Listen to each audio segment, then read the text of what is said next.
All right, hello everyone, and welcome to this off-center version of the Winestream. How did that table get moved? Hold on, I'm under my name now. Got it. All right. So, ready? Right. This way. Yeah. No, too far. Got it. No. You're centered. No, too far. No, I'm not centered. Okay, hold on. There we go. All right. No, that's gonna. There we go. We got it. Okay. It's. Are you high? Yet? No. I thought. Okay, this is North Carolina. You can't do that. All right, you all get the idea. This is Uncle Kage on this side, and whoa, where'd we go? Actually, I forgot to put the channel up where we can see it. I just watched you hover your mouse over the X, and I almost fucking lost it. I'm like, what was that X? Okay. Is that what you do here? Yep. Okay. Sorry, everyone. Now, hopefully you can see us. Hopefully you can hear us. Whoa, didn't mean to do that. Yes. Welcome to this portion of the Winestream. I am, of course, Uncle Kage, as you can read up there. This is Alkali, also known as Alkali Bismuth. I don't know why, but he is. Well, you don't know why. No, why? Why? Actually, why? Alkali Bismuth. You don't know the two middle names. No. I was young when I created Alkali. Yes. Alkali, iodine, sodium, bismuth. Alkali is bi. It's how I came out to people. What do you want from me? When you're a nerd and you truly embrace it, you get a cool name. That's how furry works. Like Uncle Kage? Uncle Kage. Now that you just pulled that name out of a hat, there's no way you put thought behind it. You would know all about hats, wouldn't you? Very much so. Boozy! Oh, we have to touch shoulders. Wait, Now it's a sexy stream. Okay, we're touching shoulders. By the way, these are my old glasses. I got new glasses, but they were, shall we say, incorrectly fashioned. Oh. So I am back to my old glasses while the new ones are being remade, so it's a little bit difficult. I read that as touch solders.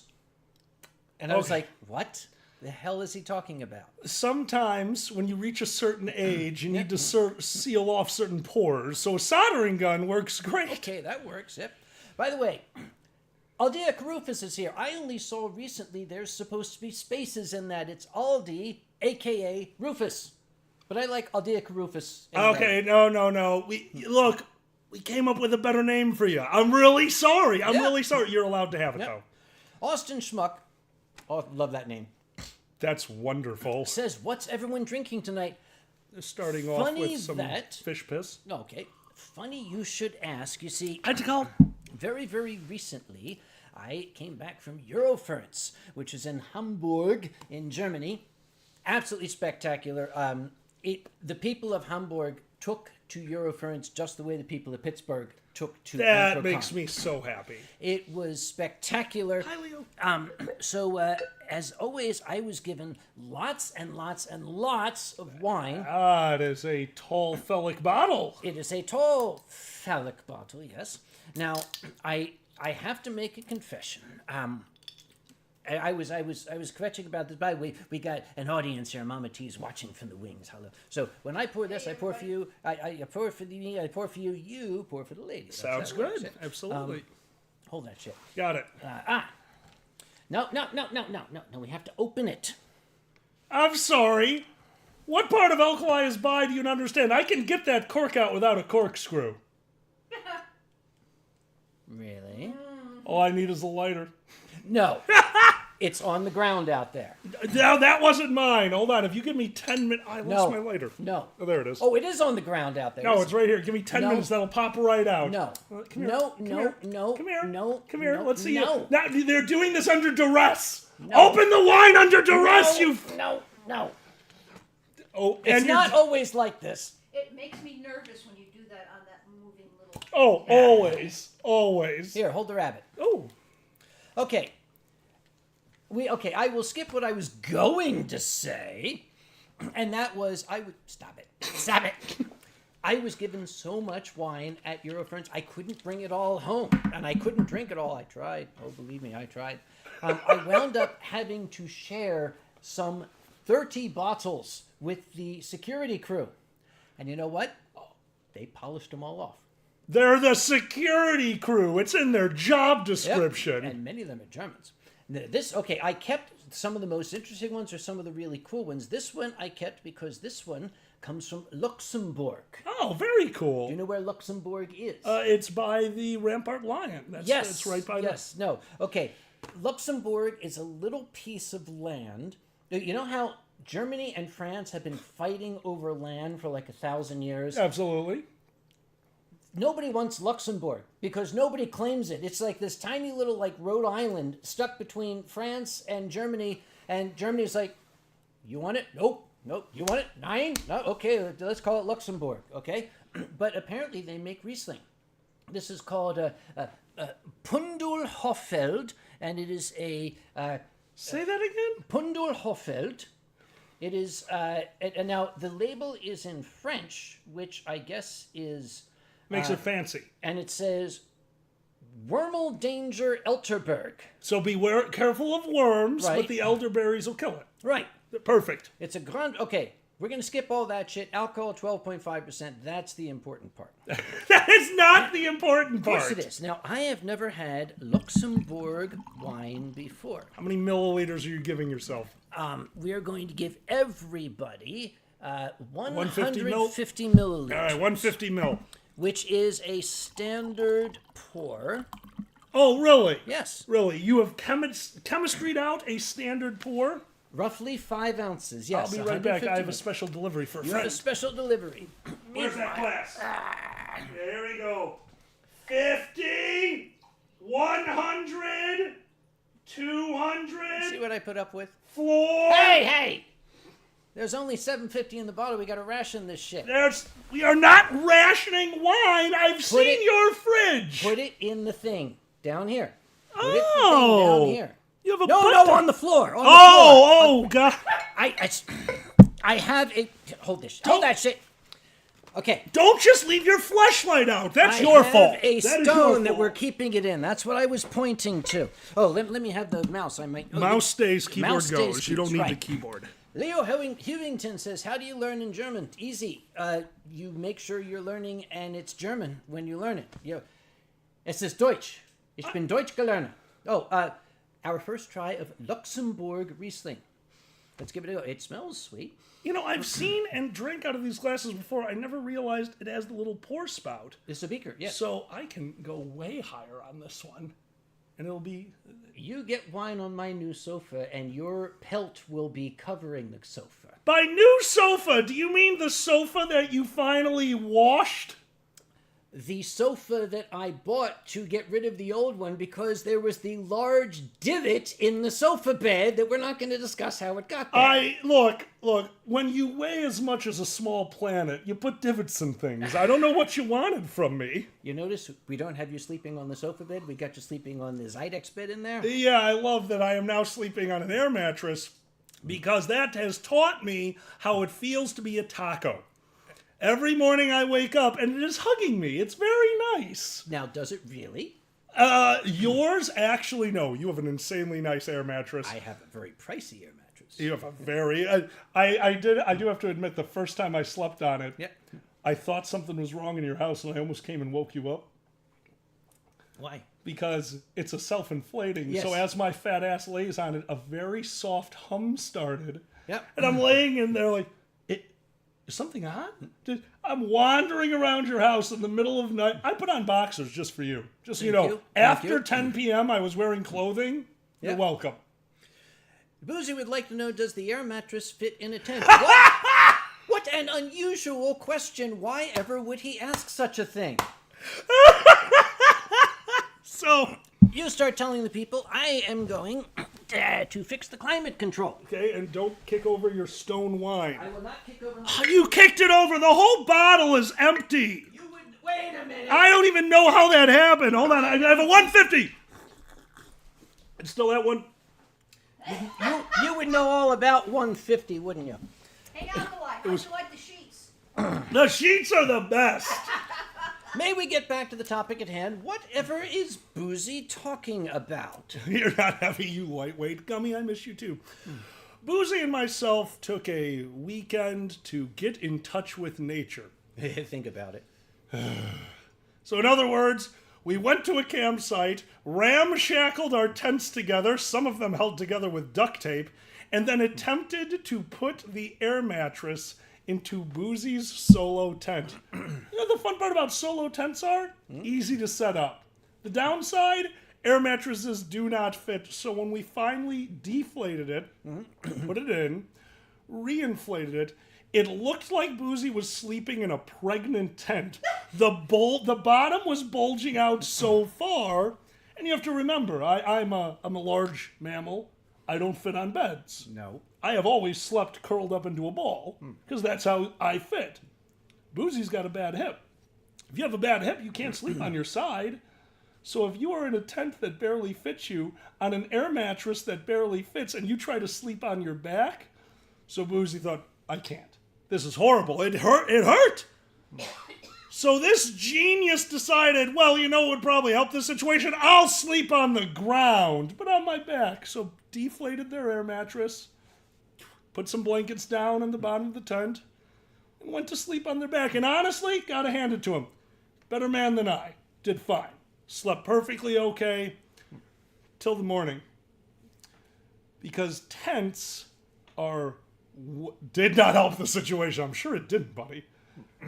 Tents are beautifully built. Actually, the physics and construction behind a decent tent is actually wildly interesting, including the semi-permeability.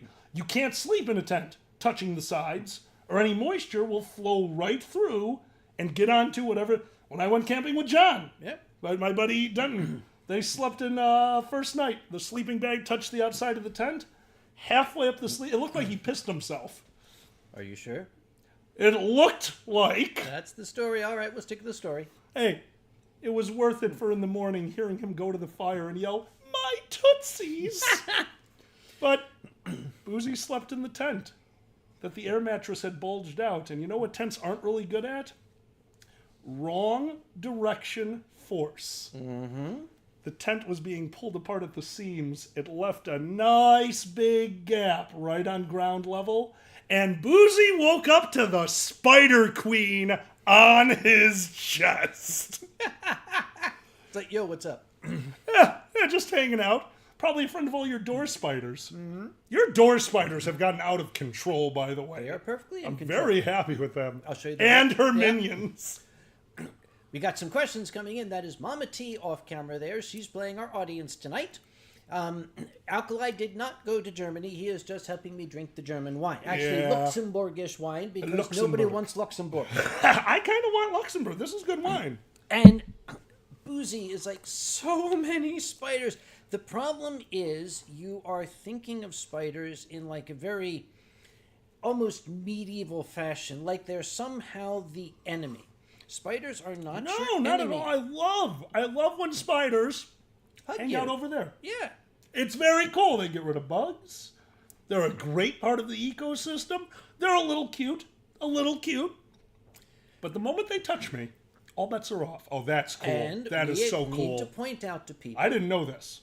Spiders are UV active. That's my rave spider. This is from the Arachna rave, just outside my door. That's my door. See her little eyes glowing at you? Aren't they cute? She's looking at you. That's like, actually hello. super cute. So I showed this to Alkali. We took the black light out last night, and I was lighting up the spiders. The thing is, they are sensitive to the UV light, because after about 10 seconds, the spider's like, "Hey, dude, could you like fuck off with that thing?" And I'm like, "Yo, sorry, miss, sorry." She said, "Yeah, it's cool. Just don't do that, okay?" No, guys, Boozy did not scream. You need to understand this. Boozy did not scream. All I heard when Boozy woke up was them yell, "Fuck off!" That was it. Boozy came out of their tent, and the day was normal. But their reaction was, "Fuck off." And he says, "Sir," I can hear in the voice, "Sir, regardless of their contribution to the ecosystem, it doesn't mean I want to have a slumber party with them." Boozy, don't be jealous of how many hand jobs they can give. 8 at a time. 6. 2 of them are for their own pleasure. Right. Yo, dude, don't take that away from them. Spiders have rights. And then he went to the gas station to poop. Wasn't there an outhouse?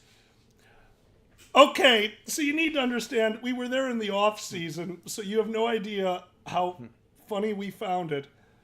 When we arrive, I had gotten us the campsite right near the outhouse because we're both large men and planned to have nothing but meat for like 3 days. We were going to need it.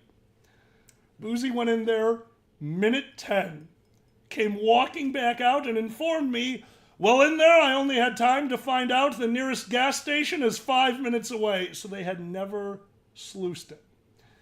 We're assuming throughout the season they have not emptied a fully built, wasn't a porta potty, this was a fully built single person outhouse. The inside was nice, but obviously it needed emptying, so imagine our joy when, as we're packing up, here comes the ranger with the big truck and starts sluicing it out, and Boozy's just staring daggers. Well, we made quick friends with them because we had to explain to them that we are adults. The first night, we went hard. We polished off a case of beer. Oh, that's what you meant. Yes, it is! Sorry. I will show them your fleshlight. Well, we knew we would clean up in the morning. Like, there wasn't garbage, but there was a case and a half of empty cans, an empty bottle of tequila, which he didn't know there was only a little bit left in. I just brought some for me and Boozy to try. Mm-hmm. My little weed pouch. Just all sitting out, so the ranger, Boozy, was up first.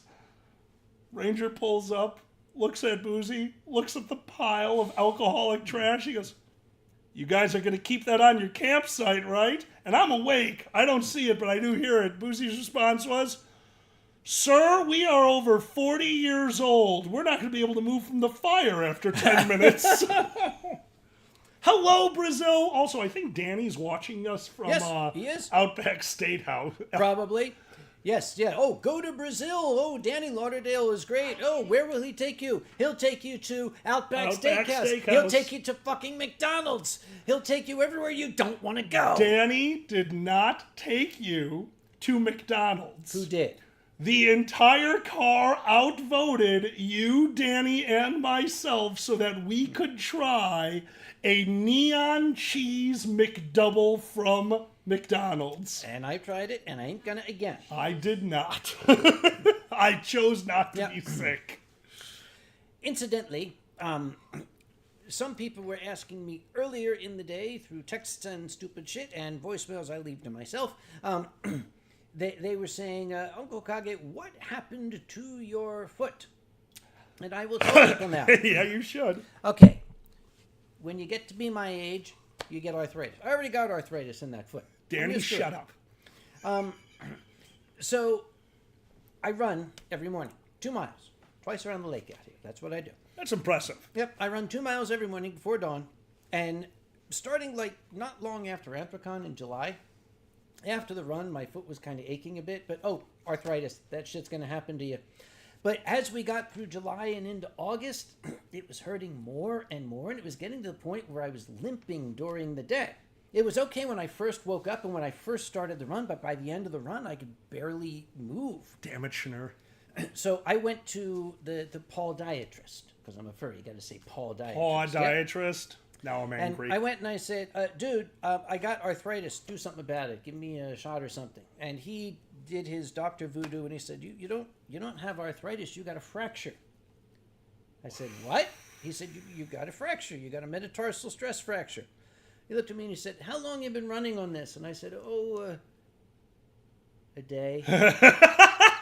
How quickly did he know you were lying? Well, he gave me this cute little shoe that I'm supposed to wear. That essentially all it is like a sandal, but there's a big block of wood in the bottom that keeps it from flexing so that joint of the foot doesn't flex.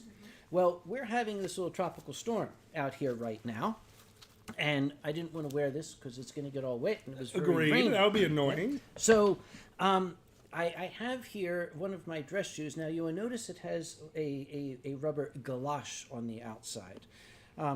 Well, what I figured was we can use that same sort of technology and just take like a large Allen wrench here and tape it to the bottom. It worked just fine. You see what I deal with? Do you see what I deal with? This is good old American ingenuity, son. If it were American ingenuity, it would be on fire and cost twice as much. Just wear the boot! Wear the prescribed boot! I didn't want it to get... And also, we got a microphone right here, by the way. We're not on stage. I gotta remind you, I got neighbors. I do forget you have neighbors. Okay, fortunately, the ones downstairs are deaf. I don't know about the ones upstairs. We might meet them. The You never ones know. upstairs stomped around all day while we were hanging out. They can put up with boot being screamed at high volumes. At least we're not screaming, Anton! Anton! It was so loud. Danny, shut up! Okay, I will tell Danny about your late nights in Brazil. No, you won't! Yes, because the world needs to know how you did not pay attention to the person telling you the tide will come in. Okay, and fair you are enough. going to get trapped on that little bridge when the tide comes in. Oh, it's okay. I'll just wade through the breakers to get out of here. I don't know what was going through your mind. Nothing. It was an experience. How did you get out of there? When is the last time you can legitimately claim that you were lost at sea? Because I can say a few months ago. Dude, you were still on land. That wasn't land. That was a bridge.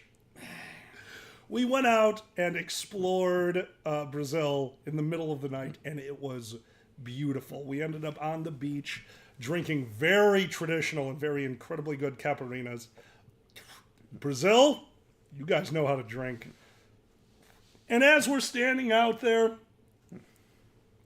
Brazil has a channel going right through the middle of São Paulo. There's a sewer, dude. Yeah, it's still a channel. Fuck Okay, off. we'll call it a channel. And it empties into the ocean, and over this is this big, beautiful bridge. And the tide was over there. It was way over there. So we stood on the bridge and enjoyed the sights. And I thought, well, if the tide's way over there, we got a little while. And it wasn't until 2 minutes later when I turned around, I realized, oh, the bridge is submerged at the bottom. I cannot get to dry land. Hopefully a big wave comes in and pulls back the ocean just enough so I can get out of there. So we ended up being, by the time we got off the bridge and left the beach, we watched as that bridge was submerged to the halfway point and realized, like, oh, so we almost died. Yes. But from what I understood, that's just how it works in Brazil. They say Brazil is not for beginners. It is not for beginners. And you learned. William Afton says, Uncle Kage, I guess, waved at me. Well, okay, I'll wave to you again. Hello. Can I call you Bill? Bill, okay. Huh? Oh, yes, Boozy Badger. I'm a mermaid now. Alkali in Brazil. Oh, Aquaria Dragon points out, when my dad broke his ankle, he wore the prescribed boot. He's going to get a sweet scar on his knee this year, though, trying to hack through gorse brushes with the machete. I'm sure that's a very interesting story, Aquaria Dragon. I think you need to stop drinking tonight. I think you've had enough. It's time to go. Oh, Katie's here. My niece Katie. I can change that. Hi, Katie. Hey, Katie, what's up? Katie, Mama T is over here. She says hi. There. Oh, I'm on a camera. Katie, we're drinking Luxembourg wine because none of us have ever had Luxembourgish wine before. Yeah, but I'm noticing that I'm drinking Luxembourg wine and Mama I T. have drunk Luxembourg wine. Now you have. Next bottle's coming in a moment. Gunsmith Jack's, the mead was good. I could not finish all of it. I'm sorry. Again, Mead is unbelievable. Okay, If you mead guys- is a dessert. Yes. It's wonderful for a nice glass. It is so good and powerful. And, oh, I can't drink a bottle of mead anymore. Can future you? reference, folks. I like getting presents at cons. You're very sweet. Don't give me fucking 6 bottles. I can't drink that much. I can't drink that much, and I can't bring it home. There is only one exception. says hi. There's only one exception that I made this year to somebody bringing me multiple bottles. What's that? And that is Leo Elstar, the Ukrainian fursuiter, Okay. biked 100 kilometers You're kidding me. through a war zone to get 3 bottles of homemade Ukrainian wine to bring to Eurofurence. I was fucking gonna drink that. How was it? I was fucking gonna drink that. Understood. Ah! It was, let me tell you, it was wine. It was wine. I understand. Yes. But Oh. I drank it. So that's one thing I kind of feel bad that a lot of people won't get to experience is this was really back in the LARPing days, back when we had the SCA and Belgrath. Oh, and the Marklanders, too. Don't forget them. Oh, my God. Remember them? Well, one of the big things that everyone used to do is that was how certain LARPs worked. At a certain point, all combat ceased, and you had the feast. Why do you have the feast? Because it gave everybody a chance to go to their campsites, cook their food, and mostly people were just, if you saw them sitting around a fire and there were open chairs, you were kind of invited. So everyone ate.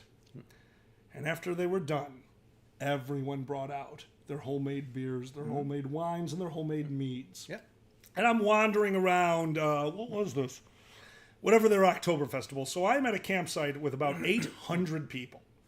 It is wild. We have been fighting all day. Most of us are just disgusting and tired, but it's nighttime. And I got invited to a fire where a gentleman gave me a bottle of mead and a shot. A shot. He said, I have made this mead specifically to go with this shot. I want you to take a sip of the mead, then you're going to do the shot, and then enjoy the rest of the mead. Okay.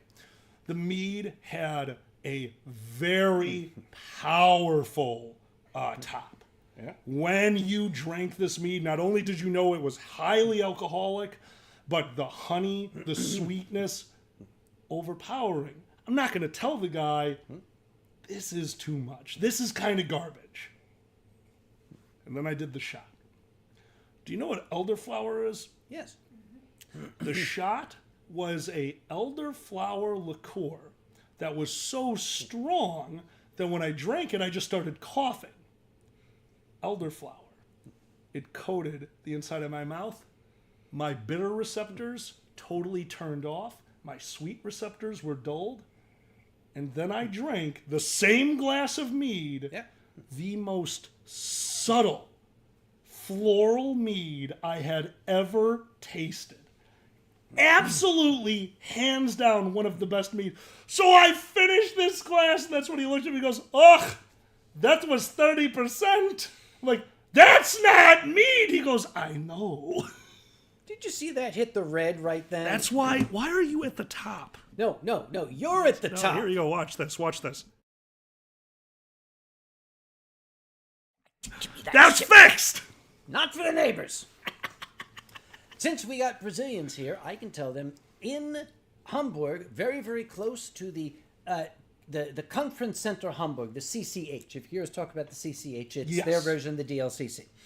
There is a Brazilian restaurant, and they had a very, very nice Brazilian menu, and your Brazilian waitstaff and everything, very authentic. We went there with some of the security crew. Vobaka was there. He'll remember this. Oh, I hope he remembers this. Because we're looking at the menu, and the lady came to take the drink order. I liked it, and I looked at the menu, and I said, I would like cachaça de jambu. Oh, my God. And she looked at me, and she said, are you sure? I said, si. She said, do you know what this is? I said, si. So she brought the jambu, cachaça de jambu. Jambu is an herb that grows in South America. So interesting. It is very, very similar to the Chinese Szechuan pepper. Yes. It has an anesthetic, a numbing effect. Imagine, if you will, this very, very powerful rum-like drink that instantly novocaines your mouth. That was an interesting one. Yeah. Well, I found out there's a way to bypass it.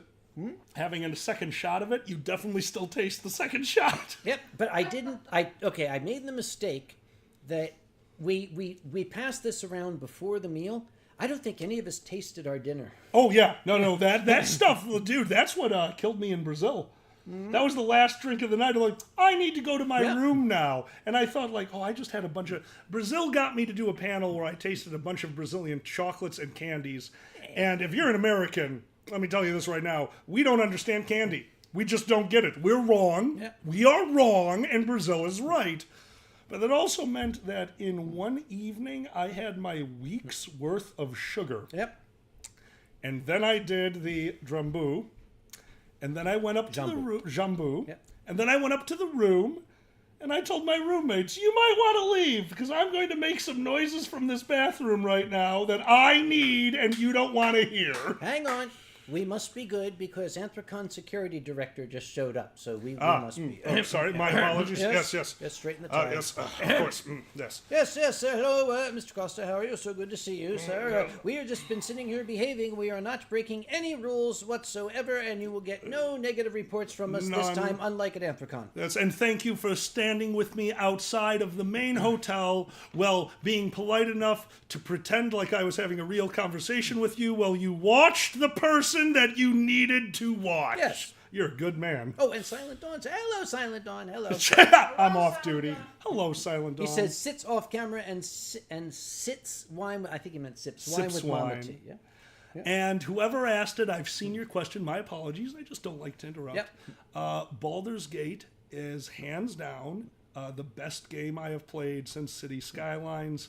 If you're looking for, especially people of our generation, Yep.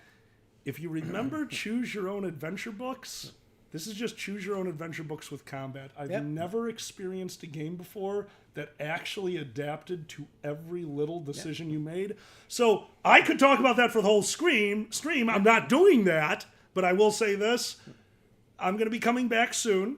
My stream will be back under the name Alkali Anonymous, and one of the weekly events will be a Baldur's Gate run that will have people transferring in and out of the game from the audience. So yes, I am blown away by what Valerian has done.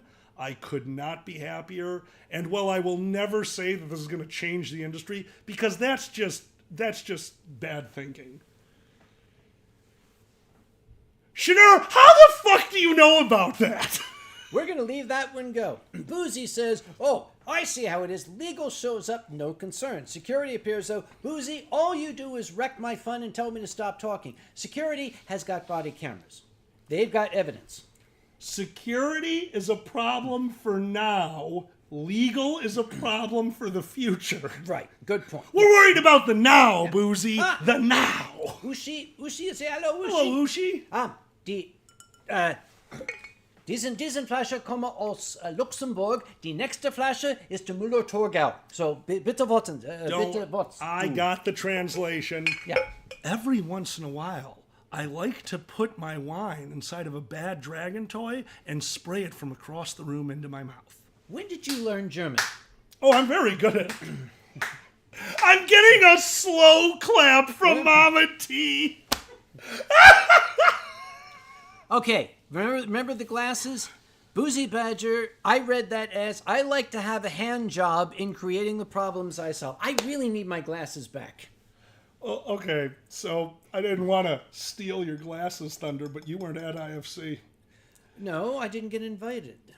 I did, and then I got on stage, and then I did a skit for improv where I jumped and spun around, and somehow physics betrayed me because I am 6'8". I know. Which means my eyes are 6'5". Gravity is a set number.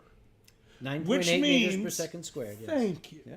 Which means when I jumped, my glasses must have broken that to get under my foot to land on. These are my old glasses, and I am having so many problems reading right now.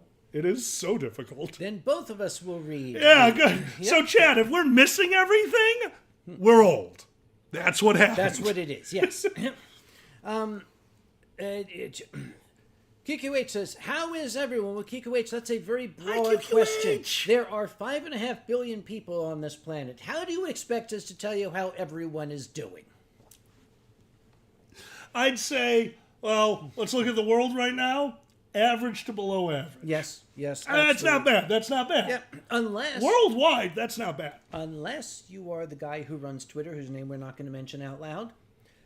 Actually, he's doing below average, too. He's doing a little below average. How does Boozy put it? He's sitting in his underwear, eating ice cream directly out of the carton and telling people, or telling himself that he is so popular. Hey, Don't make fun of my Saturday nights. Dave Nevia says it's actually 8.1 to 8.2 billion. Okay, Debbie, I looked We it are up. at 8.2 Okay, billion when I looked it people? up, it was this morning. Okay, it's Oh, out of Shadow date. Tail, you poor bastard. Yeah. Okay, a 6'7" person, a 6'8". By the way, for those of you from civilized countries, we're talking 2 meters plus. That's what this is. That's funny. Yep. That's funny. Yes, actually, 6'7" is just about 2 meters. You're about 102 centimeters. Yeah, something like that. Yep. That's what I say on Grindr. Yep. Are you on Grindr? Are you not?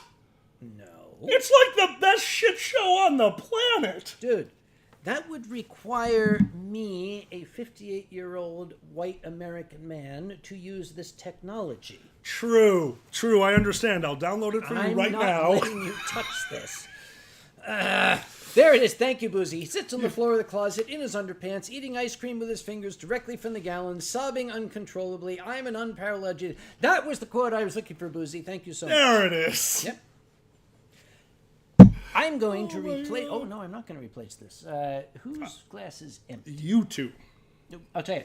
I'm going to fill our audience's glass, and then I am going to get a specific... Sounds good. All right, he's gone. So now we can plan. Here's what I'm thinking. I'm going to continuously swap our glasses so I always have the most fill one. Let us know in the chat if you catch me do... You know, I can see the camera! I can see the camera! It's your fault! You kept a picture of us on the screen. If I have to look at my fat ass this whole time? No! That might be a little difficult for you to look at your own ass. If you're fat enough, you can always see your own ass. The gravitational pull lenses your eyes. Are you literally crawling across the floor? It wouldn't be the first time. You have a broken foot! Oh, you're right. I just remembered that. I got reminded. Here it is. This is our life. I miss you all so much. Okay. This comes with a story. I like stories. This comes with a story. Tiger Gamer, that man makes me laugh every night. May I introduce you to Müller Torgau. This was a grape variety that was invented by a Dr. Müller in Torgau, Switzerland. How did I... Katie, you got here late. You don't get to hear how I broke my foot because you weren't on time. But maybe if you're nice, I will share with your wonderful physician father my amazing invention for preventing aggravation to the fracture. But anyway, where was I? Yes, Müller Torgau. It was at Eurofurence, I think EF13 or something, the first year they were at the Ringberg Hotel. This was in Eastern Germany, the former DDR, which is something different from a nice dance game. In the village of Suhl, the Ringberg Hotel is this magnificent mountaintop hotel. And at the bar was a man who actually became one of my dearest friends in Germany. His name is Andre, and I still refer to him as the greatest you know this story, the greatest barman in all of Germany.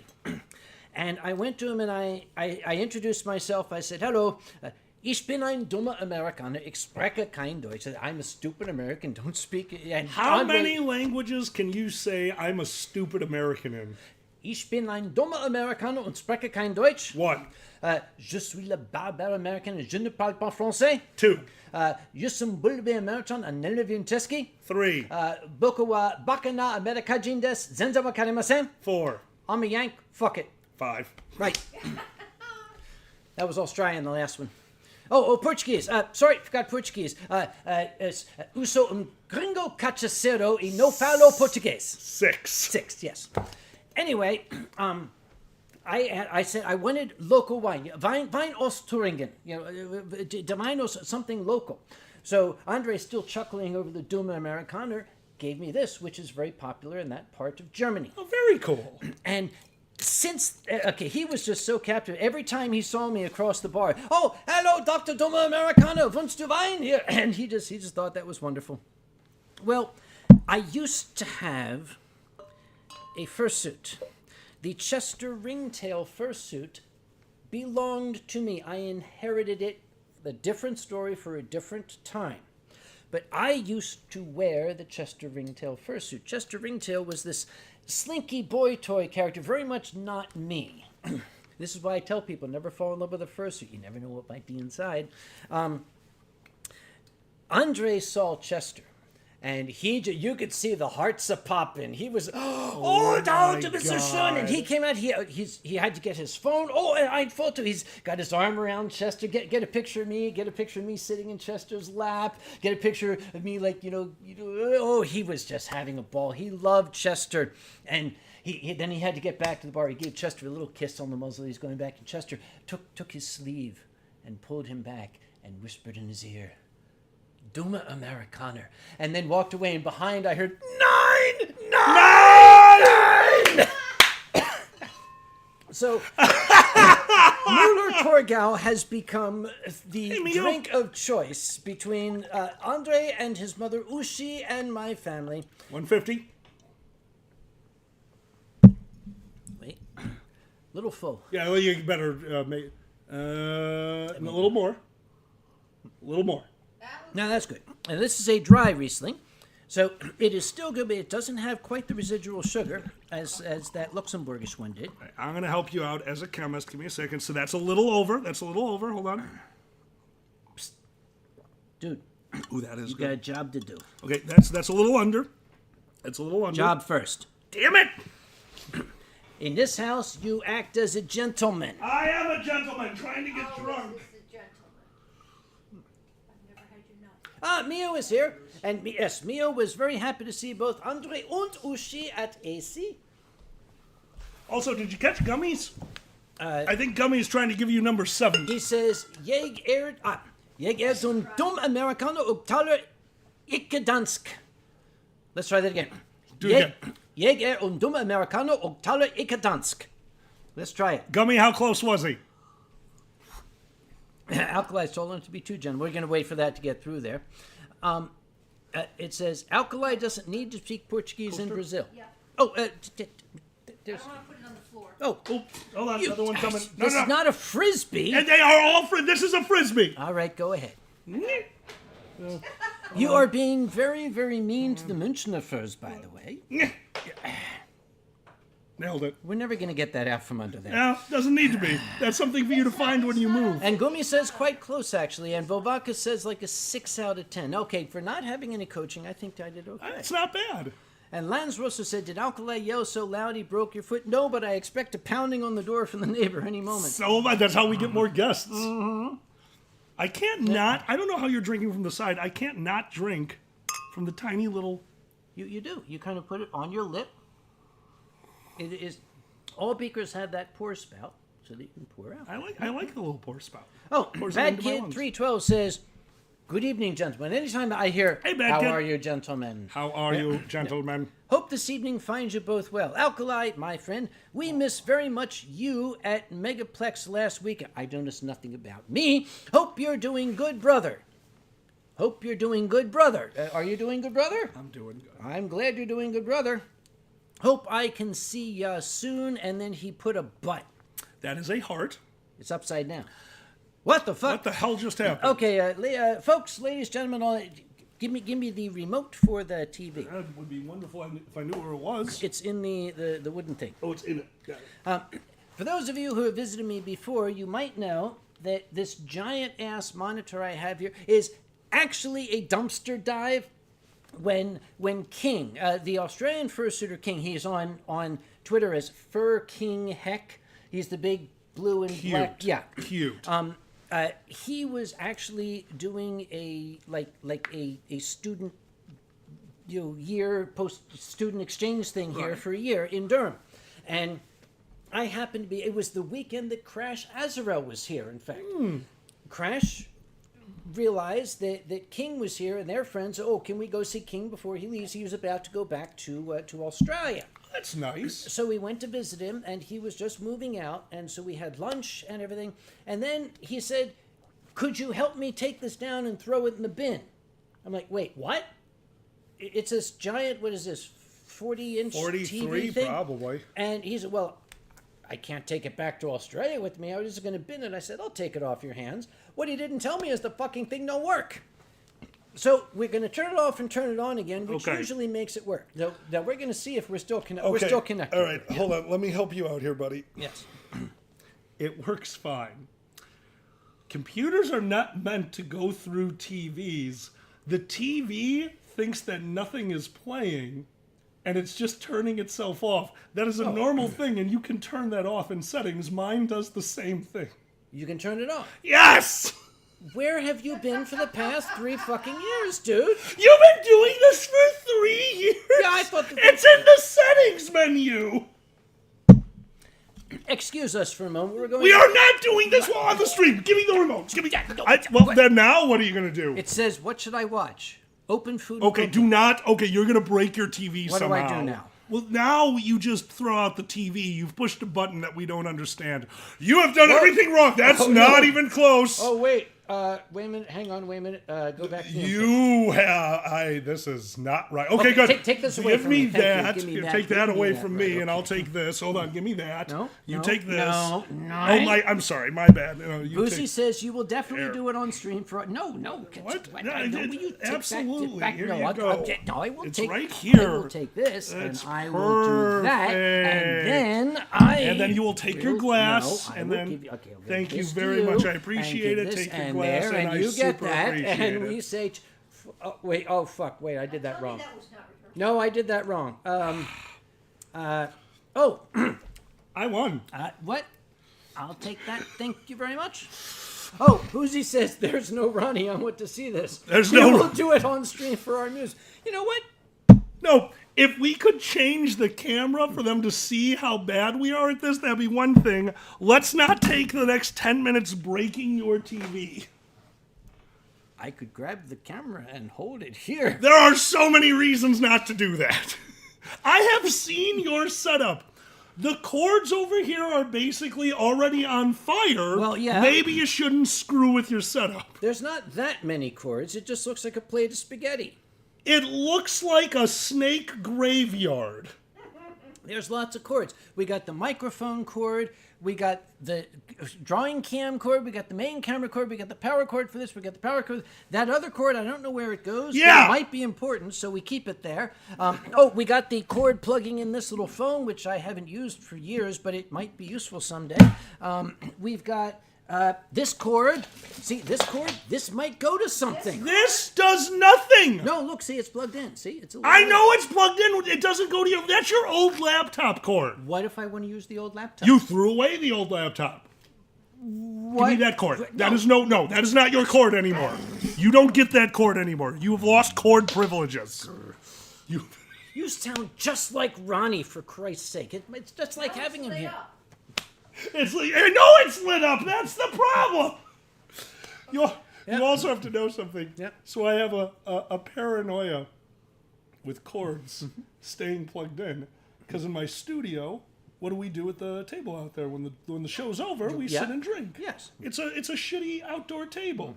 If a little water gets spilled on it, if a little water sweats off. Well, one day, one of the C cords, a C charging cable, the tip of it, I guess, was in a small puddle of water. Uh-oh.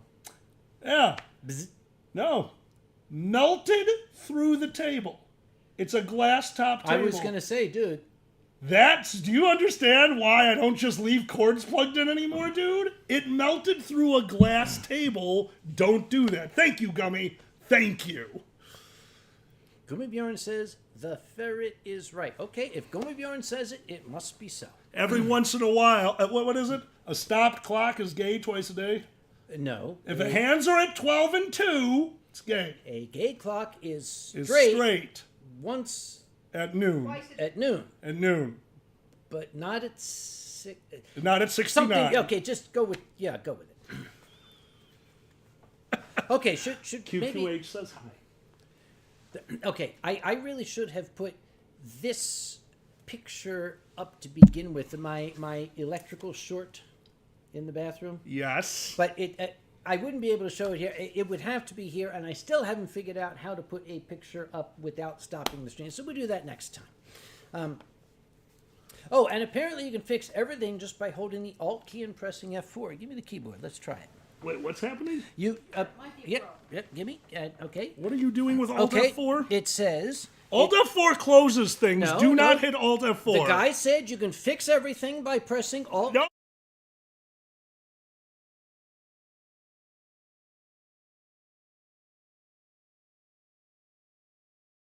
Actually break the screen. Okay. Apparently that doesn't work the way I wanted it to. So we're not going to let me touch anything anymore. We're going to let Alkali have the mouse. Since Ronnie is not here, I am feeling very Tech not so savvy. I watched you argue with your door lock because it has a computer chip in it. The door lock was giving me shit. The door lock was giving me shit.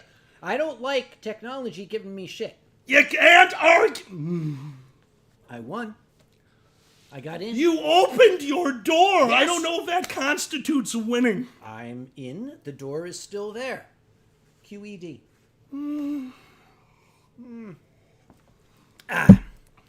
So, welcome to the Winestream. Basically, those of you who have no idea what's going on, don't try. We We know don't either. No, it's just Oh, look what I found. what? Oh, the Müller Torgau. Yeah. Say it again. Müller? It's Müller. Müller. Sorry, Müller Müller. Torgau. Torgau. Good, you got that bit. Torgau. Müller. Müller Müller. Torgau. Müller. And what's the word under it? Torkin. No. Twerkin. No. It's not. It's I'm gonna not. break your it's couch not again. Turco. Working. It's not twerking? It's It should be. Trocken. Come on, watch this thing twerk. You See? spilled it on my sofa. You I wouldn't- will be. Lick it off your sofa. I'm an No, alcoholic, lying not on an your idiot. sofa. Yeah, that's right. Now it's a wine stream. Mio says, "Why does your door lock need a chip?" Because Ronnie keeps coming over, and every time he comes over, he adds a piece of technology to my house. I don't understand it. He just says, just go with it. It's necessary. We are Asian. We're taking over your country. That is not. Damn it. Did I say that out loud? I meant to just think it. Yeah, that's okay. That's how I always Right, talk. yeah. Okay, let's see. Oh, Katie says, take the win where you can get it. Absolutely. That door, I showed that door who's boss. You did, and then the door spider showed me who's boss by giving me a face full of web. That's called a face hug. That was not my favorite hug. That's a face hug. That's Yeah. that. The last time I saw a face hug, they had to nuke the planet to be sure. So Yeah. maybe I think we're in the same position. And Savage Gerbil says, this is a man that cut his teeth on muds. Actually, yes, I did, Yep. Savage Gerbil. Yes, I did. Just spill yourself. I'll just look at soda. Well then, I seem to have spilled some boozy. We already took that picture. Dave Nevius says, do you have a picture of your door spider? I just showed it, Dave. Where were you? It might still be on my home screen. Yes. This is my door spider getting ready for the arachnarave. That is her. I took a picture of her because door spiders are actually UV active, as you can see. So I took cool. a UV light out and I shined it on her and I took the picture. And so she's now ready for the arachnarave. She's totally gonna Donald Duck it. Oh, and apparently spiders are great karate instructors. Well, they have the extra hands for that. It's nice. You should see them use nunchucks. Mm-hmm. Or if they're really old and liked webcomics, sword chucks. And if you got that reference, good on you. Spiders love webcomics. I hate you. That was an easy one. I'm sorry.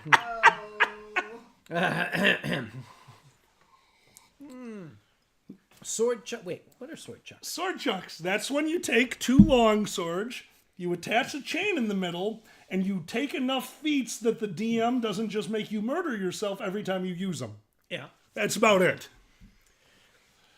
And Dareka says they still can't beat the Phytodokin. Well done. Well done. Phytodokin. That's awesome. However, None of these Hey, can Rex. stand up to the Schnaffel Gobbler. Schnaffel gobbler? The Schnaffel Gobbler That sounds is, like something I do in bed. it is what Germans use to fix flat tires. It is something I would do in bed. Yes, it is. I gotta burn some rubber. Is that related to the Snuffleupagus? Oh, no. Very different creatures. No. Snuffleupagus is super into some kinky shit. We don't talk about the Snuffleupagus. Speaking of kinky shit, I'm in. What do we got? this is actually just a segue to a totally different topic. I wish to put forth a scientific thesis that you are a dumbass. I kind of subscribe to this thesis, but I'd love to hear your proof Allow on me it. to illustrate my thesis with some data. Damn it. Last night, dear Alkali drove down here, I should say, to North Carolina, and he parked his vehicle outside of my favorite wine store, and we had some wine together with Mama T and with Mom and with Mom's, hooligan posse. And That's you. when we were going back out, I had some things, my purchases from the store and some leftover pizza. I wanted to put it in the back seat of Alkali's car. And I walked around to the far side. Now, Alkali, being the gentleman who was helping Mama T get some stuff into her car. And when I walked next to Alkali's car, I saw this. Now, when you see something like this, your immediate question is, Alkali, what the fuck is this? And he came walking over and he looked at it with this dumbfounded expression on his face. And the only thing better would have been if the actual gas pump thing had still be in it. And I said, you are a goddamn dumbass, aren't you? Well, it was raining. We hastily got into the car. And we sat down and I said, dude, there's something on your windshield. And he got out and it was wet and soggy, but this helpful note was on his windshield from a kindly passerby. It reads, hey, your gas tank is open. Right. And I think it was spelling out asshole or something. They just didn't get to finish it. Okay, well, hold on. I don't know how friendly this is. See how it's written in blood? It's written in blood with lots of exclamation. It is. It is. I don't know how to feel about this, but it makes a great story. Oh, also, did you read the back? What's the back say? You make a difference every day, and we're grateful for every day you spend with us. Happy work-iversary from NRTC. Work-iversary? Work-iversary. That is not... All right, what the fuck is NRTC? Hang on. Yeah, we need to find this out because I never want to buy anything from them again. Okay, anybody who's got work-iversaries, NRTC. NRTC. Oh, it's a tech company. Of course, this is the Research Triangle. No wonder. Oh, yeah, of course. Yep. It's National. Yeah. Okay. Tech. But the nice person. This is why in New Jersey you're not allowed to pump your own gas. All right. Because they know you're coming. Yeah. In my defense, I was a little frazzled at the gas station because I realized something. What? I was running late, remember? Yes. I had planned on getting here first and then going with you to the Yeah. bar, which meant I could change. Kage, I was wearing my driving clothes, which consisted of a t-shirt with so many cigarette burns in it that it looked like I had a definite drug problem, and shorts that have accidentally been bleached not once, but twice. I was running into the bathroom to change in their one-person John as fast as physically possible, and then realized, this bathroom isn't really clean enough to change in, but if I stand on my own shoes and balance, maybe I could do this without cross-contamination. I was a little frazzled. I want to point out that Boozy, having briefly glimpsed this, says that's lipstick. Number one, I am very, very curious how he knows right away this is lipstick. Number two, how he was able to deduce it from that brief glimpse. And number three, he has decided the NRTC is nihilistic rodeo-trained cows. That makes sense. They're definitely nihilistic if they're giving out little pieces of paper mentioning your work anniversary. Because let's really look at this. Okay? Let's break this down. Yeah. All right, so they were able to write this on there, which means this is a blank piece of paper on this side. And the other side is just that message I read to you. This is a perfect square. This isn't ripped off something. No. This company, for this person's work anniversary, put a quarter of a piece of paper that was typed out, not signed, totally impersonal on this guy's desk. Guy or gal. It might have been like flowers or a box of chocolates or something. Maybe, but also they kept it. This piece of paper was on their person, and this isn't enough to keep. Why would you keep it? You keep this out of spite. This person hates their job, but they're a good person. So if you need a job, I need an intern for my show. Yep.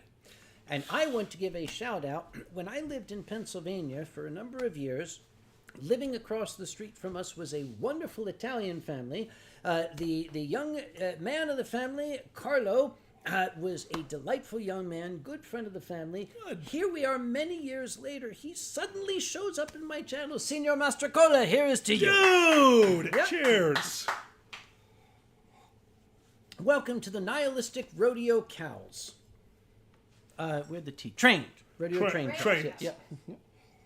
Oh, and Janor says, every married man has been lectured after using the better half's lipstick for a quick note when you can't find a pencil. Janor's probably right. Yeah. I don't know if I want to find a note written by myself drunkenly in lipstick the next day. How many times have you woken up the next day to find some evidence of something you've drunkenly done that do not remember? We aren't allowed to talk about that on your stream. We are not because we're not. Because there are ladies. Carlo, very good to Thank see you again.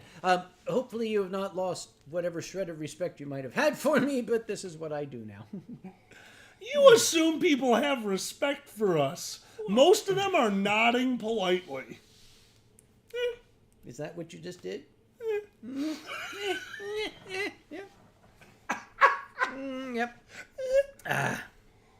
And Rex Potenhoff says, did someone say train? No. I don't know where that came from. I didn't say train. Did you say train? We might have said train. Trained. Trained? Past That's what it tense? is. Yep. That train has flown. Past tense, man. It's gone. Boozy We missed Badger that train. says, I respect you in a manner of speaking. Okay, are you speaking to me as a friend or as my lawyer? That's very important. I'd like to know where this is coming from. Sully, I'm sorry. If I had gotten to my car and "Hey, your gas tank was open" was written in lipstick on a disembodied foot, that's a story. No, I'm not going to. Come on, you can't tell me. You can't tell me if we sat down in the car, because don't forget the order of events. You saw the gas tank. We laughed about it. We sat down in the car, and you pointed out there's a piece of paper. Yeah. Imagine if we had sat down in the car, and you had to point out, hey, there's a disembodied foot under your windshield wiper. Do you want to check that out? And I would have given you the same response that I would have given you when I saw the piece of paper. I'm like, I can just turn on the wipers. Imagine if it had been a disembodied cow hoof. It would have That been. would be utterly ridiculous. Oh. Leave the comedy to me, please. Oh, Boozy says, I don't respect you as a client. Now listen, Boozy. How can you say that? I have always stopped talking the very moment you have told me to. I have been with you on stage, and that is not the case. Are you openly accusing me of perjury? And now Boozy's come up, say you're not under oath, it's not perjury. Never There mind. you go. See? Never mind. And I win this one. Boozy comes up with this. Sir! You know that Boozy is mad when he hits you with the sir. Yep. Seeing Boozy walk around a corner of Anthrocon with the knowledge that he was about to ban a gentleman. The sound of sir. Sir! I can imagine. It was It like is- opera. It was operatic. It is the combination Hi, of Grandma Kage. a trained stage man, Damn straight. a lawyer, and a dad. Very exactly. Yeah. Exactly. I was intimidated. Sir. Oh, I'm sorry. Sorry, Dad. Incidentally, something I am working on for next year. We're going to try to get the bar onto the stage next year On to the Wait. at AC. Our wonderful little behind the stage bar manager. We want to. We Do you remember her name? I feel really was it, bad. I think Denise. Denise was it? You're right. You're right. It was Denise. She was swell. And I think as I said to her, look, if we did this, would you mind? And she said no. And I said, okay. Now, I am positive that if any other client were to go to the convention center and say, we want this, they'd say, no. But Anthrocon came to them and said, excuse me, we'd like this to happen. They're like, yeah, sure, we can. I don't know what you told her, but the first time I went backstage and saw her private bar and asked her, do you have tequila? And her go, oh, you're Alkali, and pull out an already full glass from the ice tray. The glass was full. What do you tell them about me? Also, keep doing it. By the way, don't look at what Boozy just said. Uh, Don't look. You look. I like. Never. We're not. Nope. I am not repeating it. No. Oh my God. Can you tell me what it said? Absolutely. You'll have to raise the bar. Okay, the thing is, he beat me to it. I was going to make a joke about passing the bar, but no, it's okay. Okay. We have beaten that catfish to a dead stop. Horse. As Yeah. comedians who perform together on stage, coming up with the same joke at the same time, that means Boozy's on the board. Sorry, man. Sorry, they were faster on the draw. Yep. On the board, you say. On the board. I've noticed how Boozy is extremely competent at what he does. Have you noticed his competency? I have noticed He Boozy's is competency. a very competent So man. competent. Yes. Competency, Boozy. Yes. Competency. Sorry. Where was I? Laughing maniacally. Right. Laughing and not. God, I haven't even had that much. Alkali. Got it. Okay. Oh. Yes, please. Would you like some water? Sure. Why not? Yeah. Thank you.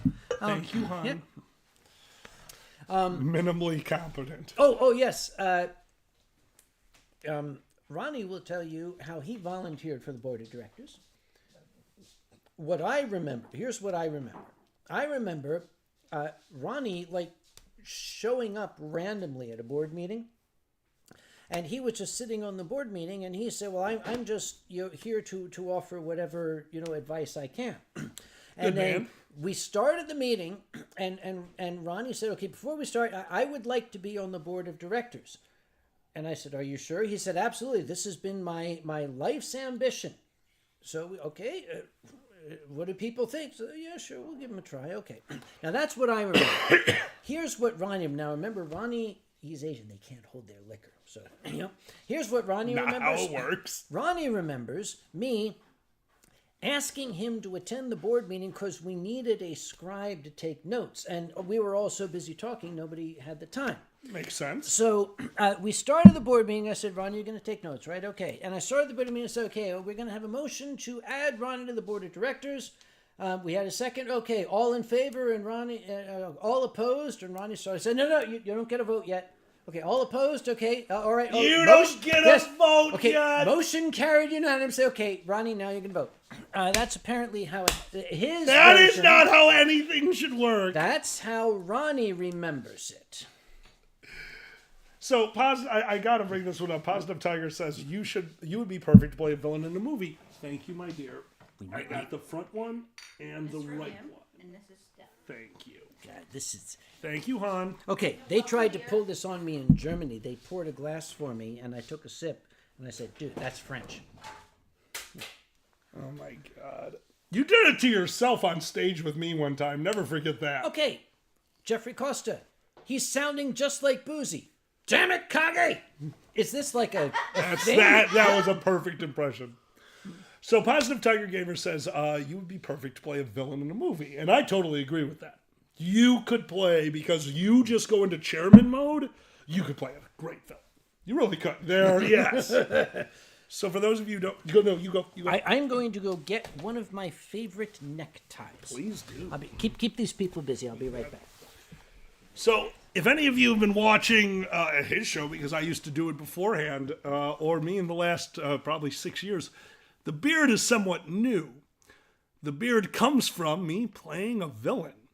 A friend of mine runs the public, basically the local theater in their area, and they ran into a problem, and they needed a villain. Yeah, yes, villain. They needed a villain. They needed an overarch who only had 4 lines. What do you have? No, you finish your story. It only had 4 lines. It was just kind of on stage. It was there to be the intimidating factor, and Jen thought of me. Yes? Like, okay, we would love for you to come in. Can you memorize these 4 lines? Can you do this for me? Like, absolutely. She goes, okay, good. It's in 2 months. I'll send you everything. Could you grow a beard? Okay. So I grew in 3 months. I think it was 2 or 3 months. A nice, big, bushy, disgusting beard. And when the play was over, Jen, who was not only the director, but the makeup director, made me sit down in the chair and cleaned it up. And I'll never forget, she took a step back and goes, "You're the only man I've ever met who looks younger with a beard." So since then, because I played a villain, now I got a beard. So come on, if you play the... Could you imagine a Kage beard? Come on. I get the picture?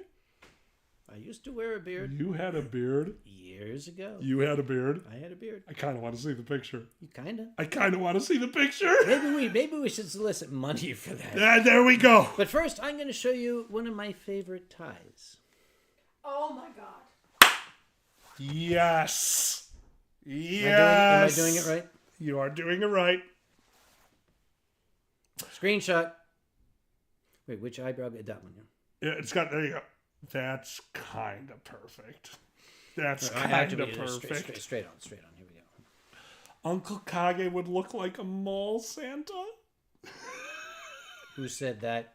That would be... Who said that? No one. Skylar, delete your damn post. Skylar, you're getting blocked No, right do now. not block Skylar. You can't. You don't even know how. Taking away your mouse privileges. Status Fair, what is Hey, Status, what's up, hon? hon? Forgive the peanut gallery, No problem, Peanut Gallery. What's up? but he'd make a much better Churchill.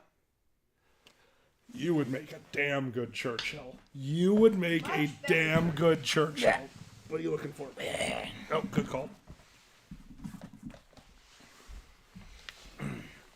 And you, madam, are ugly. But in the morning, I shall be sober, and you will still be ugly. Thank you. I love Churchill. Oh, Yum, yum, yum. All right. I was going to find that picture. How could you have never seen this picture? now I'm worried that I have, and I'm going to feel bad about it. You probably have, and you forgot because I'm so forgettable. No, I probably have, and I forgot because I'm such a damn... We're going to let the sentence trail off there. This photo was actually my American Red Cross ID photo from the early 90s. Oh my God, really? Yep. Back before I found out they are an organized crime outfit. Lawyer, don't tell me to shut up. I am happy to talk about that on stage because I can back everything up with evidence. Let's see. Which one is it? No, not that one. Oh, definitely not that one. Oh, God, no. Nobody wants to see that one. Some of them do. No, they don't. Here's a picture of me getting intimate with a dead whale. What is wrong with you, and what bottle should I grab? What bottle should he get out of the refrigerator? The one that's kind of shaped like a teardrop, the cat head wine.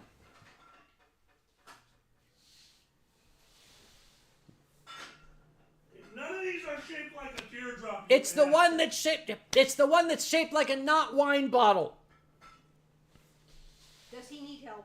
Probably. Riesling Hoffman, this one? It's the one with the cat on it. Yes, that one. This is not a teardrop. It's a very large teardrop for somebody with This is... pink eye. All right, chat. I'm sorry. Chat, can you describe this bottle for me? Can you please describe this bottle? This wine comes from the Franken region of Germany, which is southeast Germany. Their wines typically come in bottles shaped like this. It is known as a teardrop-shaped wine, and it is called Katzenkopf, also known as cat head wine. And that's the picture. 1990. Son of a bitch. Why was, yes. 1990, American Red Cross ID. Okay. Oh, yes. I've seen that before. Okay. Yep. Never mind. I even got my Red Cross placard thing on there. Again, before I found out that they were crooks. And they are. All bottles are round. No, they are not. Well, actually, yes, they except for the square ones. Except for the square. Well, we Yep. had a weird one with the tequila bar last night. We had a donut bottle. Let's not forget the donut bottle. Oh, you've got the picture of the donut I bottle. do have the picture of the donut bottle. Do I have my phone? I do. Apparently, Mio remembers the one with the fish. Hey guys, did you like the part of the stream where we were both on our cell phones? And pointing at pictures. Yep. Oh, hold on. I have to get past the porn before I get to the wine. There we Okay, go. don't. Yeah. This is the tequila from last night. Yeah. That's the one with the hole in the middle. Yep. Yep. Unbelievable. Okay, that was the craziest thing to me. I've been drinking tequila for most of my life. Should I? No. No. But that's awesome. No. Okay, maybe. Maybe a little. Should I? No. No. You don't get to see that one. Never mind. No. I mean, never it's mind. awesome. No, I've been drinking tequila for most of my life, and one of the big my rules... fishing excursion there. Okay, this was also yeah. There. Wait.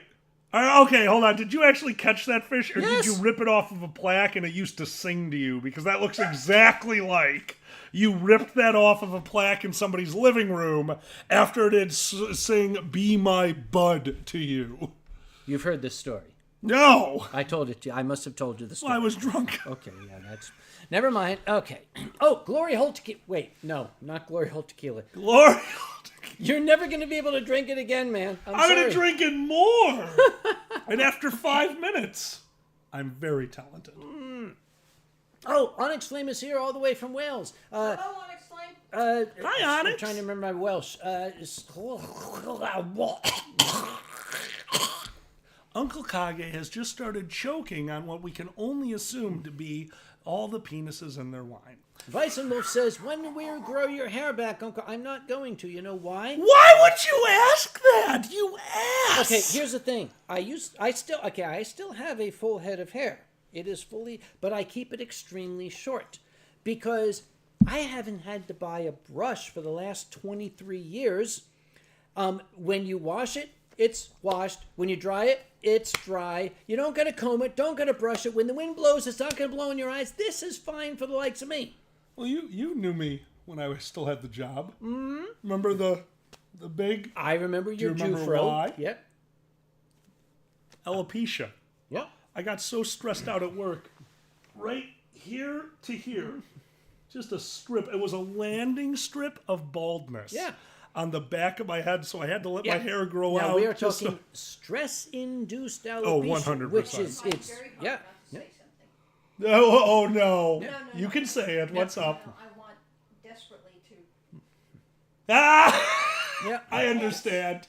The hair. No, when it gets all frizzy, there is you have to understand, it's really fun having the big frizzy hair. I do kind of like it. But then I have to get out of the shower and deal with it, and I'm lazy as shit. I have no intention. Weizenwolf. Okay, Weizenwolf is thrown down the gauntlet. That's not too early, man. Granko is Where here. are we? Excuse Okay, got Fourth it. from the bottom. Okay, Weissen, let me tell you my plans. I am looking very, very closely at retirement. I am coming up on that era. You made a promise to me, and I am so excited. Yes, I we'll know do the it. promise. Oh, yeah. But- You're invited. Here is what I am considering for once I retire. I'm considering Oh, to Boozy. getting an Einstein hairdo. I'm considering doing the Albert Einstein thing. I wonder, they might be a mad scientist look. They could be able to pull it off. Mama T is over here just like, Yeah. no. And Boozy just interjected, kept hearing soft meows. saw Look that. behind the That's so couch. All cute. of the kittens are lying in a pile. But they do that. They do that to screw with you. All right, almost got a good one because we're older. Yeah. We've gone through a few hairstyles. Yeah. What's your dumbest one? My dumbest one? Dumbest one. We've all done it. It's not embarrassing anymore. We know we're old. The Let- mohawk. Let me Oh, get Vince, we another know. picture You're up. all good, buddy. You're all good. Okay, what is my dumbest one? Where'd the picture go? How the hell are you going to find a picture and all that? This is how we used to do it. Yeah, they said the same thing about the Titanic, and now we put more lifeboats on ships. Stop it. Okay, what do you call that thing when you... Oh, wait. Mohawk? Mohawk. Do not tell me you had a mohawk. You've never, Yes! Holy shit, yes! you have never seen him with a mohawk? I've never seen that picture before. Let me explain something. This goes back to Anthrocon 2002. Anthrocon 2002. Benny playfully put this on the front page of anthrocon.org just Are for a you few kidding days. me? Benny, I love you. Well, let me explain something. It took us 2 years to convince Stan Sakai to be our guest of honor. We first invited him in 2002, and Stan, who also became a friend of mine later, explained that when he looked up the webpage, he saw this picture and was like, hell no, I'm not going to that convention. That's amazing! Seen it. Well, the thing Yours is so much better than mine. The thing is, I wanted to keep it. I wanted to keep the mohawk. The problem It is, doesn't look bad, man. My It does hair- not look bad. my hair grows rapidly, and it grows in a direction. In about a week, I had this Astro Boy thing going. That That's- just means it looks like you're in the wind. You look athletic. That's when I went. Okay, the lady who did my hair was a wonderful old lady down in Pennsylvania named Margie. I went in. Margie was doing something, and I walked up behind her. I said, "Margie, fix it." And she turned around. And she went, "Oh my Lord, what did you do? Sit yourself down right now." And that's when she did this. Well, here's what happened. She buzzed this down, and that night, okay. That's all taken care of. I am going to go to the bar. I'm going to go to the bar. So I went to the bar and I ordered some wine, and the barman said, "May I see some ID?" Okay. All right, we'll keep it. Nice. That's why, yeah? Nice. Mine's not nearly as cool as yours. Do you have a picture? God, no. Actually, you know what the worst part is? I did, but I got a new cell phone and I don't know how to transfer stuff. So those are all gone. All my memories are gone. Chinor says, Stan, oh my God. Stan's daughter has children of her own. We are old. Okay, Hannah Sakai. I met Hannah. She was like a young teenager. Holy crap, that was 15 years ago. Let me tell you something about the Sakai family. Okay. The Sakai family is of honest to goodness, traditional samurai stock. That's kind of awesome. Stan brought his children. It was Hannah and Matthew to Anthrocon, and there were some guys downstairs had some katanas, and they were doing a demo. And of course, Hannah immediately wanted to take part in this. I would do. Here is, to me, the absolute living definition of the Sakai family heritage. Time was going later and later and later. Hannah was having so much fun, she didn't pay attention. Stan was in the room. 11:30 came around. Hannah carefully put the key in the lock, cracked the door open, peeked her head in, and there was her father. You know, old Stan, and he said, now, I wasn't there, but here's how I understand it went. You were supposed to be in the room at 10 o'clock, young lady. But, Dad, they were swinging swords. Oh, well, that's okay. Baron, good timing. No, they, you have to remember, this is like asking a furry who's been a lifetime furry to tell a story about their life. Yep. I don't have the furry stories from my young life. All I have is LARPing. That was my young life. Yep. So when I ran the LARP, I had to play Darius. Darius was a 3-hour makeup job by the same person who had me play the villain, Jen. Yeah. Jen sat me down in a chair and for an hour, one after another, put layers of what is flesh latex on my face. Layers and layers and layers. If you don't know what that is, flesh latex. Yes. Specifically flesh All the latex. furries know what it is. My whole face totally covered in before the beard, obviously. Whole face totally covered. Jagged line. This side was diseased. This is the Lord of Destruction. Yeah. One of the things they uses to destroy was an attack that was disease. I have never seen anything like it. As my good friend told me, you need to hold perfectly still. Took a piece of what looks like my skin and pulled it out this far from my face and then brought off the hypodermic needle. Because to do it properly, you pull the flesh to create an air pocket, stick the needle into the air pocket, and filled it with what I later found out was, not kidding, vanilla Jell-O pudding. Oh, God. 2 boils. Here and here. Vanilla pudding. Except, Filled the boils. And on this side of my face, over No. the course of 3 hours, no, pulled the flesh, cut it. What does that do? I know. It's got a little divot. Yes. Yes. You were- Burn. Full, dude, I wish, I genuinely have no idea how not happy I am that I don't have this picture. And to finish it off, she had me sit back and she dyed my, not true dye, stage dye, a platinum silver. And I liked it so much, for half a year of my life, my hair was dyed Yes. platinum silver at 19 years old.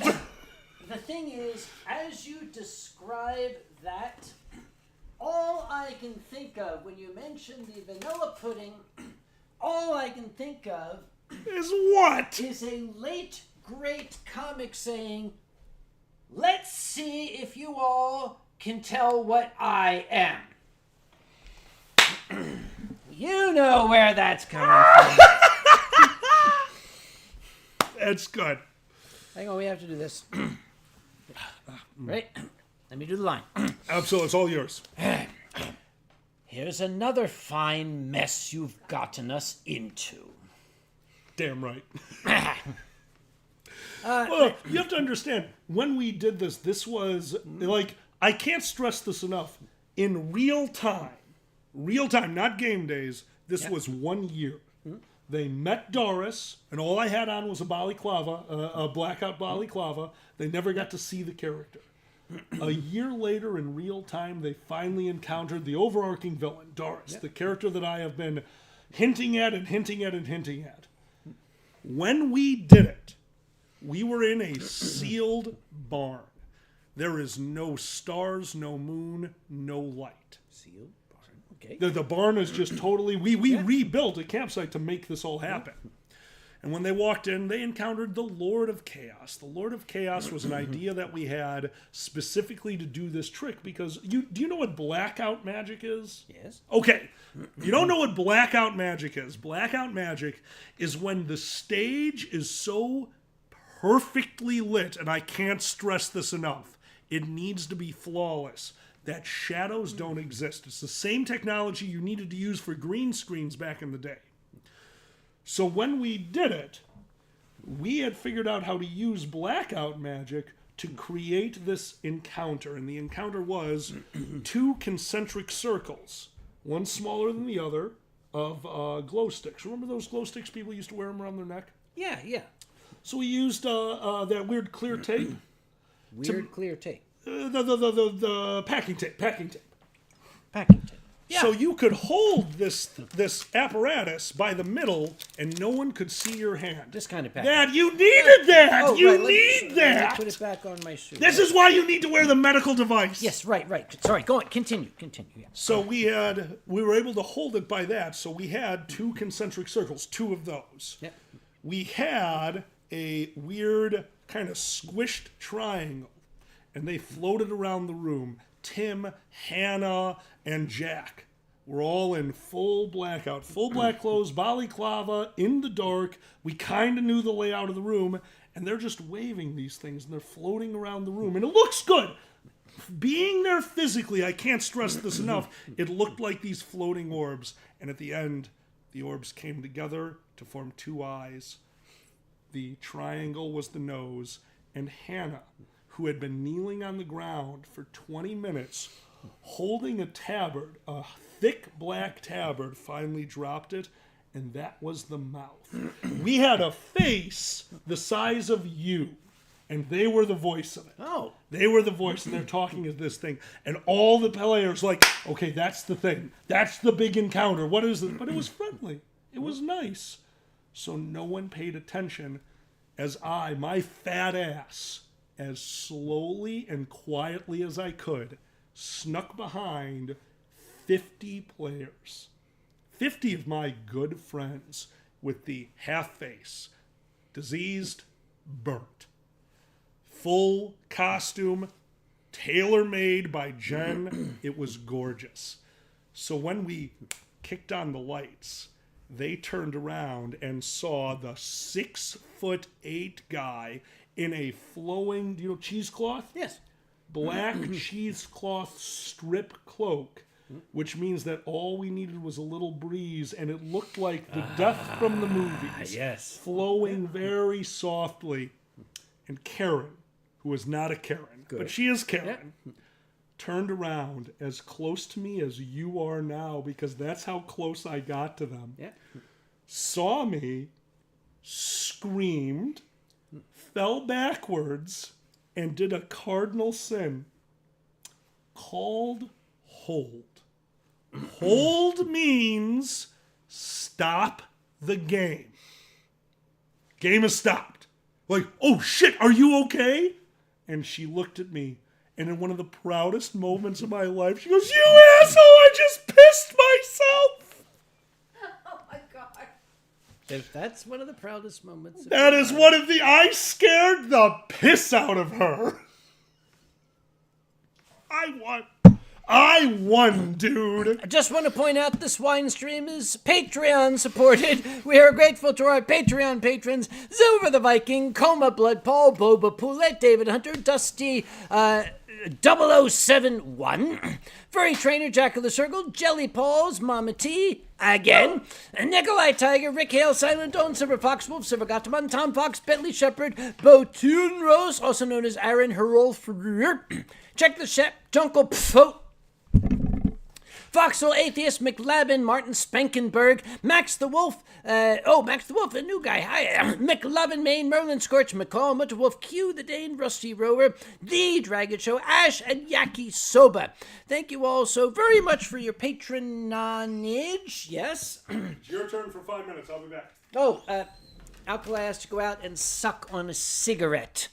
At least I hope that's a cigarette that he's got. Wait, I know what's Nope. It's not?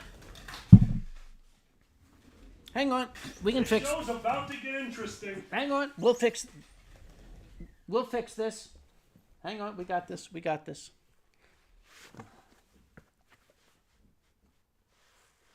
Yeah, there we go. So, here am I, Uncle Kage, and my esteemed co-host, Alkali Bismuth, who is feeling a little tongue-tied right now. It was a little wine went down the wrong way. So here's what we're going to do. We're just going to keep on going. In fact, this would be a good time to go to the drawing portion of the stream, in which I use the magic pen, and those Patreon patrons whom I just mentioned who give me money for doing this kind of shit. Oh, wait, hang on. Apparently we got wine all over the drawing paper. We'll take care of this, all right. Okay, we're going to go to the drawing camp. Here's what's going to happen. We tested the drawing cam, and the sound was great. I'm going to go to the drawing cam now. You guys tell me if it's crackly or echoey. How is the sound on the drawing cam? Is it fucked up? If it is, we will go to a different microphone. Now we have to wait for people to say it is. He says, yep, fine. Oh, you mean it's actually fucking working? Okay. Oh, slightly crackly? Oh, it's crackly and echo. Oh, fuck this shit. All right. Here's what we're going to do. Here's what I'm going to do. All right. We're going to go to drawing cam, sources. Hang on. We're going to go to properties. What are you clicking on? Remember the drawing cam and how... Did that work? Okay, the sound did the stupid shit that it does. Damn it. All right. Hang on. We're going to switch to Where's the this. bottle? Mama T needs some. Where's the bottle? No, I'm fine. It's gone. Are you sure? Oh, Okay. it's gone? You Nice. need some. We're going to switch away and back. Okay. Tell me now, how is the sound when I switch it now? Okay, we just switched. All right, I don't know what the shit is going on, but it's done. Anyway, okay. So let's put this here.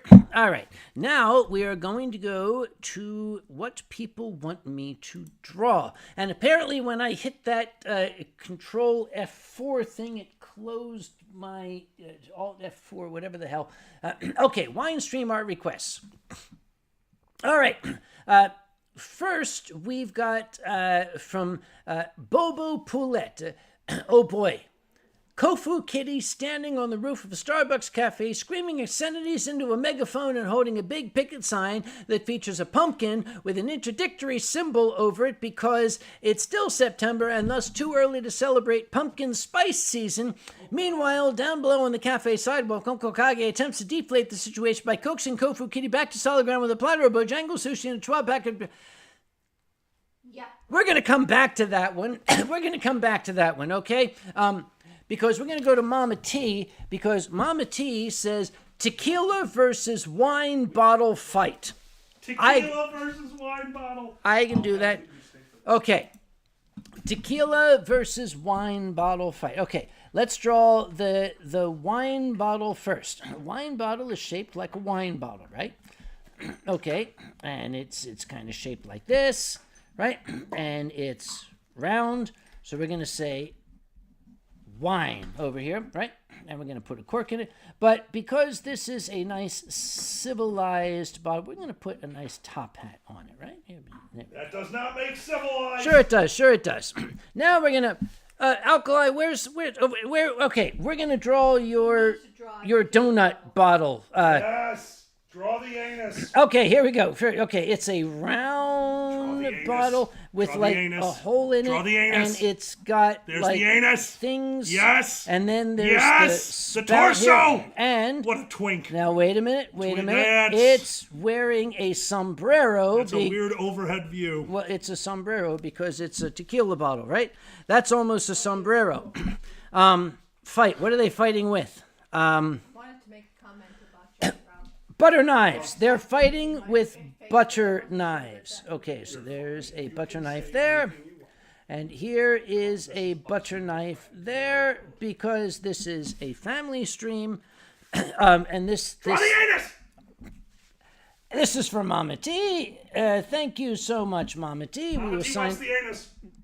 I'm just going to hand her this. There you go. Don't get me out. There you go. Thank you so much.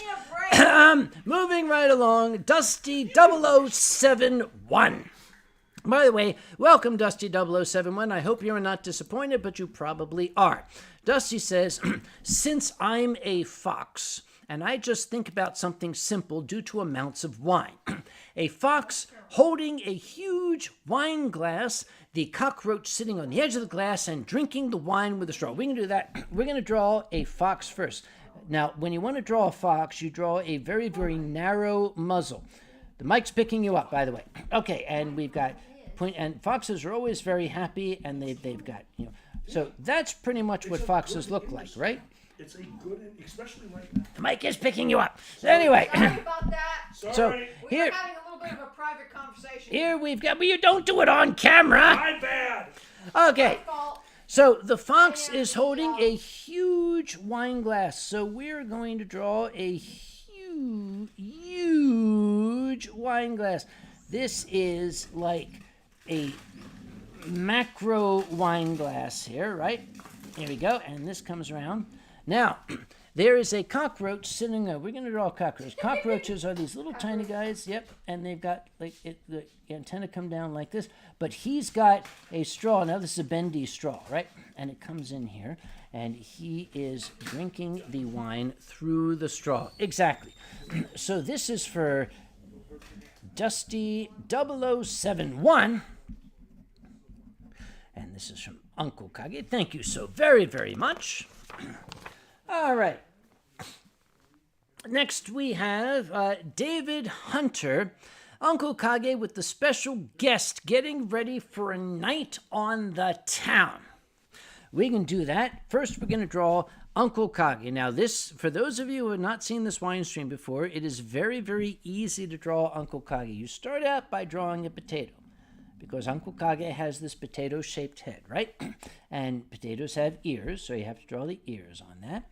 And he has a nose. Now, since it's Uncle Kage, he's already started on the wine, so he's got his little drunk dots over his head. Now you draw his astroturf hair coming out like that, right? And he's very, very happy.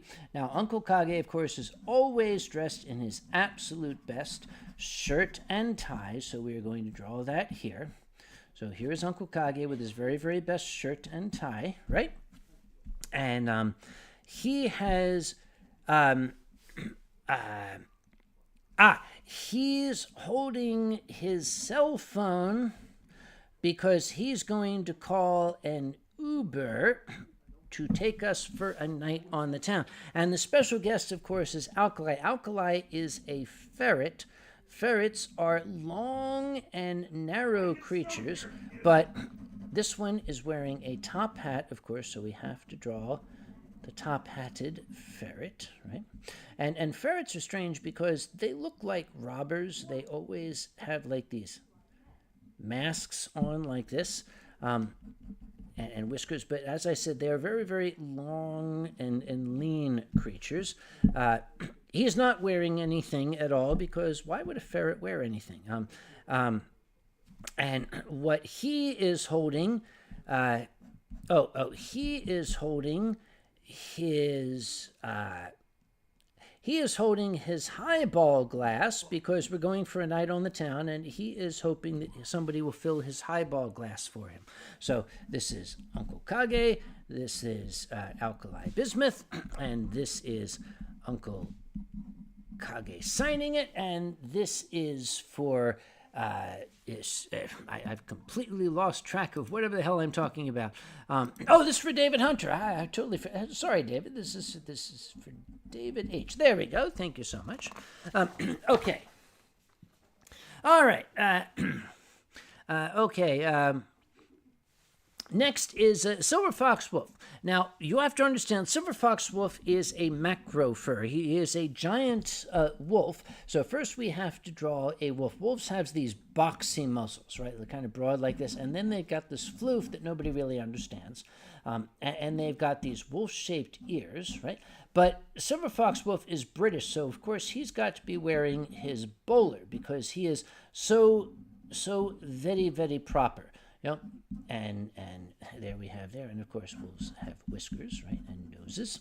But again, since he is British, he is also wearing his very, very, very best clothing, which he bought at Savile Row. There we are. That's what we gotta have. It's a nice. Actually, let's make this a double-breasted suit because the Brits would wear a nice double-breasted suit, right? But he is explaining to. Okay, so we have to have Tian Long. The problem is Tian Long is a noodle, and he's like here. So what we have to do is we have to have like a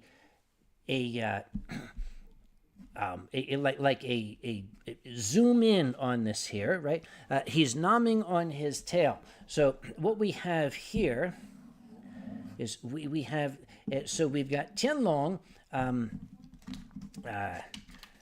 Actually, Tian is going to have to be upside down for this, right? Let's make sure that's still on camera, right? That's still on camera. Okay. Yeah. So we got Tianlong. Now Tian, of course, he's a long, so he's got these weirdo horns with these things on them. Nobody really knows what the hell that's all about, you know. But Tianlong is always angry, and he's got like a nose here. Yep.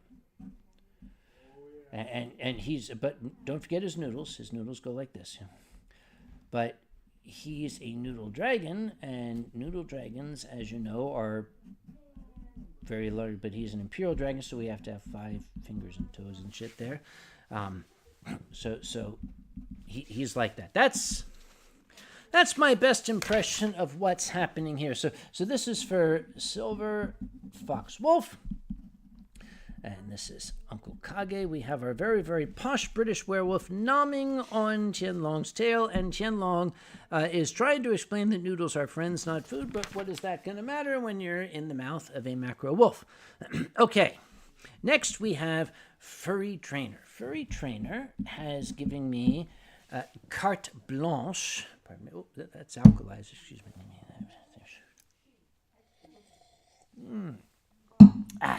Okay. Whatever I want to draw.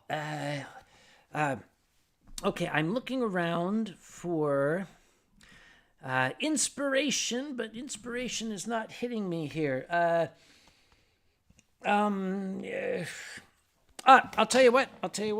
We're going to put it to the chat channel. What shall I draw, chat channel? Tell me what I should draw. And yes, this is an old-fashioned flip phone, which I keep plugged in because you never know when you may need to make a phone call to the past. That's what that's for, yeah. Let's see. Okay,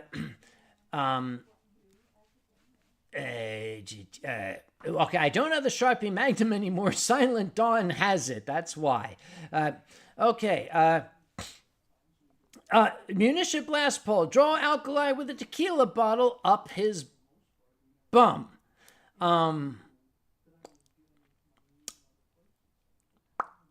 No, I am not going to do that. I am certainly not going to do that.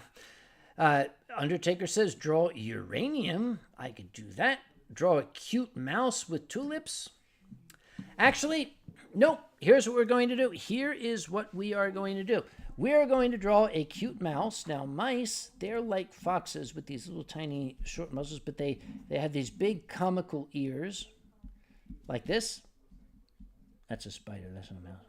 Okay, so here is a cute mouse. Yep. With a mouse tail. And this mouse has not tulips, but uranium. Let's see. What is the stable isotope of uranium? Hang on, let me look this up. I cannot remember because I'm an organic chemist. Uranium stable isotope.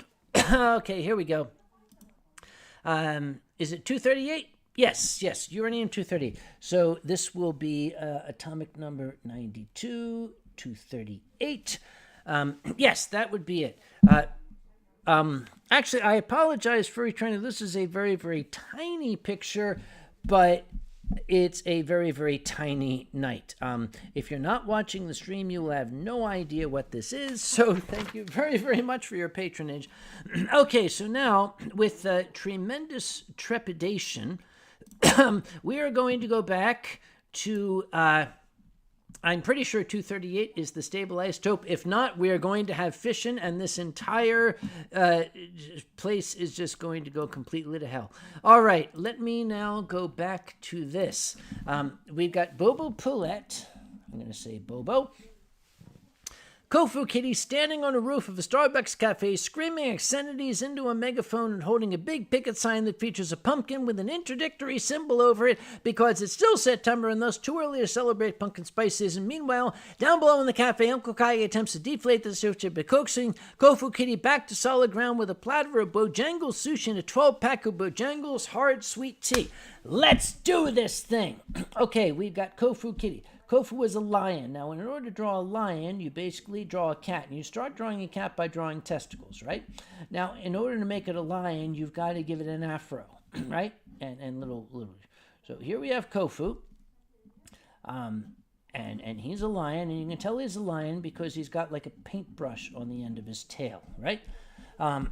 And he is on the roof of a Starbucks. But we're only going to draw a part of it. Okay, because it continues over here, right? Yep. Okay. And he's screaming into a megaphone. So here we've got the megaphone. And he's screaming about about no pumpkin, so we're going to draw a pumpkin, which I guess kind of looks like this, but it is too early for it, so we've got the interdictory sign on the pumpkin. So he's screaming that, and don't forget, lions have noses, can't forget that. But down below, we have Uncle Kage. Remember Uncle Kage? We have to draw the potato and the astroturf hair and the ears and the drunk dots and the very, very nice shirt and tie. The problem is he's against this very, very large Starbucks, so he's kind of in the background. He's not really the centerpiece of this drawing, so he's doing his damnedest. But he is holding a platter of Bojangles sushi and a 12 pack 3, 4, 5, 6, 7, 8, 9, 10, 11, 12.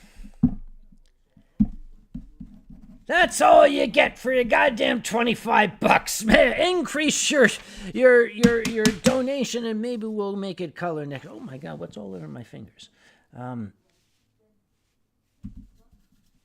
Apparently you get some additional smuts on here. I don't know where that came from. I know what. See, we were eating blue Takis.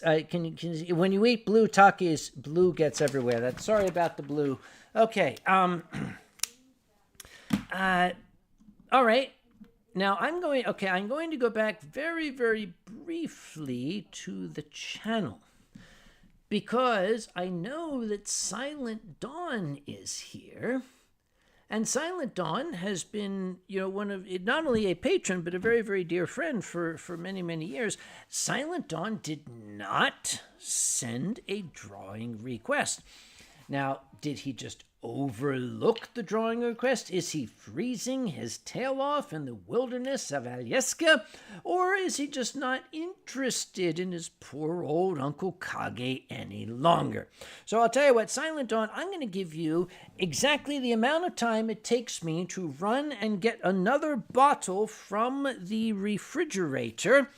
And when I get back, I hope that you can give me something to draw, because if not, I'll make it up. BRB. LOL.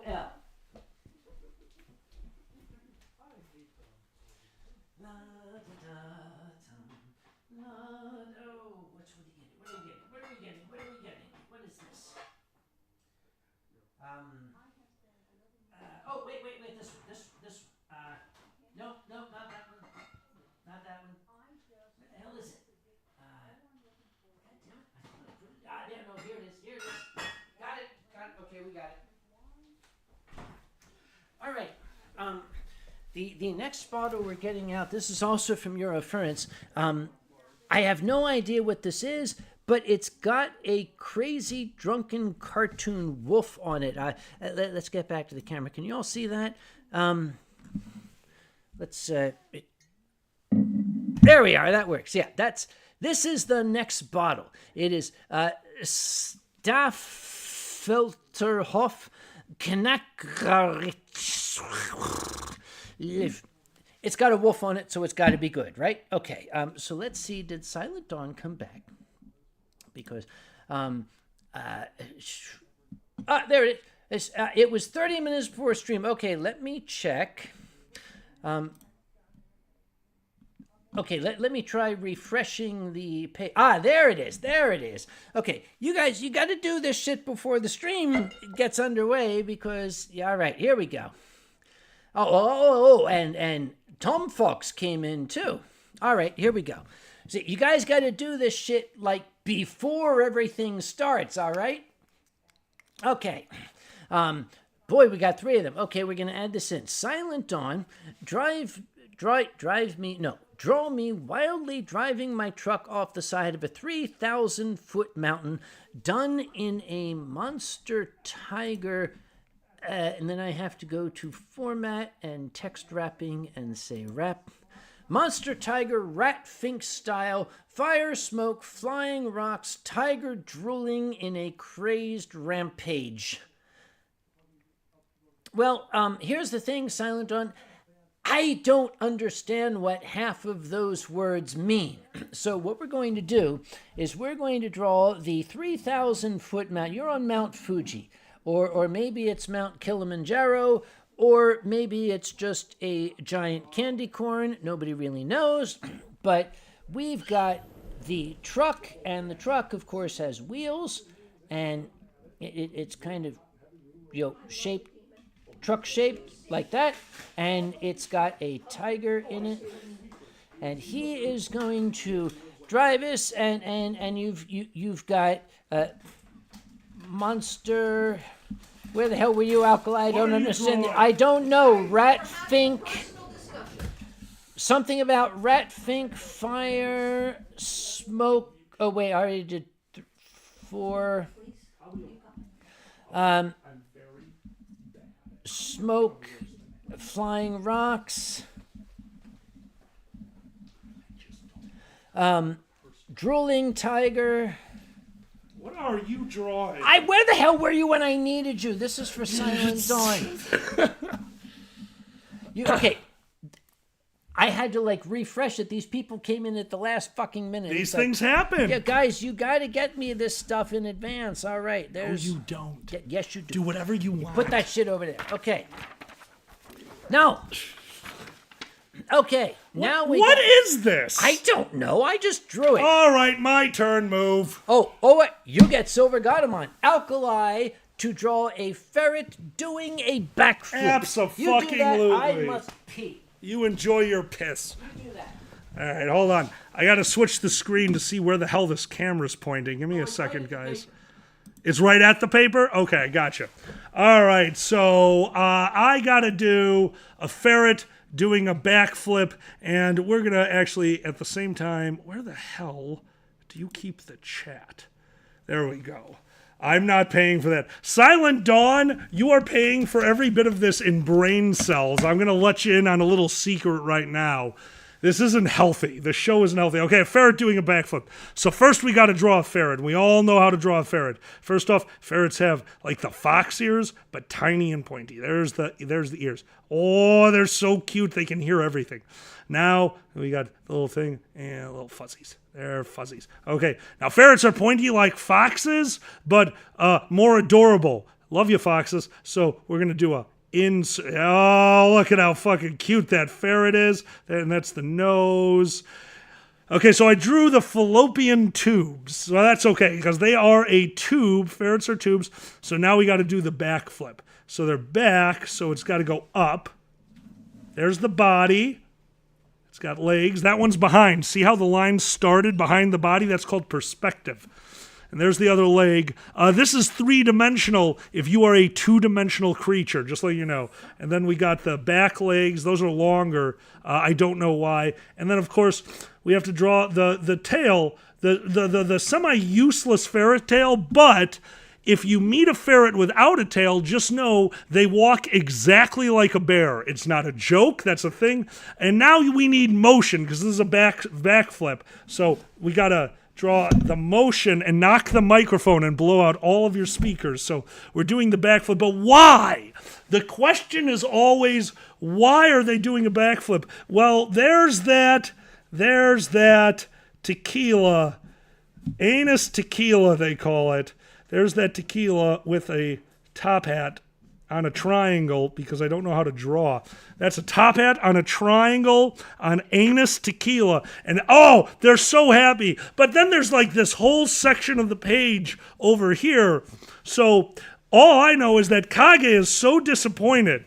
So we got to draw a cockroach. How do you draw a cockroach? So they got the long body and they got wings. That's a wing. That's a wing right there. And then they got a little cockroach head. How do you draw a cockroach head? Just a dot. Perfect. Just a dot. No, Okay, little. there's the cockroach head. And there's the cockroach head. Oh, the long antenna. Thank you. The cockroach head. Oh, and they have, what, 8 legs? 6. 6 legs? 6. The perspective again. See how the other leg is behind the body? I'm teaching you to art. And obviously cockroach have 6 legs, but 2 of those legs are always in the same spot. They're very unbalanced creatures, and they're shitting. Get out So of my seat. What? Out of Oh, my shit. Out of my seat. You need to sign this shit because I ain't signing that. Okay, I got this. Okay, Alkali B.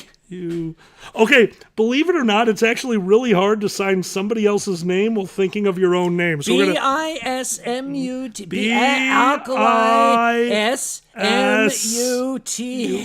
Uncle B-A-B-I-S-M-U-T-H. Good enough. Get out of my... Go away. Who the hell's this for again? I don't remember. I changed that screen so I could see the chat and then ignored the chat. What do you want from me? Shit. Oh, no, this is for Silver Gatomon. Right. Oh, Silver! Hi, buddy. Gatomon. Hey, I couldn't help but notice that our wine glasses are empty. Is the bottle empty? No, the bottle is new. A new The bottle? bottle has a cap on it. It's got to be full. I brought the bottle with the There's no goofy camera cartoon there. wolf on it. Yep, there you go. This is the Silver Fox Wolf wine. I love this. I hope Silver Fox Wolf is watching because I've met the man. He looks exactly like this. I'm Except jealous. he needs to have the bowler hat because he is extremely posh, right? So we add the bowl. That's more like a beanie, but okay. So now it's Silver Fox Wolf. That's how it perfect. works. Yep. Perfect. We have one more drawing. This What do we is got? for Tom Fox. Hi, Tom That's Fox. got water. So we have Tom Fox, but Tom Fox is German, so we have to say Herr Tom Fox. But it's Tom Fox. Okay, all right, not bad, but I just want to say, What? Tom Fox, that was like 2 extra letters. The period in there took more effort than just writing out the damn name. Yeah. However, I appreciate the Fox. Fox. It's pronounced Fox. Fox. Actually, as an aside, the Germans asked me to have ribbons made because we can have them made here cheaply. Nice. They wanted ribbons that said, "No more fucks to give." The ribbon maker would not make them, so I just changed it to "No more F-U-C-H-S to give," and the ribbon maker made them. That worked in German. You know what? That works. That's awesome. That's why I'm Uncle Kage. That's. I think it's the other way around, but well done. Well now, done. Tom Fox says onsen. Onsen? Onsen. Do you know what that means? Is that a person's name? No. Okay. First, Is it a sexual act? It could be. Most German words, I assume, are sexual acts. First, we are going to draw a fox. And remember, to draw foxes, you need these very narrow muzzles. Yeah, right. Yep, And it doesn't look like fallopian tubes. That's how you know it's not a ferret. And then you need to have the... Oh, that's fuzzy. That's the mane. The cheek ruffs they have. The mane. And they've got these. And now, of course, he's very happy, right? Oh, look how happy he is. Now, we are only going to draw him from here because up. he's not wearing pants. Well, the problem is he is in an onsen. And onsen is a Japanese, naturally, volcanically heated hot tub. Oh, so he's definitely not wearing pants. No, he is not. So I want the earth in my anus. he is in an onsen, and of course there's Sorry. heat coming. Now we have to indicate that he is German. So we have to have a giant beer mug here, right? With beer, with the, you know... And It's very light beer. I noticed that you can see the heat lines behind it. yes. Perspective. No, those are in front of it. Oh, they're in front. That's Yeah. really well done. Perspective. Beer. I'm trying to remember what beer is in German. Okay, guys, what's beer in German? I'm trying to remember. Lifeblood. No, what? Lifeblood. Okay, how do you say beer in German? Blood I of the can't remember. gods. Somebody help me out here. I-E-R or B-E-R? Fabluka. There it is. Oh, I guess who it is. It's right there. B-I-E-R. But Yep. the problem is, Tom, that's also how the French spell it. You guys got to fix that because the Germans can't have the same spelling as beer as the French. That's not the American spelling of American beer in Germany. Unscheiße. That's what they call American beer in Germany. They just call it Pisswasser. Oh, Pisswasser? Pisswasser, yep. Oh, I'm calling it that from now on. So here is Same Tom, pronunciation, exactly, Rex. in the Thank you. onsen. Now we're going to put the Japanese flag here because it's an onsen. And we have Oh, shit, an elephant. what? Where? I'm going to say Uncle Kage. Uncle. Uncle. Now, Tom, since I got you on the line, Tom Fox made a very, very generous donation, shall we say, to the Patreon effort. Oh, thanks, buddy. It is now incumbent on me to, shall we say, give him the unlisted rewards. I approached him about these, and then for some reason he immediately went radio silent, and I don't understand why. So, Tom, if you want the thing, you do need to talk to me. Let's stop beating around the bush. It's your grinder profile, right? Yes. I knew it. It is. That's what you get for that level. I thought it had something to do with Godzilla underwear. I am wearing that. I am wearing the Godzilla I'm sorry, are you underwear. wearing Godzilla underwear I'm right wearing now? Godzilla You're wearing underwear. Godzilla underwear I'm wearing right now. Godzilla underwear, yes. Fuck, I hope you keep Mothra balls in there. Actually, you've heard that story, haven't you? Yes, I have. Okay, we are going to take a brief respite to visit this. ゴキブリゴキブリゴキブリ体操ゴキブリゴキブリゴキブリ体操ゴキブリゴキブリゴキブリ体操ゴキブリ And here we are. We're back again. We are back again. Thank you so very much. We have got the Silver Fox Wolf wine here. With a perfect bowler with hat. a perfect bowler hat. That totally doesn't look like a UFO is trying to abduct only his brain. Okay, notice it's already sucked his brain out because he's like, okay, now If that look means that we have been lobotomized, I got bad news for you, buddy. That's half the fandom. The 70s are back and doctors are angry. okay, this is, even with the herp-a-derp-a-derp, let me read the back of it. 2022 Riesling Mosel. This is actually... Is this Mosel Valley? This is very high quality I Riesling. know you with like the your Mosel Valley. derpy, with the derp... Okay, wait a minute. Oh! This might make a pop. No, didn't. Eh, Oh, wait, I still have some of the... Oh, fuck. Let me... you better... Here, you pour that shit Yeah, while I got drink that. this. No, in the glass. Got it. No, in the And this glass. is glass! Give me that Be shit. more descriptive. Finish that. I'm Got gonna it. do this. Here we go. Okay. This, okay, actually, what are you doing? Rinsing out your glass. Are you a monster? No.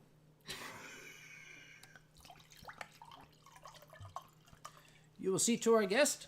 I got the guest. Thank Switch you. glasses. Oh, yes, I'll hold this, absolutely. Wait a minute. I'm going to take this for safekeeping because I know what I do to you every time you walk away. And Rex Totenkopf says, I got the bottle from my final cargo train drive to the... Oh, wait, Rex, did you give this to me?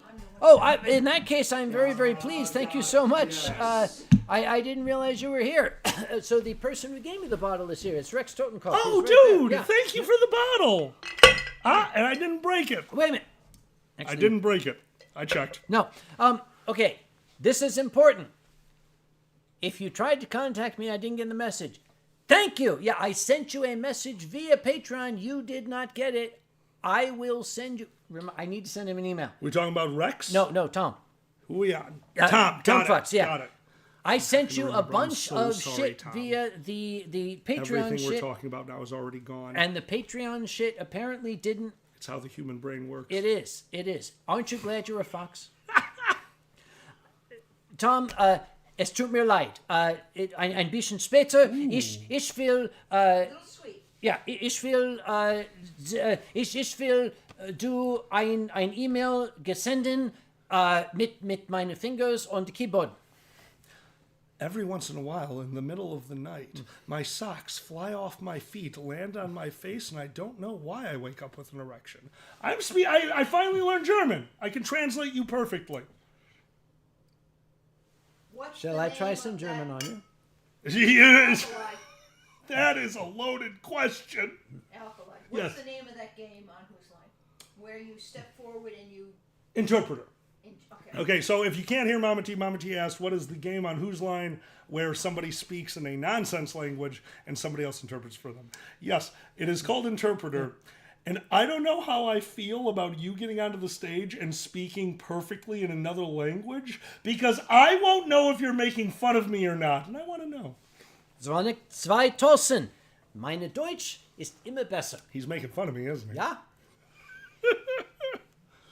Okay, it would be fun to get you to Eurofurence because I can talk my broken German with people and talk about you. You'll have no idea. I would have no idea. Would you please tell them, by the way, why they did not invite me? And this is not a dig, I get it.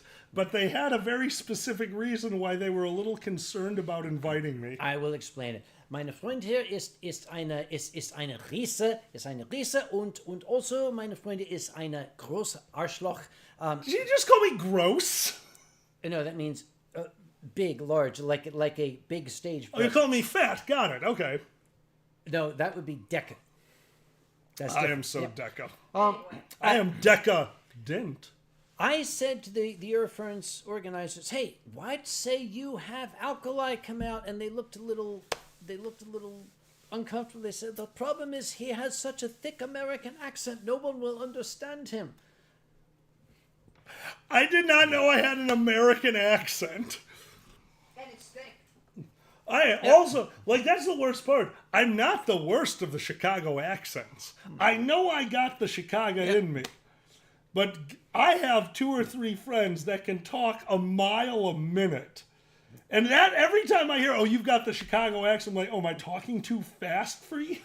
Because that's Chicago accent to me. I see something here. Sully says, with the beard and the hat, Alkali is kind of giving me rabbi vibes. Why Let's do you try have something. this? Why do you have this? Ye jule rosonem refi, ye jule rosonem refi, Adonai leolom, Adonai. Yeah, that works. That works. Yeah.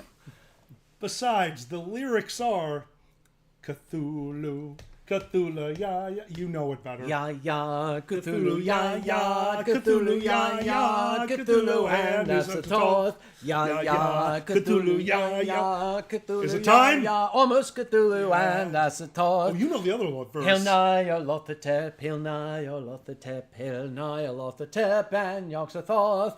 Dagon, Dagon, Dagon, Dagon on Yigit Sotagua, Dagon on Yigit Sotagua, Dagon on Yigit Sotagua, Dagon on Yigit Sotagua, Dagon on Yig. And Shobnigaroth, ya ya, Cthulhu, ya Well ya, done! Cthulhu, ya, ya. I was there when that song was written, boy. Well done! By the way, I just want to remind you. Emmanuel Kemp was a real pissant who was very rarely stable. Digger was a boozy beggar Who could drink you under the table. David Hume could outconsume Charlton Heston Hegel. You know that better. And Wittgenstein was a beery swine who was just as sloshed as Schlegel. There's nothing Nietzsche couldn't teach about the rising of the wrist. Socrates himself is particularly pissed. John Stuart Mill, of his own free will, on half a bottle shanty was particularly ill. Plato, they say, could stick it away, half a crate of whiskey every day. Aristotle was a bugger for the bottle. Hobbes was fond of his dram, and René Descartes was a drunken fart. I drink, therefore I am. There's nothing Nietzsche couldn't teach about the raising of the Ritz. You already sung that part. Damn. Ah, lovely. Think about a drunken when he's pissed. Yes, close enough, close enough. I'm not bad. There's a different song by Monty Python I unfortunately memorized first. I told you how I first found out about Monty Python, right? Did you? This is not a particularly happy story, but it's got a happy ending, so bear with me. Yeah. So my grandma died. Do we want to continue? No, that's the only sad part. All right. Entire family comes back to the house. I'm really not wanting to deal with people, and I had built my own little studio in the basement where I could have some private time. Hang on, Brit. Versus X, are all wine streams like this? Yes. Yes. Welcome to the wine stream. Sorry, continue. You're fine. Yeah. So I retreated into the basement, and I just wanted to turn off. So how do you turn off? You watch TV. Channel 11, the local access network in Chicago, was doing a pledge drive. I tuned into Channel 11 to see a man on a pirate ship. Skinny, emancipated, I'm an idiot. Yes. Emaciated, on a pirate ship, looking just dejected. And the pirate ship is sailing through the water. And I'm noticing, because at this point I was already in high school, I had gone through the first of film, it's wrong. Everything about this scene is wrong. This silent, motion not existing other than the background, emotionless scene, everything about it is wrong. And the ship pulls up and drops anchor, and everything about it is wrong. And they bring down the lifeboat, and everything about it is wrong, and they row the lifeboat to shore, and they take what I assume is a prisoner at this point out of the boat onto shore, and the camera is wrong, and it pans to the side, and there's a man laying in the sand who looks like he's been homeless for his entire life. It's... I had happened to tune in to the Monty Python Fake Out episode that is a 20-minute prisoner transfer. I watched 10 minutes of this, sat downstairs, and happened to tune in to the first 2 hours of the full Monty Python everything. Every episode of Flying Circus. And I stayed up for the next 2 days watching Monty Python back to back, the whole series. And that's how I coped. And I will never be able to thank them for that. Because that's how I fucking found Monty Python. No one in my family ever even knew what they were. My family was a bunch of white people. They don't know Monty Python enough. Okay, this will probably be time for the copyright strike. We already got the copyright strike on the fucking philosophy song. We're going to take 2 minutes now. I'm not going to show you the video, but we're going to play the audio. Fuck, I'm going to cry, dude. The eulogy. Fuck off. Given by John Cleese. Do you know this? For Graham Chapman. I think that if we put this by the microphone... It will. It'll pick it up. Graham Chapman, co-author of the Parrot Sketch, is no more. He had ceased to be. The rest of life he rests in peace. He's kicked the bucket, hopped the twig, bit the dust, snuffed it, breathed his last, and gone to meet the great head of light entertainment in the sky. And I guess that we're all thinking how sad it is that a man of such talent, of such capability for kindness, of such unusual intelligence, should now so suddenly be spirited away at the age of only 48, before he'd achieved many of the things of which he was capable, and before he'd had enough fun. Well, I feel that I should say nonsense. Good riddance to him, the freeloading bastard. I hope he's found. And the reason I feel I should say this is he would never forgive me if I didn't, if I threw away this glorious opportunity to shock you all on his behalf. Anything for him but mindless good taste. I could hear him whispering in my ear last night as I was writing this. All right, please, he was saying, you're very proud of being the very first person ever to say shit on British television. If this service is really for me, just for starters, I want you to become the first person ever at a British memorial service to say fuck. That encapsulates the relationship between that comedy team. If you ever want to give yourselves a treat to truly understand some of the brilliance that the Monty Python crew is, go look up the HBO special where they were awarded the Lifetime Achievement. Yep. Because Graham Chaplin was already dead at that point. And they Brought his urn. They brought the urn. Guys, just watch it. I cannot recommend that enough. It is pure Monty Python. Yep. The topic has been brought up. Okay. John Cleese, though he has never met me and I shall never met him, he's been a mentor to me. He has been a role model, a role model to me. I learned a lot of what I understand of comedy by watching and emulating John Cleese. Has he turned into a bitter old man? Yes, he has. Is he the kind of person I would invite to my house today for a drink? I don't think so. I don't think we would get along. No. Does that make him any less a comedy legend and trailblazer? No, it does not. No. It is unfortunate that whether it's age or something else... It's age and who you're around. Yes. We all know how this works. Yes. It's foreign to us because we are furries. Mm-hmm. We do not let nonsense into our lives. We already had enough nonsense growing up. It's... Speaking of nonsense, Golden Wolf just showed up.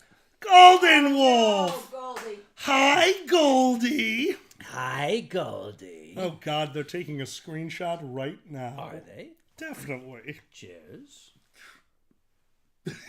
We suck at cameras. Smile. Okay, screenshot. Hold on, I got the glare. You have to look at the camera. Look at the camera. Nobody took that screenshot. They took the thing 10 minutes before that. Yeah. Oh, Katie is going to head out. Oh. You're going to end up with long blonde hair. I'm going to long up. Ah, shit. Katie, you're under the weather. Oh, I'm so terribly sorry, my darling. Before Katie, you we go. hope you feel better. Katie, before you go, did I ever tell you about the day you were born? I was in 11th grade. I was in chemistry class. And I knew that my sister was going into labor and everything. Now, this is going to be the first of the next generation. Oh, I'm sure Katie is loving this right now. Well, I don't think I've ever told her this. I don't think she knows this story. I was in Mr. Baldessano's chemistry class at Methacton High School. Okay. And the little, in those days, the little loudspeaker, dong, dong, ding. Absolutely. Oh, yes. It's the message for the chief. Mr. Baldessano, do you have Sam Conway in your class? I was out the door, down the hall, even before the lady was finished asking Mr. Baldessano. I burst into the principal's office. What? He says, your mother's on the phone. So I said, okay, Mom, what is it? And she said, it's a girl. I said, what's a girl?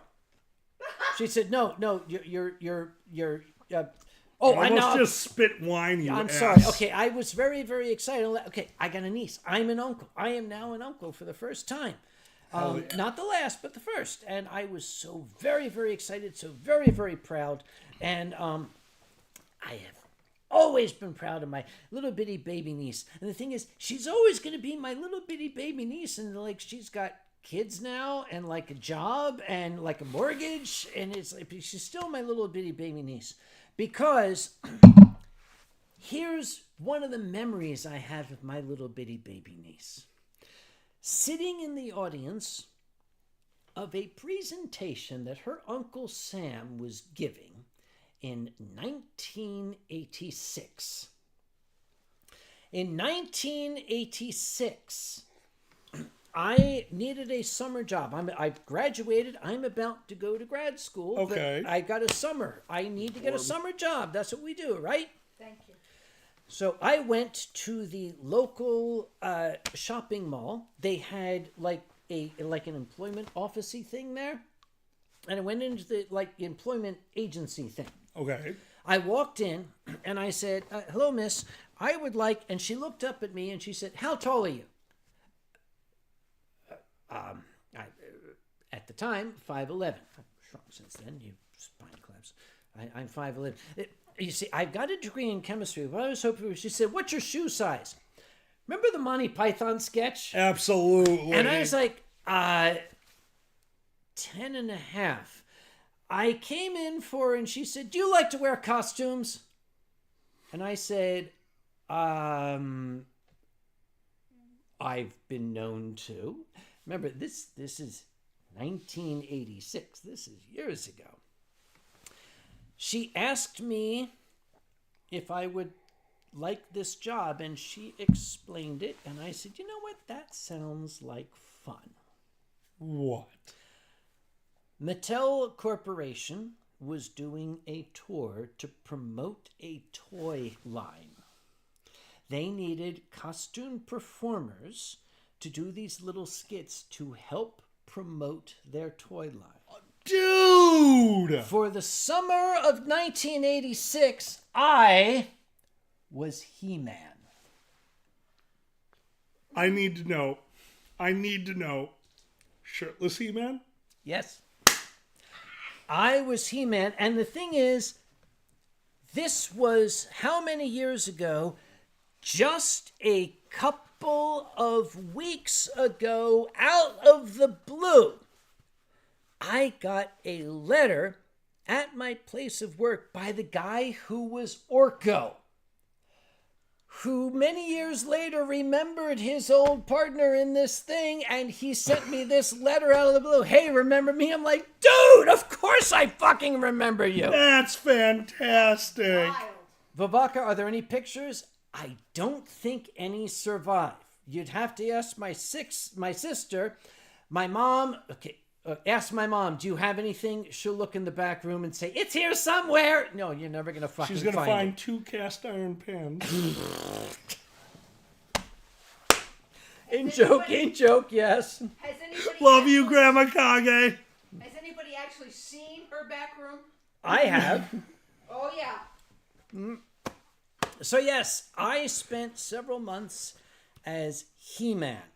Now, I can understand how Haru Nakajima, the man who played Godzilla, felt, because I had a 75-pound foam rubber costume I had to wear. God. All right. Oh. Remember I told you about the beard? Yep. Okay. There's a vanishing at the end. Yes. That's why Jen wanted me. So the stage was raised. Brief interlude. Yes, please. By the way, Katie, do you remember Uncle He-Man? I need to know if you remember that. Please, Katie, remember that. So go. I'm sorry. Go on. No, you're Raise good. stage. Yep. Hold on. I would have gotten up. I know She you will. does. That has nothing to do with I was a little bit better built back then. Of course, my friend. I'd been playing Nero with them Yep. for a while, and I used to, don't get me wrong, I've always been heavy since I was like 18. Ever since I stopped growing, I stopped growing this way and started growing this way. But I was semi-athletic. Yeah. Jen wanted me to do this because the final scene, do you know what a flash pot is? Yes, yes. Flash pot is flash cotton on a charge with flash paper and then smoke powder. It's how you do a live performance puff of smoke. It's when you say flash cotton, that is nitrocellulose. It's so cool. You don't dick with that stuff. Oh no, it's so much fun. Don't dick with it. It's Learn called it first. gun cotton for a reason. Sorry, go. Super fun. So the idea is big flash pot. It's under my foot. The trigger on that, because the weird thing, I don't know if you guys know this about stage stuff. If you Thank ever you, use Bison. Go on. if you ever use a trap door, usually the performer is in control of it because you never want to surprise them because they're about to drop. So the trigger for it is on the trap door. I go over there, I say my line, I flash pot, and I go down. And during the first rehearsal where we did the full thing was the first time I used the apparatus. And that was the first time they found out I am about 4 inches taller than the stage drop is with the mat underneath. So the first time we did it, I dropped down and my head was sticking out. And that's me dropping onto my ass. Yeah. So we had to figure it out, and I learned how to do it. But the final performance, I couldn't resist. Have you ever been to the final performance of any play? I've been in the final performance. So of you any know play. that it's going to be the silly one. Yes. The final performance is the silly one. We're done. This is it. We're just going to fucking have fun with it. Good night, Silent Dawn. So I couldn't resist because falling on my ass, the stage came up to here, but if I just landed on my feet, the stage stopped around my belly button. So I just awkwardly fell through the trap door and was still standing there and got to do the classic slowly shrinking. I'm telling you, man, I was very proud of that performance. Here's a little bit. Okay, Alkali and I are always talking trivia about little tiny things from the past. Okay, there's two kinds of trivia. There's useless idiot trivia and there's interesting trivia. This is trivia that kind of fits in with that. You know the movie The Wizard of Oz? Of course. What was the name of the lady who played the Wicked Witch of the West again? I wish I could remember. Okay. There's no way. Do you know? I'm sorry. What Wicked Witch of the West. What was the actress's name? I know who you're talking about. I'm not going to remember her name. Whatever Yeah. her name was, Someone in the chat's going to know it. the They always do. first take. The fire scene. Yes, when she Yes! was, I'm melting. The trapdoor malfunctioned and the fire started and they set... Margaret Hamilton. Yes, Margaret Hamilton. They set the poor lady on fucking fire. Yep. And she spent like 3 weeks in hospital. And they came back, okay, let's shoot it again. She's like, Nope. yeah, we're going to do it my way this time. Yeah, no way. No more fireworks, okay? Oh my God. That's why she just kind of I'm melting. Oh, look at me. I'm sinking into the stage. No fire effects. Oh, that was a huge problem at LARP. Because the moment I brought in pyrotechnics, everyone started having their own ideas. Yeah. And I had to actually tell people, like, no, people might die. You shouldn't ever have to have a point in your life where you are 19 years old and telling people might die. Yes. That's not a thing you should deal with. Oh, there was something... There was a little bit of trivia we talked about. You said you need to bring that up on the stream. I'll bring it up now. Please do. I don't remember what the hell we're talking about. I just did. I blame I credit the wine. Good work, wine. Okay. This is how shit works with don't. I'm putting them back down in the right position. I'm watching you. Remember, we have already done the hat trick on stage. I know how it works. Here, I'll give you a water. Thank you. Why are you not using a coaster? Because you put the glass down, you dumb shit. You win this round. I want the sexy dragon coaster. You got the sexy dragon coaster. Right, thank you. I don't want my action. Oh, that works. Thank you very much. How the fuck did that just happen? I don't care. It doesn't work. Why did you let me smoke? I didn't Morse code. let you smoke. Morse code. Okay, Hold on. Let me start with my question. go on. older people of the chat, why do you know the Morse code for SOS? I want to see if anyone else has the same experience Let's as me. find out. We were taught in school. You were taught in school? Yes, ma'am. Sure. I didn't know that. Were you I taught was SOS taught- in school? I don't know if I was taught SOS in school. I was taught it as when we learned Morse code. That's the sexy dragon coaster. It's Hi, the- Tiger Gamer. Yeah. And this is the other side of Dot, the dot, coaster. dot, Dash, Dash, dash, dash, dash. dash. dot, dot, So dot, dot, Yeah. dash, dash, dash. I'm in a generation right before you Just guys. before. SOS pads, the cleaning pads. The commercial was Dot, dot, dot. Yeah. Yeah. everyone knew SOS because of that commercial. I'm going to throw a question out, which I threw to you. You'll be able to tell the people who go to Google, but I want to know who gets this fast because they know it without going to Google. What was This is a good the one. distress code before SOS? Time. If they're gone to Google, it's going to take them at least 15 seconds. What was the distress True, call true. before SOS? Now, a bunch of people are going to fucking Google and they're going to try to fool me right now. I would know if I have not already Okay. had 4 glasses of There it is. Furian got it. Yes. CQD.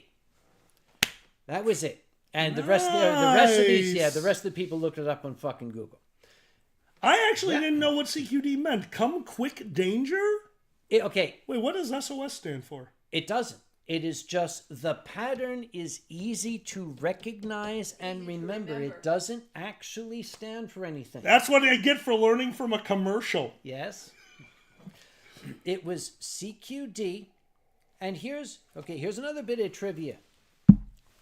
The airline call, you're in trouble. What do you get on the radio when you're in trouble on an airliner? SOS? No. Mayday. No. Oh, Mayday. Okay, Mayday. Why Mayday? The Mayday attack? The original flyers were French. Mayday. Mayday, help me in French. Son of a bitch, I didn't know that. Yes. Mayday means help me in French. And it became... Ace knew it. Yes, thank you very much. But Ace knew it. what is the other code? I can't remember right at this point. Are we talking about the Titanic code? No. Yeah. There's Mayday, and there is another There's another The going down? lesser- symbol. The lesser. The pan. Pan. Pan That's what it is, okay, clear this channel, shit's going Oh, down. Schindler had that one. Yes. Pan. Yeah. Okay, why do you need to know this? You don't.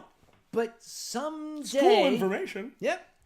You send out pan if shit is going down. Not you, but you see shit going down. You say, pan, everybody stop your stupid chatter because shit's about to go down. We need to keep this channel clear. Is this still going on? Yes, it is. Okay, and what was it? Okay. Morse code.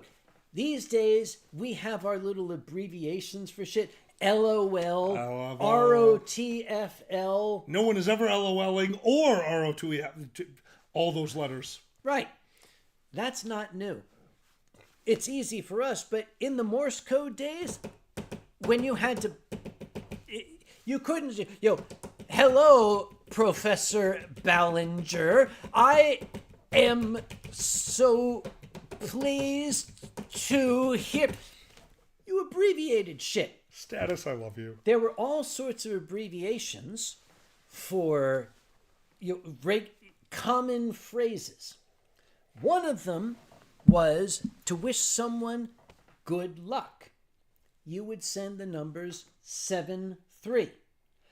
Like we would use LOL or ROTFL to wish someone good luck was 7-3. 7-3. And Morse code 7-3, I'll do it on the mic, they're going to hate me, is...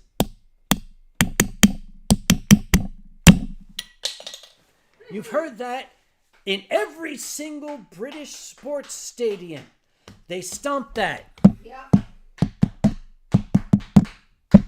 Yep, that is 7-3, and that goes back to the Morse code days. That's so cool. They would beat that out to tell their favorite team good luck.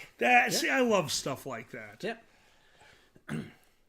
Oh, and Ace says, Dr. Richard Moriarty, Oh, I love that name. the Pittsburgh native and inventor of the Mr. Yuck symbol has passed. I would take my hat off for that. The inventor of Mr. Yuck has passed. Yep.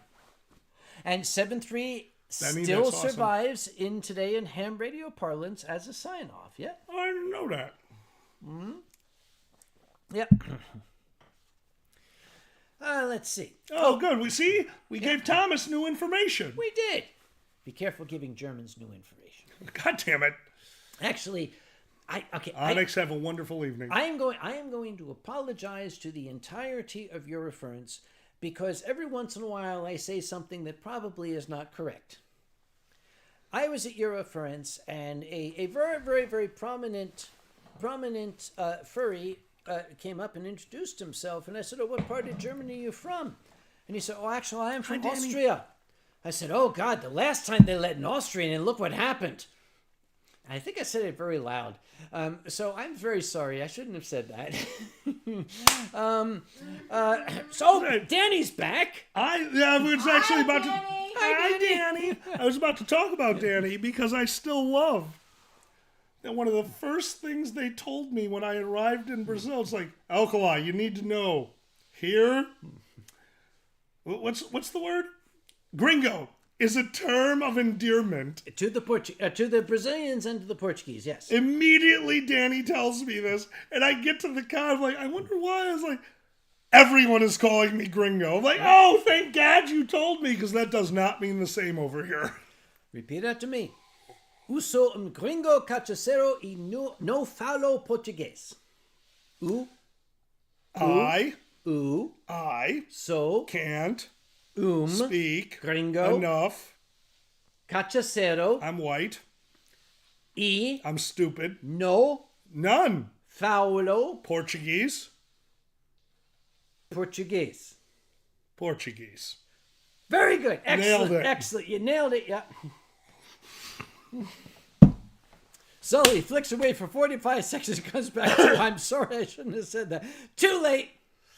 Humphrey says, we need to have a chat at MFF. I have an idea for having you help out the safety team. You're being recruited. Be Humphrey. careful. What could I possibly do besides stand there and literally be 6'8"? You know, that's what you just talked about, how you got the awesome fucking job, by the way, as He-Man.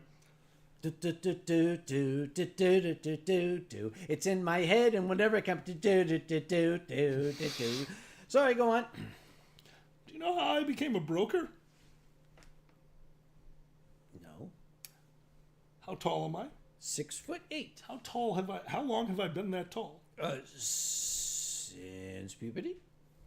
Yep. I was the tallest person, including teachers, since I was in about 5th grade. I shot up, which, by the way, if you ever want to have a good laugh, watch videos of me playing basketball when I just look like Gumby is playing with a toy. Oh, it's horrific. I got my first in-game basket 2.5 years into playing league basketball with my church league. And when it happened, I was totally alone on my side of the court. It was a breakaway.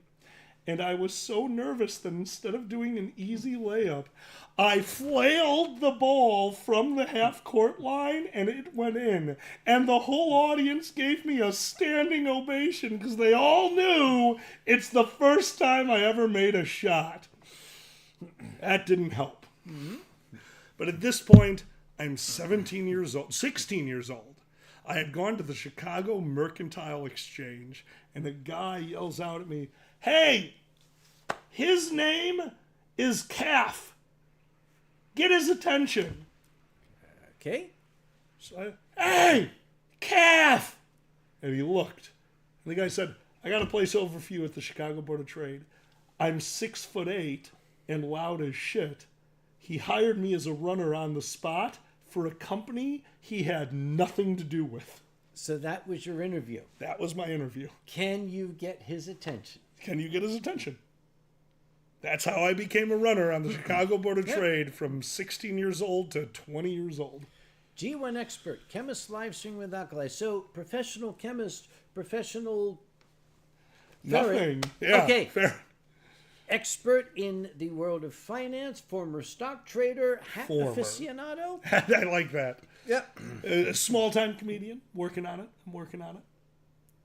Small time? I'm working on it. I think I have a gig at the at a Chicago actual stand-up place.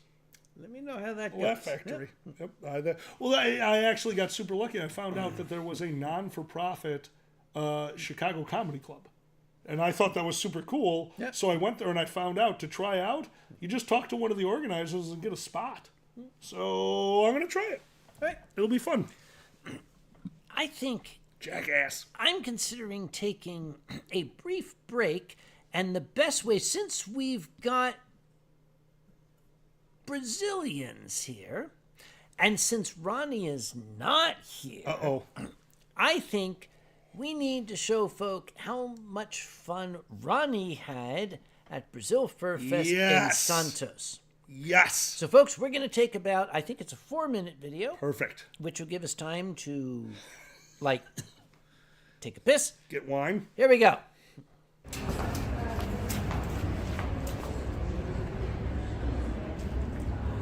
E para mim? E para mim?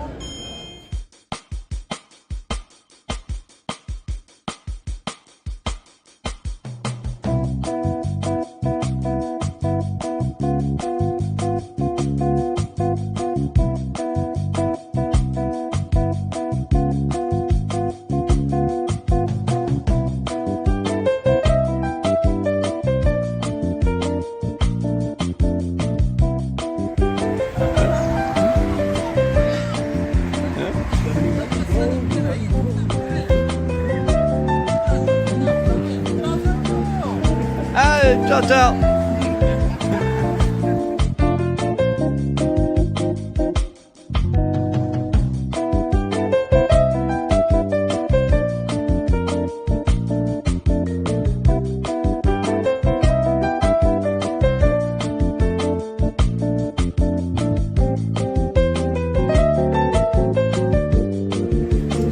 Invito a fare il salto.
バイバイ。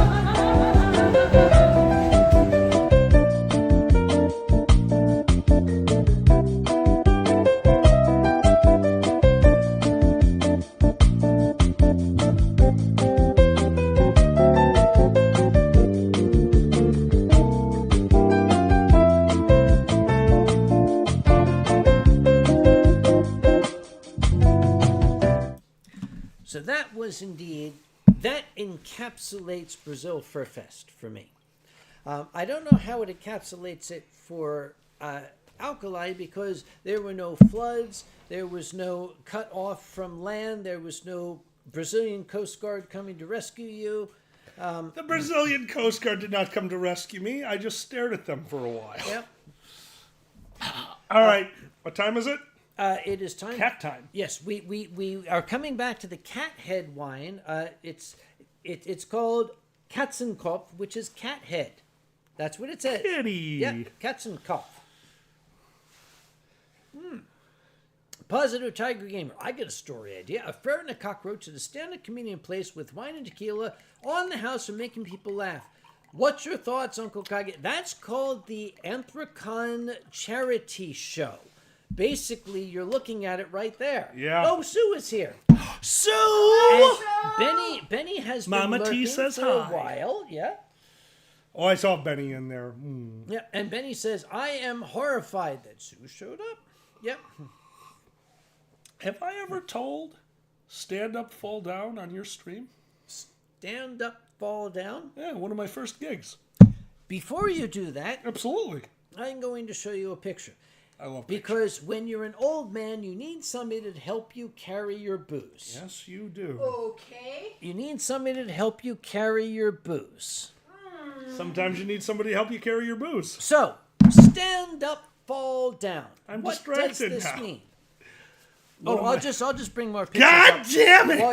while you tell the story. So stand Can I peek around the corner? So stand up, fall down. Tell me what we're looking at here. Stand up, fall One down. of my very first gigs, I used to be part of a comedy troupe called Content Removed. That looks like an arrow. That looks like a goddamn arrow. So content removed. And we did a show at a bar called Stand Up, Fall Down. It was a charity show that was 5 comedians. I emceed it. And I kind of just, basically I was there to stop somebody from getting on the stage for the second part. 5 comedians came up onto stage and did their tight 10. 50 minutes of comedy. 50 minutes of straight stand-up by very talented comedians, and then a 10-minute break. When we brought the first comic back up, and they could do the exact same set, they were more than welcome to do the same thing, or they could try to do whatever the hell they wanted. A lot of them used the time to totally ad-lib because of the charity aspect. No comedian that performed that night paid for a drink. That's that. Okay, you have my attention. The audience paid for their drinks. Nice. Every dollar that the audience gave, every dollar, and I will never be able to thank Jim enough, that Jim was the bar owner, for doing this. Every dollar of that booze went to charity. Yep. I loved that. There was no overhead. And one night, we had a young man come in, and it was his first time. One of my partners had seen him before stand-up, invited him to be on the show, and he made the mistake of going out on the stage and starting his set by saying, I have never drank a drop of alcohol in my life. This is comic 3. Yes. We are halfway through the show, and this kid announces that I'm backstage with my partner, Tim, and this is not okay. Because this guy went up there and did solid. I mean, he was clever as shit, and I loved it. And then he sat down at the bar, and we coined the term, he had a legal night. It was legal because he did not have a drop of alcohol to drink that was under 21 years old. They were buying him scotches, bourbons. They were buying him some of the most top shelf shit. And this guy came backstage stumbling. And I'm about to call him off. I'm going to go up on stage with him. We're going to give him a goodbye because that was impressive and he made a lot of money for charity. The fucker waves me off. I'm okay with this. Okay. He looks like he has control. Up and until the moment Yeah. where he grabbed the folding chair by the back and walked out onto stage Yes. for 2 minutes. As slow as he could to the center of stage, set up the chair, reached into his pocket, pulled out an apple, sat down in the chair backwards while staring at a person in the front row of the audience for a incredibly uncomfortable period of time, just using enough facial expression to get a rolling chuckle. It's working. It's working because he's at that perfect level of awkward. And when he reaches into his pocket and pulls out the reddest apple that you have ever seen, now it's funny. And when he stares for a solid 2 minutes at the same person while eating an apple, core up, bottom of the apple, biting all the way through. He told me later that he had the idea before he started drinking because he knew he wasn't going to make it. And while at the bar, he asked the bartender for a cherry. Okay. He tied the cherry into the knot. And Ah. for the entire routine, in his lip, he had a perfectly tied knot of a cherry. So when he threw the last piece of the apple into his mouth and went to the person he had been staring at for 3 of the 5 minutes that he needed to do, handed her the tied up knot, made the call me sign, and then spent his last minute dragging the chair off stage in a perfect rendition of a backwards intro. Me and Tim are holding each other laughing. Hands down, one of the funniest avant-garde performances I had ever seen, done by a person who had had their first drink to the point where they were blackout drunk. I never kept in contact with him. I can't imagine he is not having the time of his life right now. Something just came to mind. Danny's here, my dear friend Danny. Hi, Danny. Danny is like a brother to me, meaning I want to punch him all the time. Don't make me spit wine. First off, I owe a lot to Danny. I knew nothing about South America. Danny invited me down to Brazil and made So sure I cool. survived. So cool. My second year at Brazil FurFest. And Danny, stop me if you think I need to stop. Something happened at Brazil FurFest. A lot of things happened at Brazil FurFest. Something happened that is still open-ended for me. What's that? Something fell. I have no idea. Ronnie, that was Ronnie. Oh, that was Ronnie, Ron. no! He's drunk. Ronnie. Dan. This is what happened at Brazil Got it. FurFest. Dan. Got it. An attendee at Brazil FurFest, I'm not going to get into the background as to why, but an attendee at Brazil FurFest made a public tweet that was a personal insult to the manager of the hotel Oh, where no. Brazil FurFest No. was being held.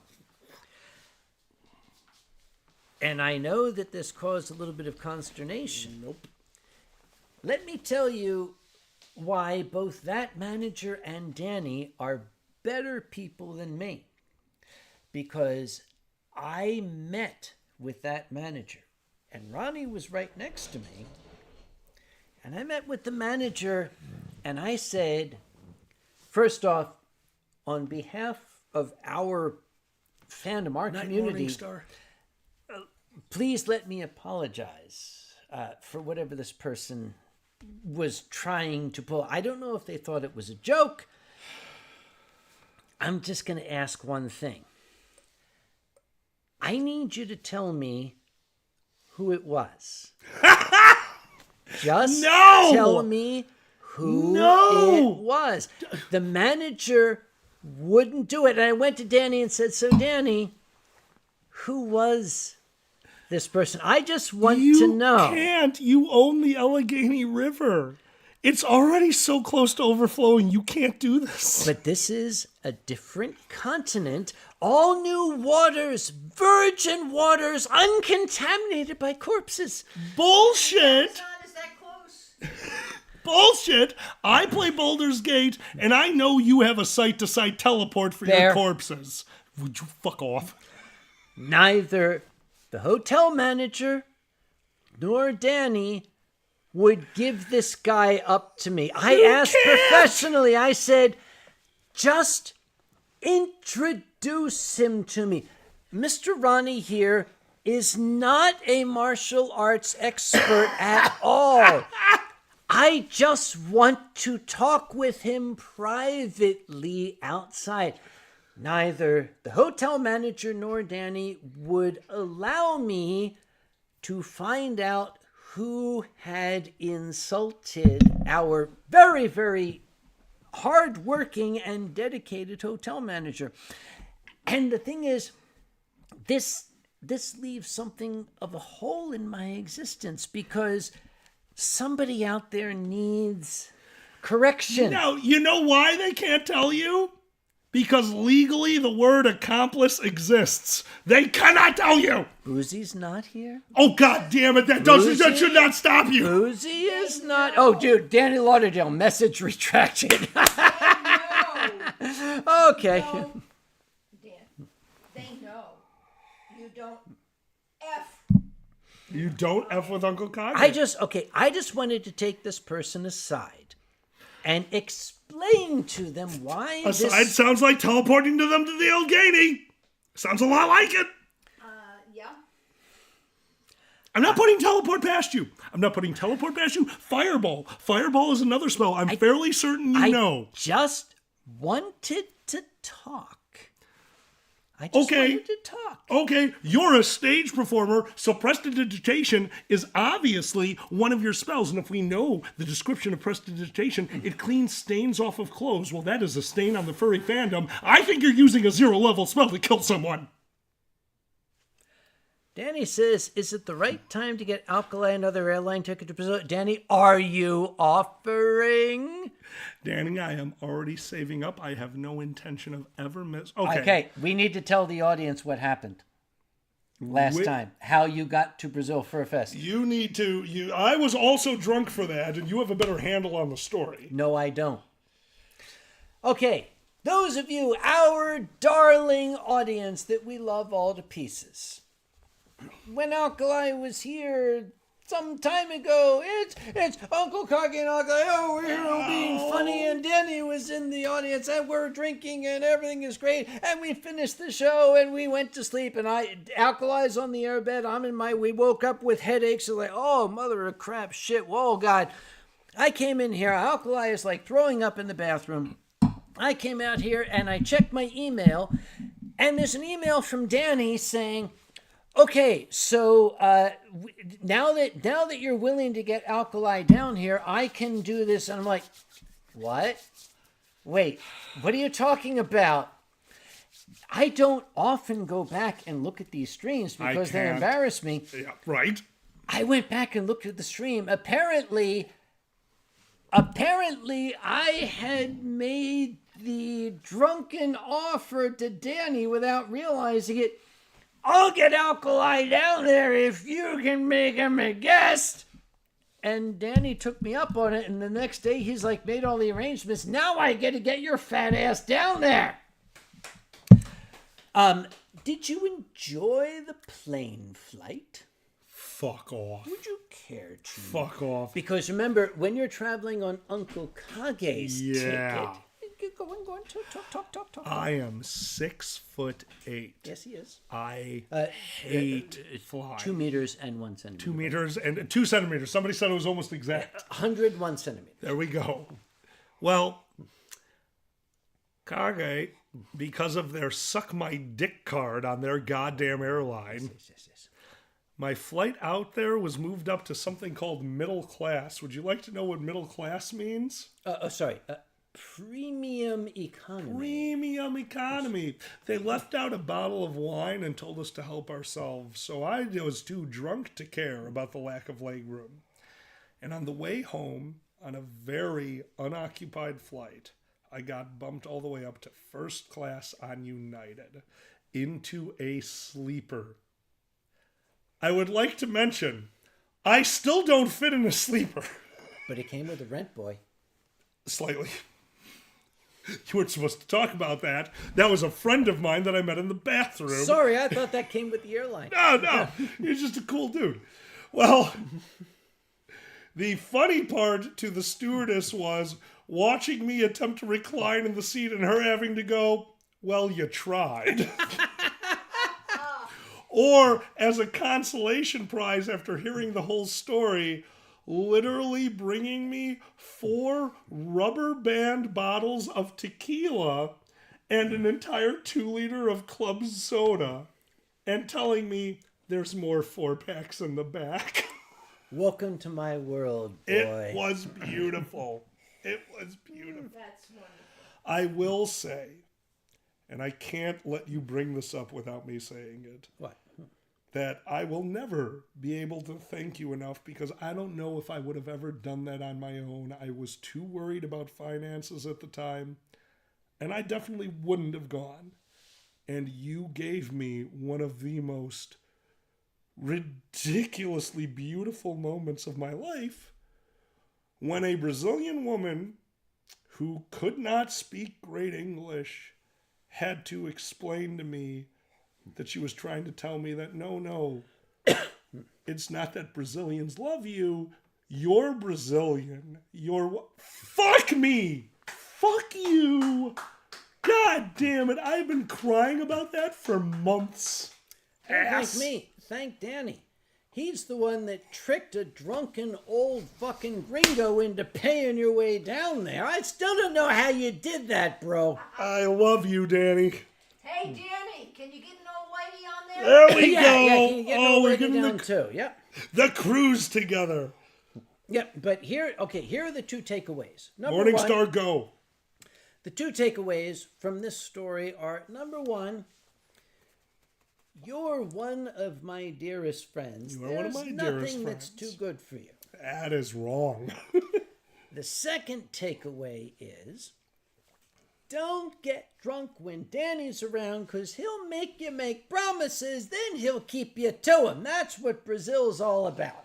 The first time I met Danny Go on. was at Megaplex. We ended up back in their room and they introduced me to Cachaça for the first... Am I saying that right? Cachaça. Cachaça. Cachaça. They introduced me to Cachaça for the first time, so I introduced them to King's Cup, and then it was the next morning and I missed my flight home. Apparently, Brazil FurFest has run of house for 2024. That's what we call Danny, it. you know I'm going to be there. Okay. Brazil FurFest has the whole hotel for 2024. See you in a bit, Morning Star. Danny, this year I'll bring my own bathing suit.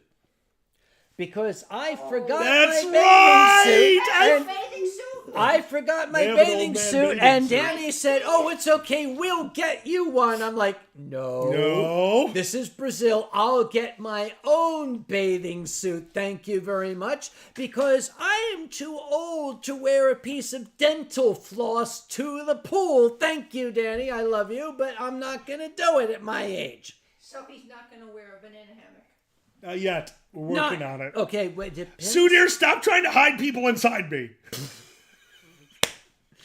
Volaka says, "Are you trying to get me drunk and Shanghai me for?" Okay, Danny, Volaka is an excellent security man. If you want to get him drunk and Shanghai him for security, go for it. You got to get him drunk before running the I security. am not paying for the plane ticket, though. Jesus. Okay, so I can tell the story because it's not a FurCon. Right. This was a professional convention. Oh, wait. And so FurCons are not? No, I mean professional culture. I mean literally a broker IB conference. I Professionals getting together from an industry. I see what My bad. Did not mean it the way it sounded. Yeah, I see why. They also have to bring in their own. It's not security when we do it. Yeah. It's not security. It's mainly like wranglers. Yeah. We had a guy at my company who took care of that. And one time he told us, look, I'm having trouble. I'm just grabbing some of my crew. I hope that's okay. Yeah. They're going to take care of it. There were complaints, but none of us realized how bad it is till the after party. Because there we are sitting at the after party and meeting our personal security team, which we realized were all Hell's Angels. What? Every one of them are passed out 20 minutes into the after party at one table. Some of them laying over the table. Now they're all wearing... And I had to explain to a bunch of fucking millionaires, don't worry, it's over. I won't let it happen again. I'll never forget that. All right. Danny. Okay. I think I'm sober enough, and I'll remember it. Why don't we reiterate what we said before? Okay, Danny, if I get this asshole down there, if you can take care of everything from the moment he arrives at the air... Oh! Brazil's requiring visas next year. I have a passport, is that... I need to do more? Yeah, I'll tell Damn you. it. Danny, you pave the way. I'll get him down there. I'll figure out how to pay you back. Yes, you will. That sounds hot. I've seen you with a mohawk now, man. You're on the list. Fuck off. You haven't seen me in my Godzilla underwear. Motherfucker, incorrect. What? You were drunk. What? Wait, what? Look, What? When? What? Fun fact, if Kage's drunk, they start getting ready for bed in the hallway on the way to their room. Fun fact. I do? If you're Okay, drunk enough. no more McDonald's. We're not doing that. No more McDonald's. Holy shit. Oh, Dusty 0071 is... Good night, Dusty, and welcome to the Winestream. Thank you for everything. Yeah. Blue Dragon, it killed me to miss it. You have no idea. I'm so sorry. Maybe I'll play this just briefly. There was a Japanese tea garden in... Black Wolf, you're a sweetheart. All right. I got Tianlong at the Japanese tea garden in Hamburg. I had to take this video of Tian doing his thing. Now, okay, we're still working on like editing and making this professional, but I wanted to show folks the rough cut because it's Tianlong and he's like very noodly. And very noodly. Okay, well, I like noodles. You know, in the right... What? Ace says, this stream has seen your Godzilla underwear at least once. Okay, I don't know if you've seen the particular pair that I'm wearing. This is actually a new pair. I'm so glad you have multiple pairs. Oh, I have a whole drawer full. You have a drawer full of nothing but Godzilla under... I have a drawer full of Don't you? hankies. I'm not allowed to talk. Yeah. Dude, tea ceremonies are awesome. But, okay, so Danny, we want the jambu. I hate to say that there's a part of me that wants to try that sober. You guys got me when I was already pretty gone. That was an interesting experience. Like, I will never say that, what's it called? Malort is good. No, it is not. But I will say that that is a flavor that you have never experienced. But there's a really old, I wish I could remember the name of the book. But basically, the evil villain who had just become immortal through lichdom. You know what a lich is, right? Yes. Okay. Took a sip There's of nothing down coffee. there, Sam.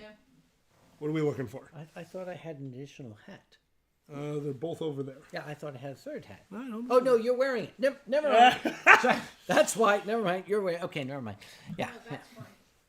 He had drank a sip of coffee for the very first time after becoming a lich Yeah. and murdered everyone. Okay.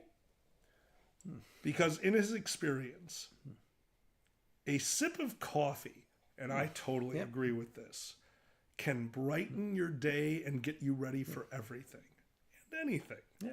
But a sip of coffee can also disgust you to the point where the only thing you can do to protect yourself is imagine that perfect sip of coffee, because you're going to drink your coffee. And that enraged him so much that he could never experience that again. Yep. That I felt so hard for this villain who had just killed himself to achieve immortality. It was such a clever way of showing losing your mortalhood. I don't even know how to say it. I'm drunk. Mortalness. Sit forward. Sit forward. Because Positive Tiger Gamer says, did you talk about the blanket? When you say blanket, are you referring to this blanket? Because I have this blanket. When you say the blanket, I have lots of blankets, but I got this blanket at Eurofurence. This is the artwork of Elector Fencer on this blanket. And I hate to say it, but our asses are on it. I don't mean to say... The blanket is here because, number one, it was very, very cool, and the idea was to have it behind us, but then it fell down. Every time. We've reset it up like 4 times. Okay, okay. See, it's already going. Steel Gear is here, my favorite Felder. I knocked over shit. Do you know who Steel Gear is? I do not know who Steel Gear is. Okay, let me tell you who Steel Gear is. Hi, Steel Gear. I started going on to the VR chats, right? Now... you could say that VR chat, you're hearing a person's voice and you don't really get to know the person. The thing is, Steel Gear is a unique individual. Just in talking with him, I could actually experience this natural charisma that he has. And it's like, I like talking to this guy. We were like hanging together. And then I found out he didn't have any idea who I was. So it's like, this is cool. That's the best. Yes. So we became friends. And then I was like, dude, are you going to Eurofurence? Because like we got to like drink together at Eurofurence. Not only did he go to Eurofurence, but I wouldn't say volunteered. I kind of coerced him. We were going to be taking a trip after Eurofurence. He actually minded our big suitcases for us. He lives in Berlin, you see. While we took our side trip, and this was a tremendous imposition on him. And I felt very, very bad about it. Hey, Morningstar. Then he said he's coming to Anthrocon. So I thought, what better way to welcome him to Anthrocon. Oh my God. Than to put a volunteer ribbon on him. Oh my and put God. him to work. God. Because he's a horse. Damn it. Horses work. That's what they do, right? He's a horse? He's a horse. He is. I mean, trust me. Sorry. Anyway, Steel Gear's a horse. And not just a horse, he's a unicorn. Unicorn, yes. You know they're on the chat, you asshole. Oh, right. Oh, hello, Steel. So good to see you. I didn't know you were there. Prost.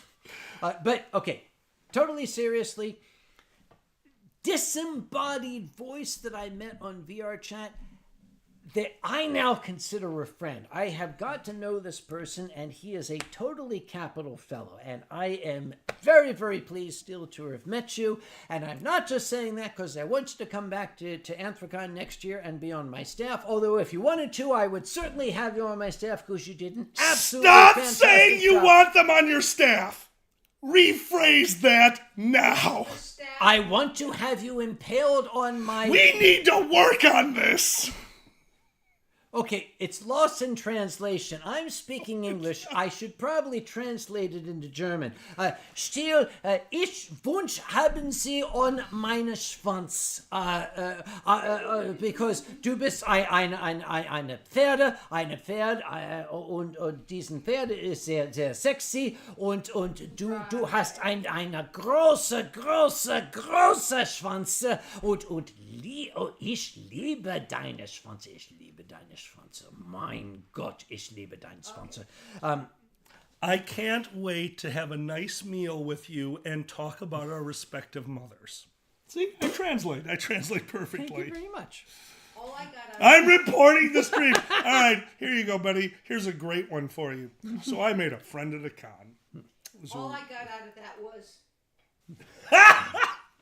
Yeah. I made a friend at a Coarse. con. We became very good friends. Which very con? quickly. Your con. My con. Your con. You made friends at my con. I made a friend I'm at charging your you con. extra. I think this is actually recorded Yeah. because there is a year at the charity auction that I walk out from backstage after you are already seated.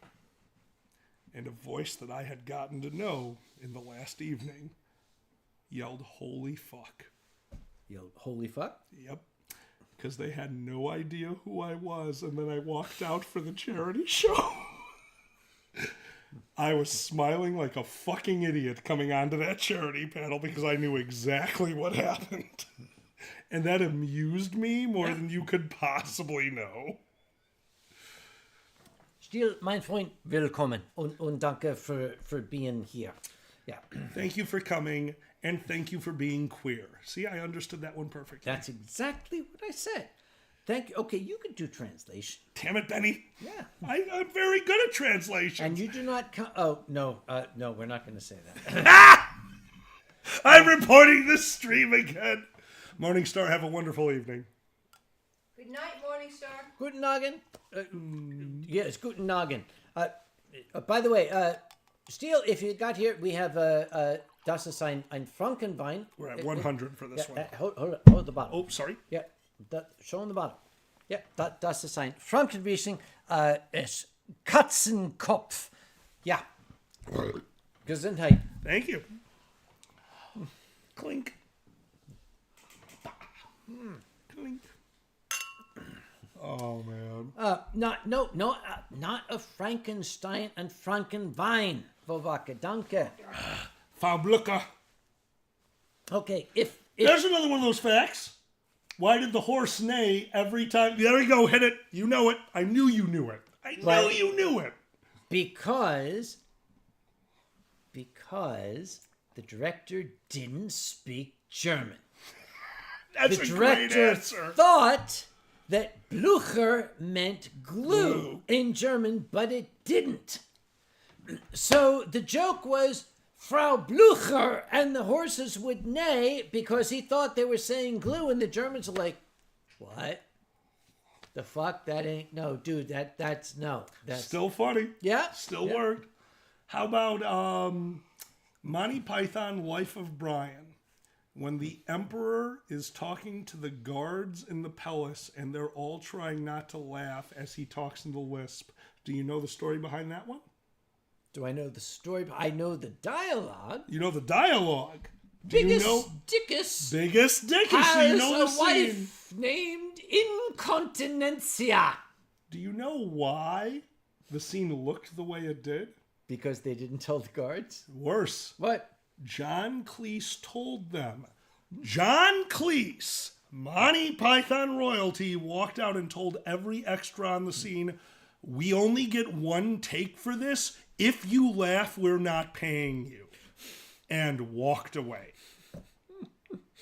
So when Palin walked up to them individually and started saying the Biggest lines... Dickus has a wife Imagine. named Incontinencia. Yep. If you laughed, you weren't getting paid. Yeah.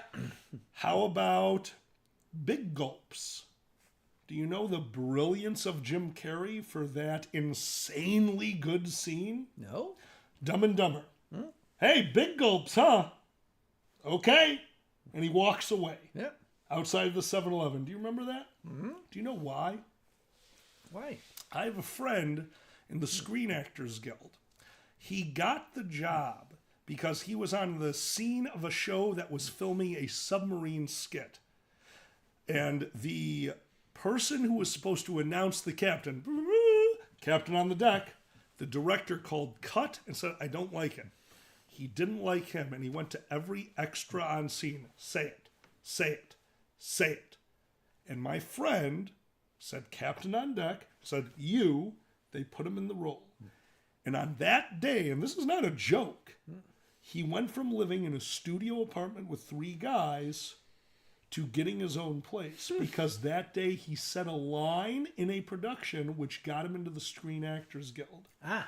Jim Carrey walked out of the 7-Eleven and talked to 2 no-line extras. His idea was he was going to try to make them talk and refuse to take another take.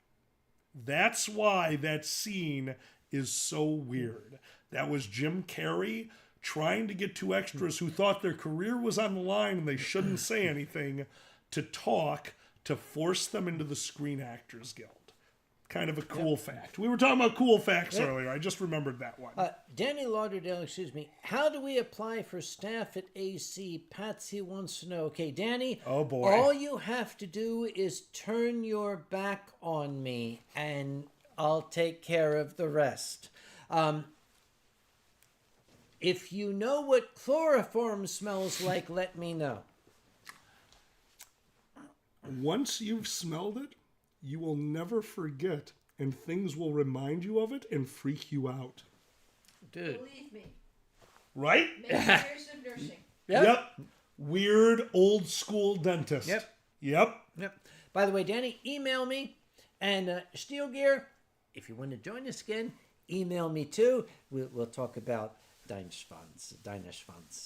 We know what Schwanzen means. We know it means tail. Because horses have this big, heavy, thick tail. Squirting tail. A squirting tail that just swings back and forth. And it's got a flair to it. And there's so much flair to that tail.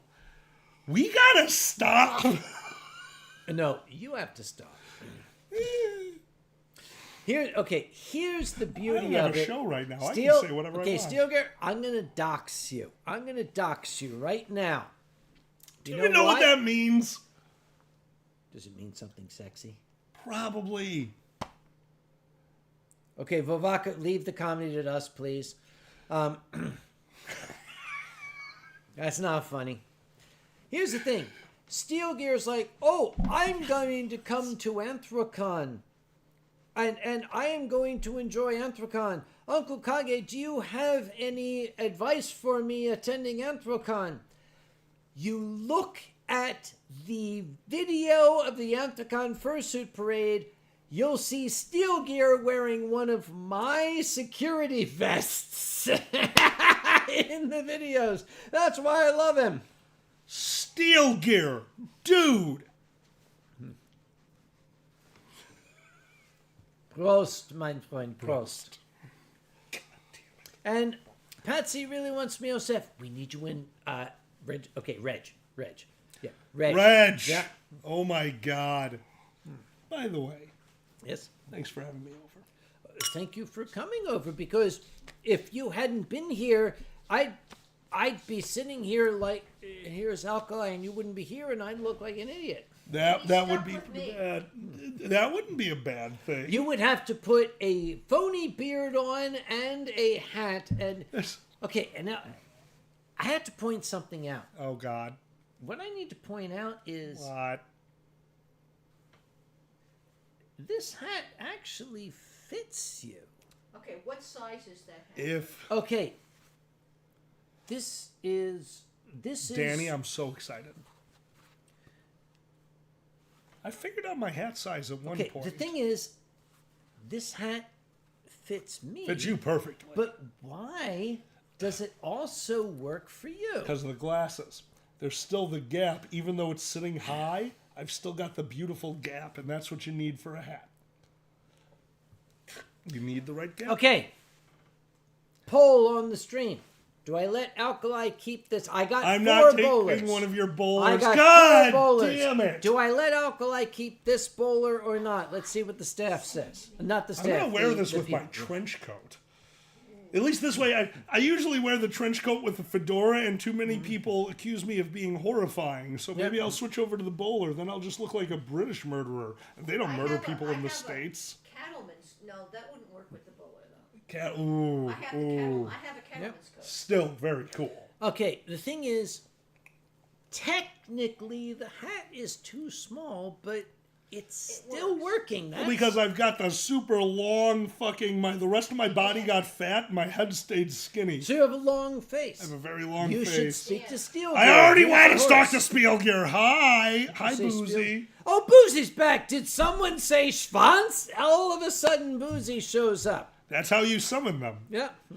Did I already explained to you I'm into Baldur's Gate? You can summon badgers in Bowler's Baldur's Gate. Gate. Bowler's Gate. I like that. And how does it fit you and it doesn't fit me? Because I have a weird head.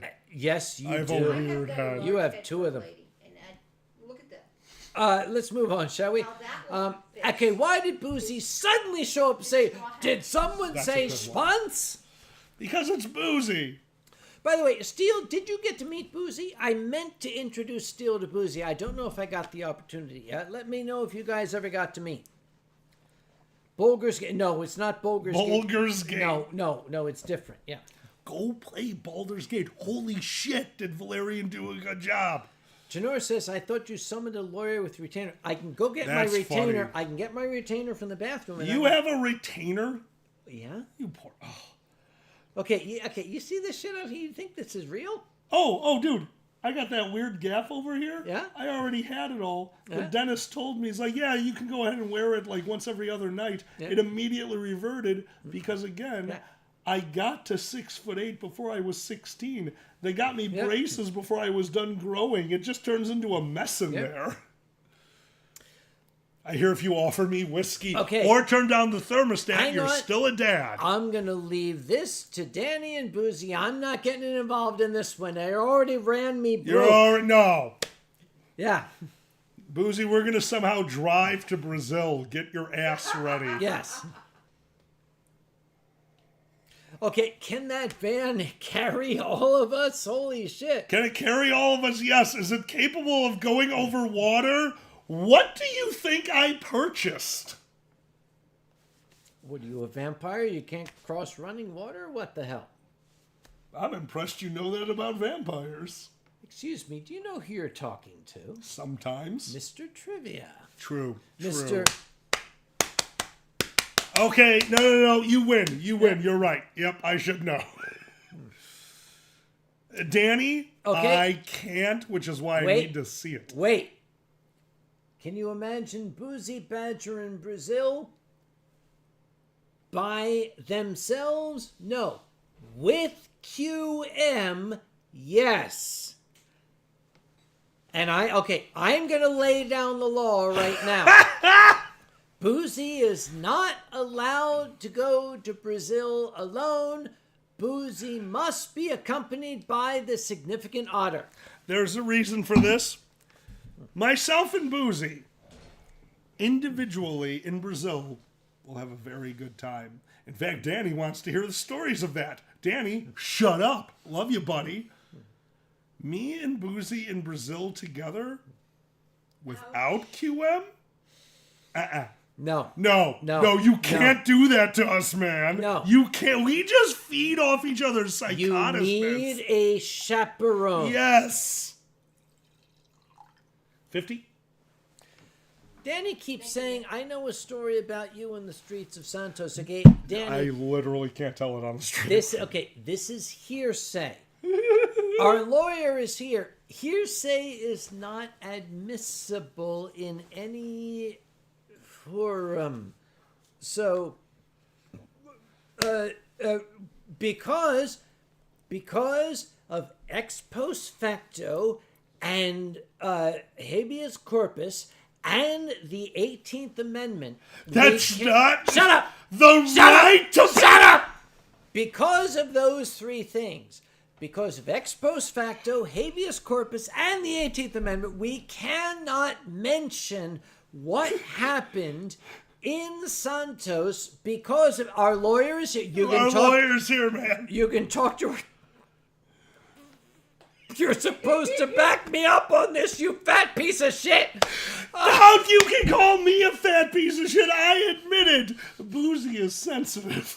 Would you care to read that? Absolutely. Sorry, all I heard was, let me be loose in Brazil. Boozy, I can't wait. I can't fucking wait. None of them apply. You're supposed to be my lawyer. Aren't you supposed to back me up on this? No, he's supposed to be your good lawyer, which means no, he's not going to fucking back you up on this. He's really good at what he does. Dude, I watched him work when my old hotel for First Squared. I mean, I'm drunk. Who the fuck cares? They tried to fuck us, man. I heard that story. Yeah. You invited Boozy. I did. To discuss with them. I have been doing contract negotiations for my other career for years, but I've never run into a situation where they were literally basically coming at us with nonsense. Nonsense. We had a friendly meeting. Pause. Yeah. Boozy Badger says, cite a legal term that applies. I'll back you up. What do you got? Hang on. What do you got? I'm excited. Are you guys excited? I'm excited. Hang on. Yeah, we'll keep hanging on. Shush. It's yeah, coming. I'm helping okay, here. Here it comes. It's all coming into place right now. They got this. Ex post facto. There it is. We were all waiting for it. We all knew it was coming. We just didn't know what it would be. Oh, wait. Ex post facto. It's not only ex post facto, it includes... Habeas corpus? No, we already done that one. How many more lyrics from the theme song from Harvey Birdman are you going to use before Boozy helps you? Well, you knew what I was doing. I lost the hat. Well, hat. That's okay. You just completely killed my thing there. Do you actually know the theme song for Harvey Birdman? Yeah, it's... I fucking love you. I can't believe you know that. You cannot make a law that punishes people for offenses committed before they were committed. Wait, before they were... Omitted. There's an O in that one. Because of the lack of C, your argument is landlocked. We got you, boy. What is happening right now? Because... Are you quoting maritime law to somebody who used to work on a steamboat? Before they were omitted, because of the lack of the C, your argument has become landlocked. We got you, boy. We got you. Yep. You are our bitch now. Yeah? How do you think law works? Okay. He's trying to pull I'm not a maritime lawyer. We're going to get out the flag. This court is under martial... That's is a under admiral sexy dragon. This court is under admiral law. We do not recognize this court as being a legitimate court. We want the court to be legitimate. We are the court in this scenario. We want it to be legitimate. You are working against our cause. What was our cause? Admiralty. Yes. And it's the fringe. Because we had a Surrey with a fringe on top. A Surrey? Because... robot lady? Let me take you out in my Surrey with the fringe on top. That's why we can beat this motherfucker, because he's operating under admiralty law because his Surrey has no fringe on top. I recognize 20 of those words. Surrey. Surrey. Surrey? A cart drawn by horses. Thank you. We have our own lawyer over here. Yep. Son of a bitch. Well done, guys. Okay, actually, Humphrey just pointed out. He's...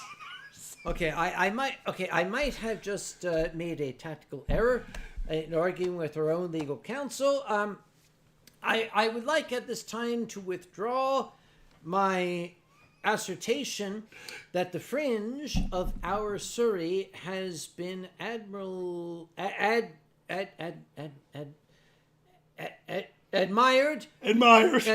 Look, by many. you're all okay, because Boozy let us know. Oklahoma has laws. Checkmate. I guess Boozy wins because Oklahoma has laws. What has been happening for the last 5 minutes? Because I think I lost it somewhere around minute 4. Keto Dragon Fox wants me to sing Surrey the Fringe on top, but then I'll get my copyright strike. If they sing that, I'm going outside to smoke, and you don't want to see me any weirder than this. What is that? Hey, Boozy, can we get Dr. Conway in on the next furry jury? Oh, I think that would be Jesus. wonderful. Well, it would depend on the convention. We never book Uncle Kage for anything at Anthrocon because we are very aware, and lovingly so, that if you show up, that means so much worse than you not showing up. I'm going to pause. Absolutely. You said furry jury. A phrase from my far past has just come to my memory. Old people, raise your hand People, if you know the phrase juvenile jury. Oh my God. Do you remember juvenile jury? Oh my God. What the shit, man? Juvenile Jury was a television show in the early 70s, which I'll tell you more about, except ich Boozy, muss delete that pissen. shit. They Ich don't muss know. pissen jetzt. Meine Schwanz ist full of piss. he So, needs to get by your feet. ja, danke. Entschuldigung, bitte. Oh, wait. What? Hang on, this is... Why are you running back? You Sorry, need to piss. this is especially for Steel Gear. I'm going to mute the microphone for just this, okay? Because Steel remembers Oh, the time I okay. did. We have, Okay, so here we go. All right, I'm going to the back room. Here we go. Hi, I'm Uncle Kage. It's nice to see you all, and I'd like to tell you about a few of the wonderful things you're going to see at Anthrocon this coming year. Number 1, no forest fires. We have found a way here at Anthrocon to prevent all forest fires from engulfing the entirety of Pittsburgh in a massive ball of flame due to all the homosexuals in the area. We're warm, we're hot, we're flammable. Number 2, the Allegheny River has never been more robust. Also, don't drink that. Dysentery is real. And of course, number 3, we can't wait to have you in our Reg line, which we have taken a cue from Disney on. That's right. The Reg line will now go through a replica of my personal living quarters. Every inch of it, from the used condoms to the incredible stains on the ceiling.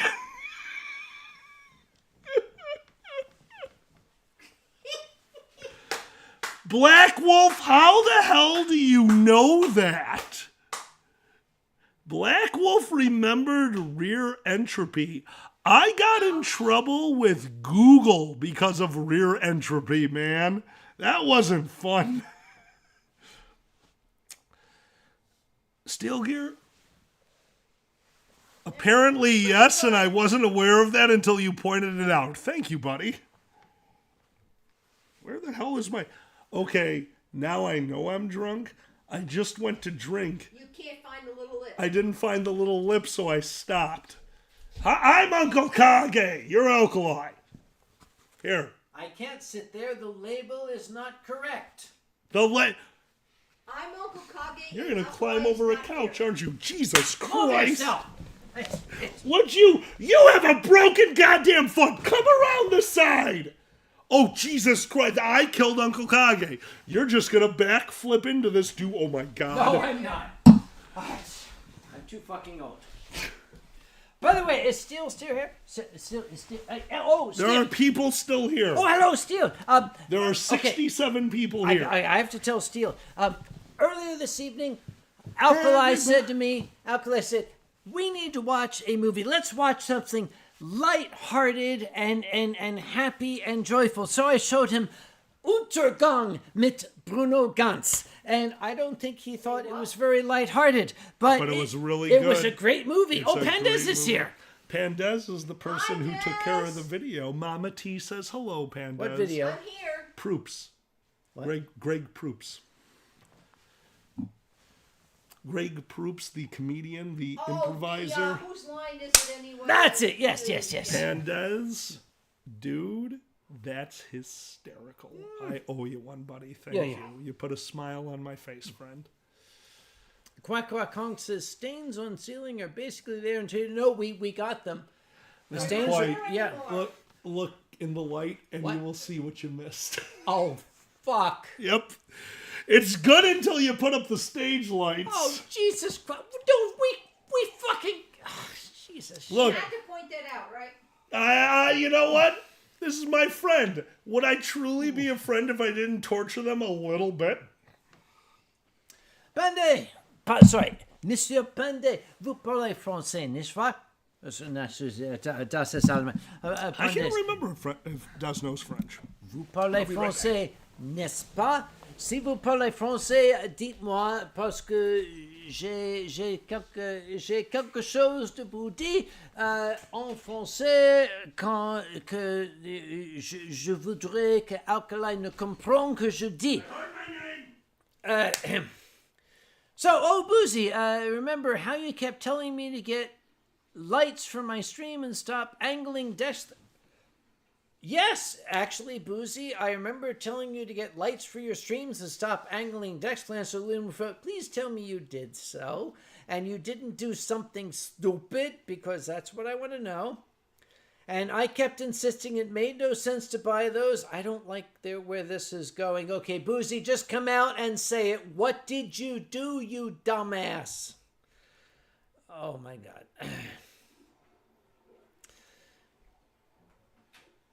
Turns out we've had those lights for like 6 years in the closet. Okay, I'm going to read this again. 3 statements. Oh, Kage, remember how you kept telling me to get lights for my streams and stop angling Dexplans aluminum foil, and I kept insisting it made no sense to buy those. Turns out we've had those lights for like 6 years in the closet, just was never aware of that. Where did you get that bottle? All right. Did you look in my Tupperware cupboard again? Yeah. I love you. You are a very good friend of mine. And I knew that you would be smart enough to not put your hard alcohol in the same place twice. So I had to think like a cockroach. And the last thing a cockroach would think of is 1-up. So if you're going to hide a bottle of booze from me, don't put it in the exact place I would know you hide it. Also, I just peed clear, and that worries me, so I think I need hard alcohol. I want to point out. Hold that up. Hold that up. I don't know. He's gone to Brown bed. bottle? Hold that up. Did he go to bed? Turn Oh around. my God. Turn around. Oh my God. I just realized what I'm about to drink. Oh. My dear friend. Oh, Okay, baby. One of my shut up. I'm being honest here. Silver came to visit back in August. He bought that bottle because hold it up, because this is one of the particular favorites of Da Amor. It's from Campbelltown. No shit. This is one of Da Amor's favorites. He bought this and he said, I can't finish it.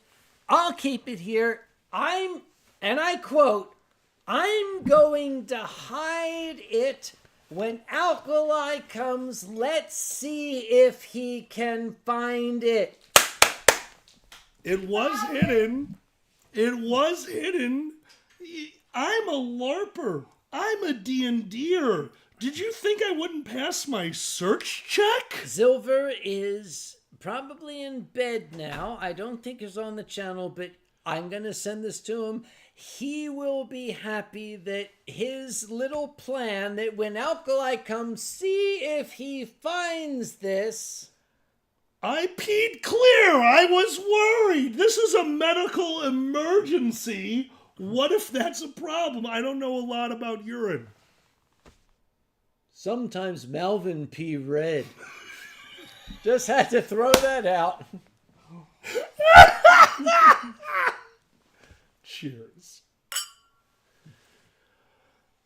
Peeing clear is good? Oh, good. Danny says, I dream of the day we have a Winestream with us only drinking cachaça and capri. Okay, here's the We thing. should make that happen. Danny wanted to come visit. The thing is, the timing didn't work out. They were doing, like, Florida, and I was, like, masturbating in the bedroom or something. I don't remember. They couldn't. It just didn't work out. I don't know how to make this happen. Actually, Sully, yes. I hear Campbelltown. I think the same thing. Kaboom. That's funny. But go on. Yes, go on. Yeah. Ooh, I just had a first sip of that. That's amazing. Kaboom. Yeah. Yeah. The Brazilians are coming to stay at my place right before Anthrocon. Are they? I'm going to show them Chicago. I know all the weird underground bars. I know all the weird underground performances. I'm hoping to take them to something that normal people in Chicago don't see because I love Chicago. I genuinely do. Blue Man Group is amazing. There's other surrealist activities that you can do in Chicago if you know where to look, and I want to introduce them to that.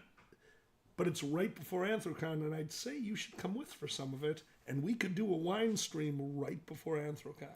I wish I could. Understood. I want you. You are part of Anthrocon, man. I want you to take our friends to Harold's famous fried chicken shack and crack house. Harold, really? Harold's okay? Okay, you don't know my history with Harold's? No.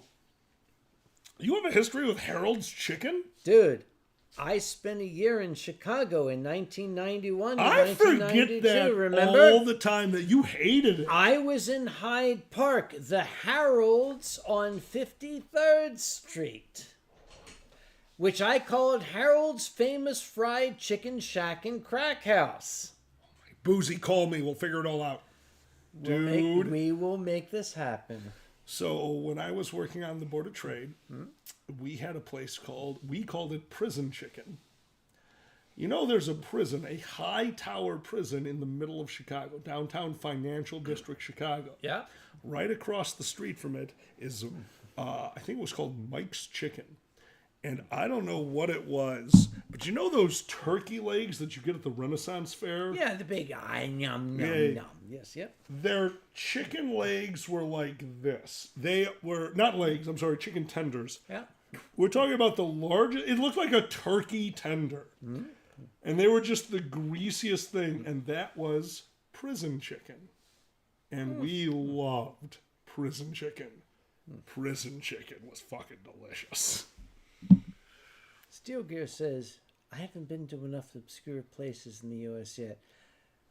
Mein Freund, Where's Steel? I'm missing this. Oh. come to visit me. I will show you places you will never forget.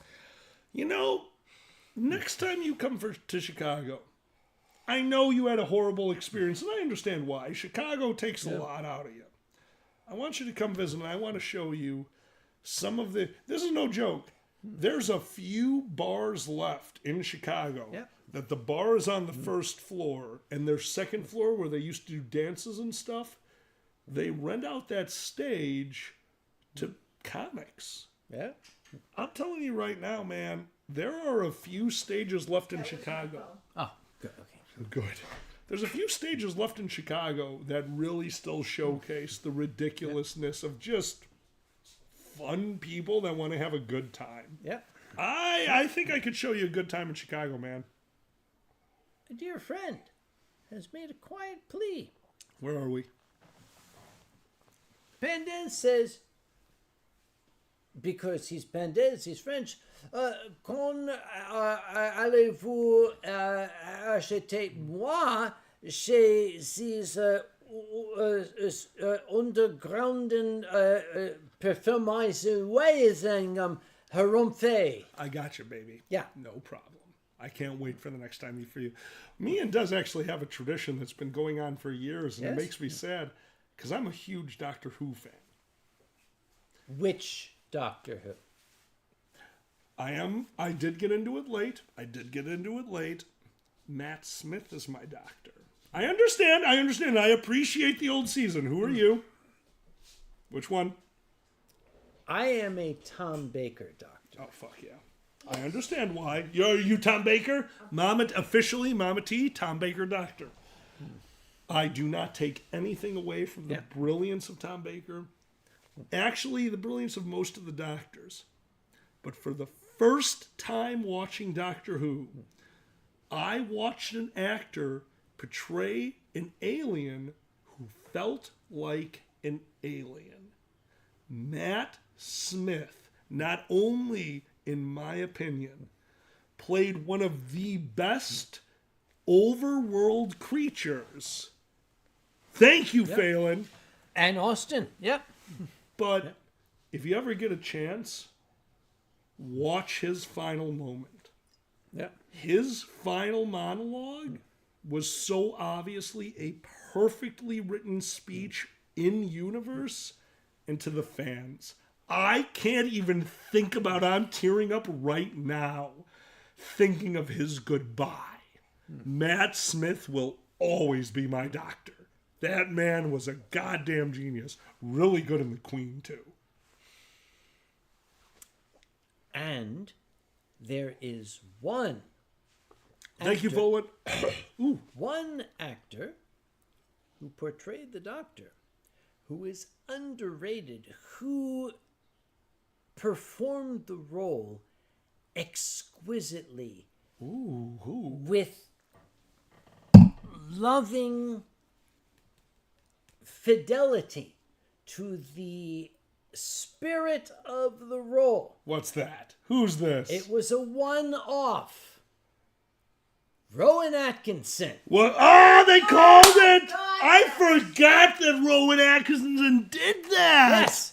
Rowan Atkinson, Phelan, as a Phelan, me too. one-off, as a joke, did the He Doctor. was so good. But he did it beautifully. So good. He was perfect. Yes, the curse of the theater. It's like, the master's like, oh, Doctor, I can hear you, you know. Rowan Atkinson. Yep. Did you know Rowan Atkinson holds one of the top titles on Top Gear for driving their racetrack in a fucking super sports car in the rain? I would not doubt He's it. a race car driver. Okay, Rowan Atkinson is one of these. Rowan Atkinson is a person, if you were to say something about him, nothing would surprise me because I believe he could do anything. He is that versatile. He is that talented. He's never going to watch the stupid-ass fucking Winestream, but Mr. Atkinson... Dude. Okay, as a comic performer, you, sir, have set the bar so high, none of us here could ever hope to reach it. All we can do is aspire to come within sight of the bar that you have set. This is to you, sir. Amen. Yes. Clink. You said earlier, Yes. some of your... Yeah. You've actually called me out on stage of using my weird facial expressions. That's Rowan. There's a lot. I can't talk about a lot of my, because I grew up in a different time, so a lot of my comedians aren't okay anymore. But honestly, Rowan, yeah, man, that was Mr. Bean for me. That was... Yes. Yeah. It came on after Keeping Up Appearances, after Faulty Towers, after Are You Being Served? I found Monty Python, and it introduced me to British humor, and I fell in love with that shit. But here's one of the absolute joys and expressions of genius of Rowan Atkinson. We see this... Yes, Silver. Okay, he throws this in literally every couple of years. It's like he's in retirement and then suddenly he'll show up. And it's always... The Olympics! Yes! This serious shit's going on. Oh, and then suddenly... What the fuck? There he is! Was so transformental. Yeah. Transformental. Transformental. That's a new word. That's a new word. Transformental. He was transformative. transformental. Thank you. He was so transformative that he, exactly what you just said, the camera cut to him at the fucking Olympics. Yes. And people lost their mind. Yeah. We're okay. We're playing the Chariots of Fire theme, and here it is.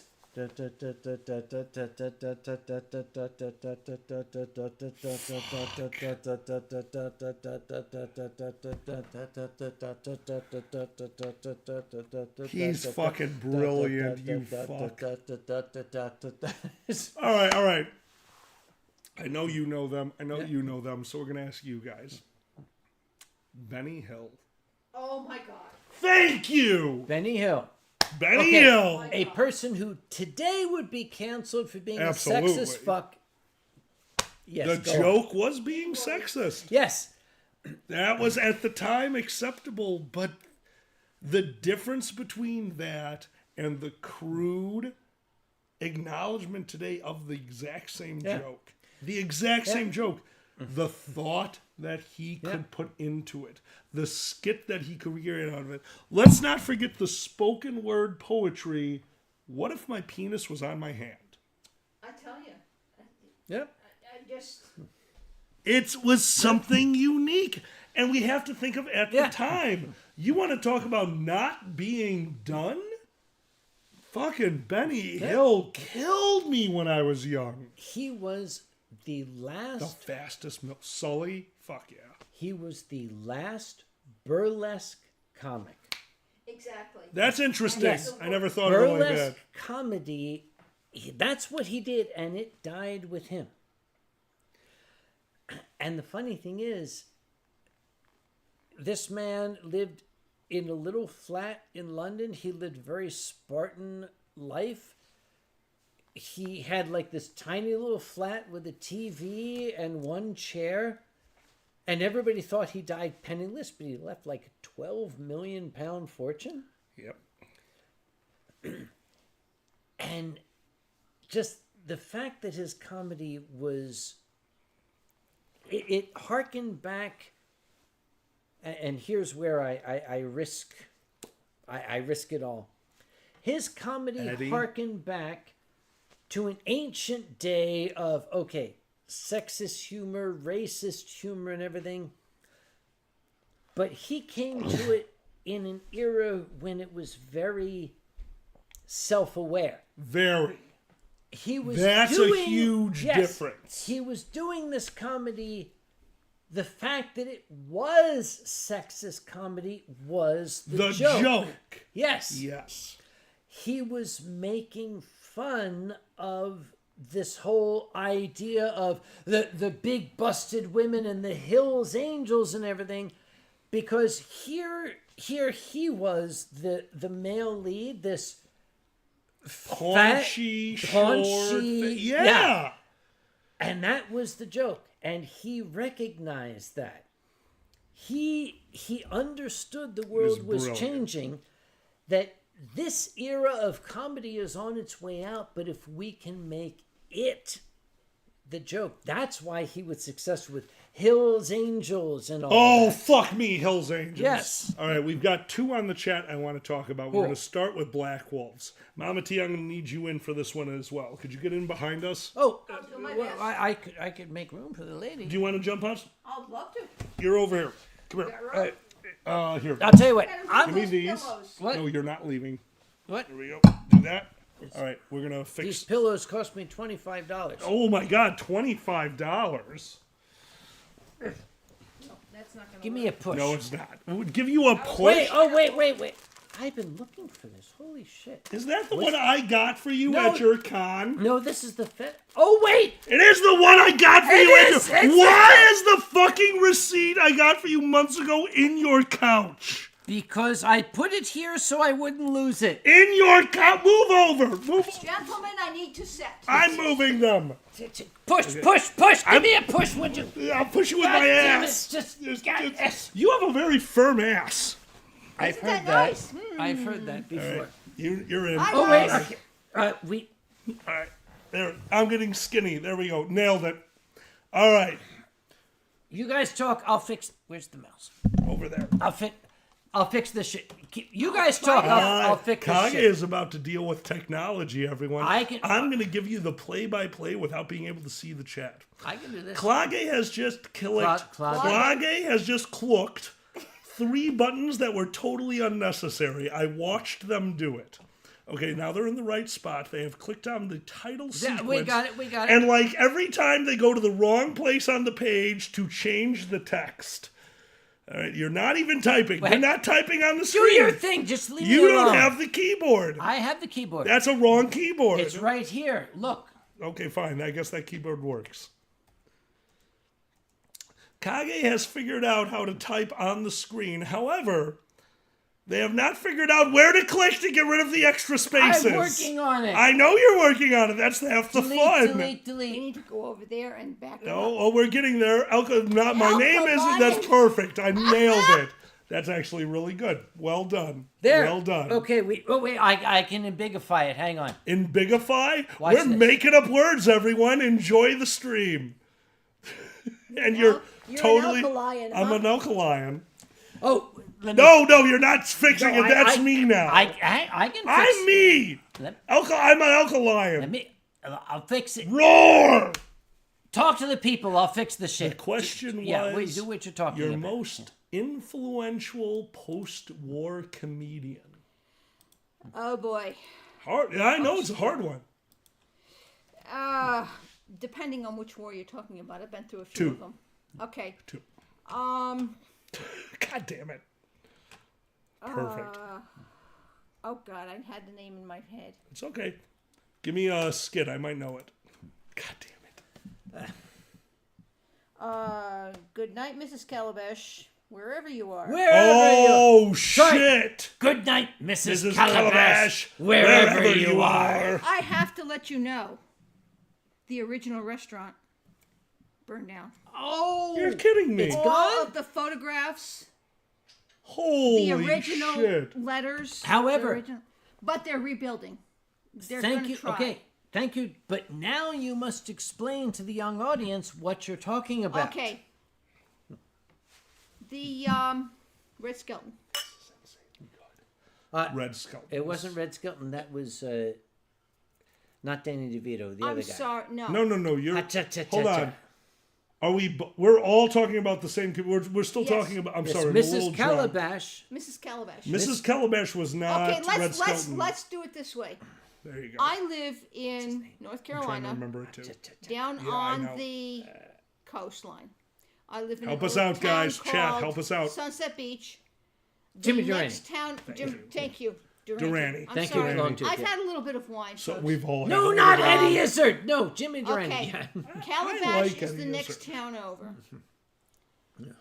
If any of you know Jimmy Durante, Sully. he used to sign off with "Good night, Mrs. Calabash, wherever you are." There truly was a Mrs. Calabash. Her family ran a line of restaurants, seafood restaurants in Calabash, North Carolina. I've been to several of them. I've been to the original, which was, if I remember correctly, Ella's. There was Ella's and Beck's were the two that I remember correctly. About 5 months ago, there was a fire in the kitchen. They got everybody out safely, Good. but all of the photographs and there was a big mural in the dining room. It's all gone. Oh. But it was amazing to be there, to see, and to, it was a real person. She was absolutely amazing, and her family still runs the restaurants in Calabash. See, that's awesome. Whether or not Ella's will ever be rebuilt, it still is not. Beck's has been rebuilt. They had a fire about 8 to 10 years ago. They are still there. A couple of the other family members have other places in that same area. But that's what we're referring to. When you see him, if you watch any videos or shows of his that say the Goodnight Mrs. Calabash, That's a shame. that's what they're referring to. They're referring to this very nice lady and her family. See, I love that kind of shit. I love that. That's help me out. I'm also blanking on a name. Started The Simpsons. Tracy Ullman. Yeah. Tracy Ullman saying goodnight to her mother every night with the tongue on the air. That was Carol Burnett. You're right. You're right. I got them confused. My apologies. Carol Burnett. Did I just deafen you? Sorry. No, I'm sorry. You are treading on holy ground. Carol Burnett, you are right. Yeah. You are When right. okay, on this stream, when you mention You're right. No. We're going to hold these up. It's empty, but I'll hold it up anyway. Hold on, we you can get a fix splash that. for Carol Burnett. Is there okay. a splash left? Oh, fuck. Okay. Yes, we right can there. fix it. There's We the can splash. fix it. What's in that bottle down there? Nothing. Oh, fuck. Okay, we can have another one. Well, okay. I'll go grab another one in a second. All right. For those of you watching this stream, especially your younger kids, if you do not know the name Carol Burnett, My God. Yes. turn this off now. Stop the stream. Don't do that. This is how you make money. No. Okay. I am educating kids. I don't need to make the money. I need them to be educated. Fair enough. In the 20th century, when we talk about the premier comic performers of the 20th century, She was absolutely amazing. and I've because only ever it's- gotten to see reruns, and it's a shame. okay, because it's the 20th century, female comics, You're off the camp. There you go. Right there. I can't think of anybody I would put ahead of Carol Burnett as the premier female comic She was something. genius. I'll give Yep. you that. Amazing. I've only Yep. been able to watch reruns Yes. of them. And that's unfortunately exactly why I jumped over Yes. to the Simpsons, the first Simpsons, which was I'm blanking on names right now. Help me out. The one I said. Carol Burnett, Other one. Vicki Lawrence. Who started Simpsons? Everyone, help me out here. Ilk. Don't tell Yeah. me. I don't know. I But have that's no my idea. generation. You're right. Tracy Ullman. Thank you, Tracy Ullman. Okay, Des. Yeah, Des came up. Thank you, guys. Yes, you are totally correct. I don't think Tracy Ullman could have existed No. without Carol Burnett.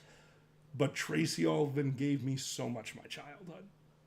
Carol Burnett and her crew. Oh, unreal. Okay. Unreal. If you watch Uncle Kage on stage and you are a student of comedy, and okay, maybe I can aspire. Let's say that 50 years from now people are still looking at my shit. And they won't be, but let's imagine for a moment that they are. They will be. No, they won't. Yeah, they will. No, I'm a 50 realist. years isn't that much. Sure. X years from now, if somebody is looking, booze. we're looking back at the history of Uncle Kage. Before liquor. Shut up! Never sick. I'm making deep shit here. I know you are. And they say, let us evaluate Uncle Kage's comedic styling. Let us dissect it. What were his influences? You would see all of Carol Burnett's crew. Carol Burnett, Vicki Lawrence, Tim Conway, the entire... Oh, now Tim, Yes. he Oh, was my something. God. He was something. Yep. You I would did see love them. Carol Burnett. You're right. You would see Bill Cosby, even though he turned out to be a dick. You would see Bill Cosby. You would see That one Victor killed me. Borga. Oh, Victor Borga was Victor amazing with Borga the is piano. unreal. Oh my Yes. God. Unreal Victor Borga on the piano. Thing is, at my age, and I've got a couple of years on you, not many, but at your age, the people, the Borgas, the Burnetts, unbelievable, absolutely. Oh, no, serious. See, Absolutely. you guys have these fucking trendsetters, the people who paved the way. But I'm younger, so I have some of the people who polished it. Richard Jenny broke my brain. Richard Jenny, if you ever get a chance to see a Richard Jenny special, I wish I could remember the name. It actually hurts me that I don't know it. There is a subway car in the background. It's an HBO special. Richard Jenny is one of the best storytellers I have ever seen. And he had a tragic end, but none of that changed the brilliance that he had of moving so fluently. One story to another. These brilliant segues that never really varied from the story he was telling. Personal punch-up. Watching that man work was watching a fucking artist paint. He was masterful to me. And that's something I'll never forget. So Richard Jenny will always be my primary example of, I wish I could do that. Yeah. You know what? We've been at this for a while. We've gone through a number of bottles. Words. I'm tired. I got this. You do this. Do it. Ladies and gentlemen, both and neither. You need to be on camera. Yeah. I'm Get here. your glass, yeah. That was loud. This weekend, a friend made sure I was here because he is one of the kindest people I have ever met in my life. Is he here? Sitting next to me, you asshole. Thank you so much for everything you have done. But at this point, as a rule that you should all have, my friend just let me know that I might be too drunk. And I am letting them know that they might be too drunk. And I am reminding another friend that eventually they need to drive home. Yes. For all you kids out there, allow me as the old man to offer you a little bit of wisdom. If you are having a wonderful time with alcohol, make sure you have a good enough friend that is willing to say to you, I think we're done. And train yourself that when the friend says that, You we're listen. done. Yes. That being said, Amen. I know that you are a professional and you still have memorized the greatest sign-off of all television history, because we are clowns. Shall I? Please. That sign-off was from Red Skelton, and I remember it as a little boy watching, I guess it was on NBC or whatever the hell, on black and white television in the 60s, Red Skelton. One of the greatest clowns in American history and in world history. Those of you who have seen this stream before have heard it, but it doesn't make it any less, less. He said, okay, I'm going to interject.